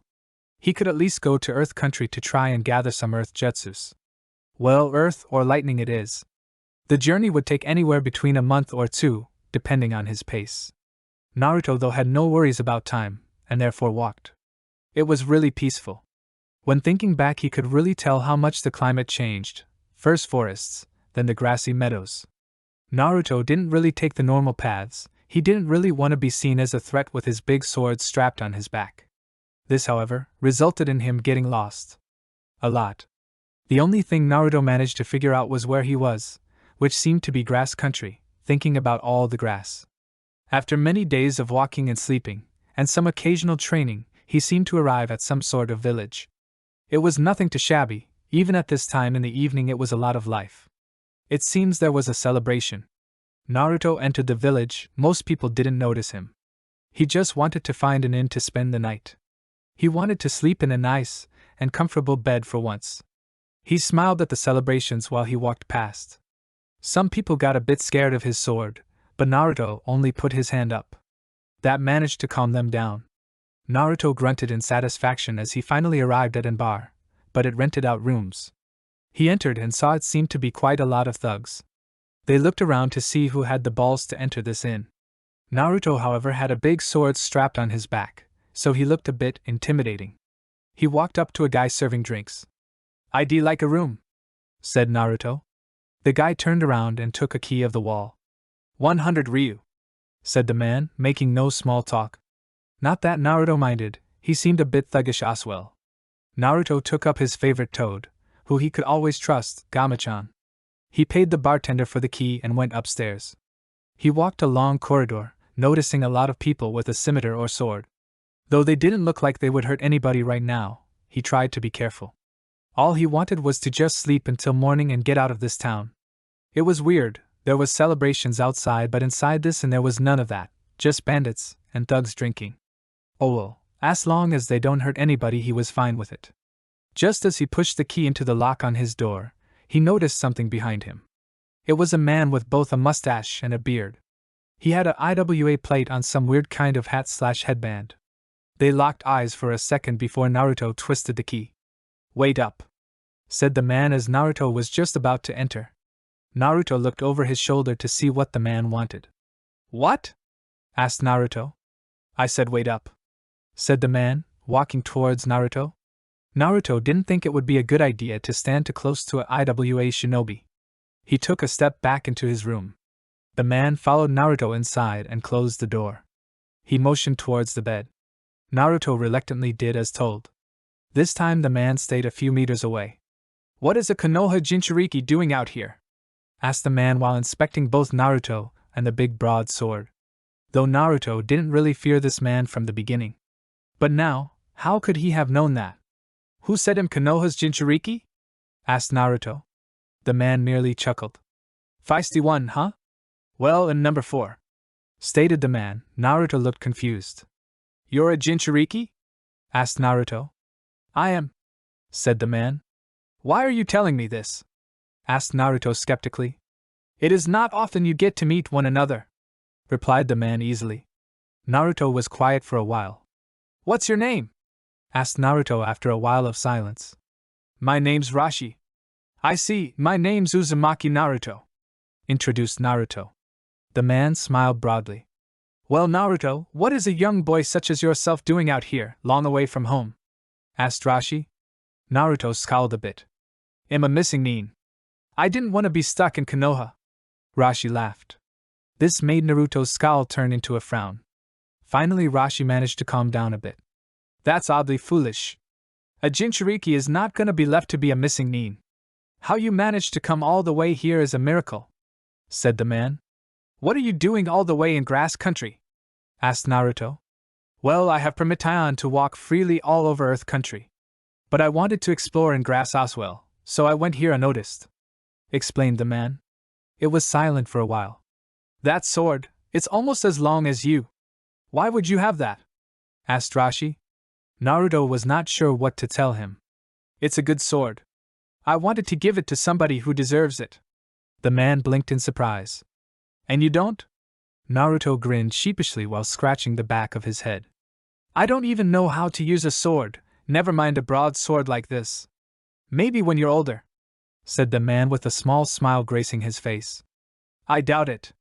The man didn't say anything. So, what have you been doing the last few years? Asked Naruto. Life for us isn't like normal people. I don't meet many people a year. I live in the wild for most of the time. Other than that, I just wander the Earth country. It's not what most people would want for life, but for me it's enough, said Rashi. Why not do something else for a change? Maybe get a girlfriend, have a child and live happily ever after. Rashi smiled with a light chuckle. It's not that easy. I'm a Jinchuriki, I'm not supposed to get bonds. I tried once and she got assassinated. We are human sacrifices, no bonds. Naruto got really surprised. What? And you're just accepting it like a fact? You're living in denial, old man, shouted Naruto in outrage. You're a missing nin, plus a Jinchuriki, if anybody should understand that it's you, concluded Rashi. PFFT, no way, said Naruto stubbornly with a frown on his face. This made Rashi smile yet again. He was so stubborn, it reminded him of Inoki. What are you smiling at? Shouted Naruto. Now that smile turned upside down. Am I not allowed to smile? Spoke Rashi. Well, you're doing so even when there's no joke or funny thing involved. It's kinda creepy, you know? Asked Naruto with a smile. You're smiling right now. And nothing funny happened, shouted Rashi. This in turn made Naruto smile even more until he started laughing. Rashi in turn also laughed a bit, and soon both were laughing. Naruto woke up in his bed. He and this Rashi had talked quite a long time yesterday. Apparently he was heading back tomorrow. Naruto had asked if he could join him. Rashi had accepted. One thing Naruto had noticed was that Rashi was stubborn, incredibly. Naruto had complained that he was too stubborn, but he denied it with his stubborn nature. Naruto made his way to Rashi's room. He knocked. He knocked twice. And he slammed the door in. This made Rashi jump out of bed thinking there was an assassin in the room. Yo! Said Naruto, standing by the door waving with one arm. Rashi just frowned. Maybe he had made a mistake letting him come along. End of chapter. So, we met another Jinchuriki. This chapter was a little short, but it's fine, hopefully it was not too boring, X. Also, I'm sorry if I did a bad job with Yogo dying. I don't really know how people react when they are about to die. Die. So Naruto, have you ever talked with your tailed beast? Asked Rashi. Right now both were walking towards Earth Country. No. Both me and Jiraiya agreed I should be older before I try, replied Naruto.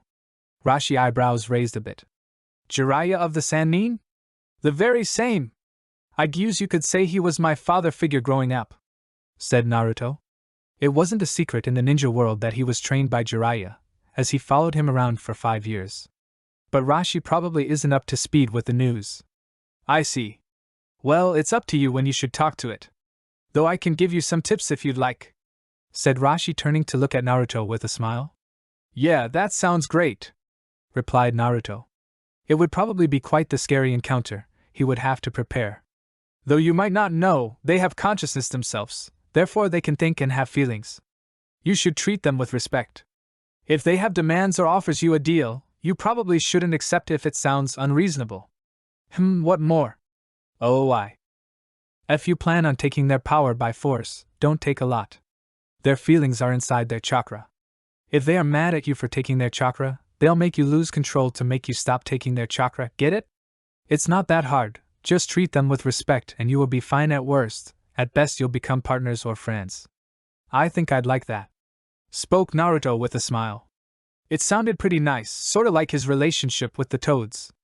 Inside Naruto's mind, a creature raised his eyebrow to reveal his eye at that remark. Well, it's pretty rare for people to be friends with the tailed beasts. Don't expect too much, spoke Rashi. Thanks. So, where are we going? Asked Naruto after a while of walking. My house. It's quite a journey to get there though, will take a lot of time. It was silent for a while. Hey Rashi, how old are you? Asked Naruto. Rashi sighed, he hated talking about his age. He was becoming a bit too old for a Jinchuriki, that would mean the end for him. I'm 44, why? Just wondering, stated Naruto. Rashi, is your house nice? Asked Naruto after a while. It is. Does it have a waterfall nearby? Asked Naruto. No, now stop asking stupid questions, you'll see it when we get there, said Rashi, annoyed. Naruto had been training on the leaf crumbling exercise for most of the 2 weeks they spent walking to Rashi's house. He still couldn't get it to work, and it was annoying him greatly. Rashi had tried to help, but as he said it was gonna take some time,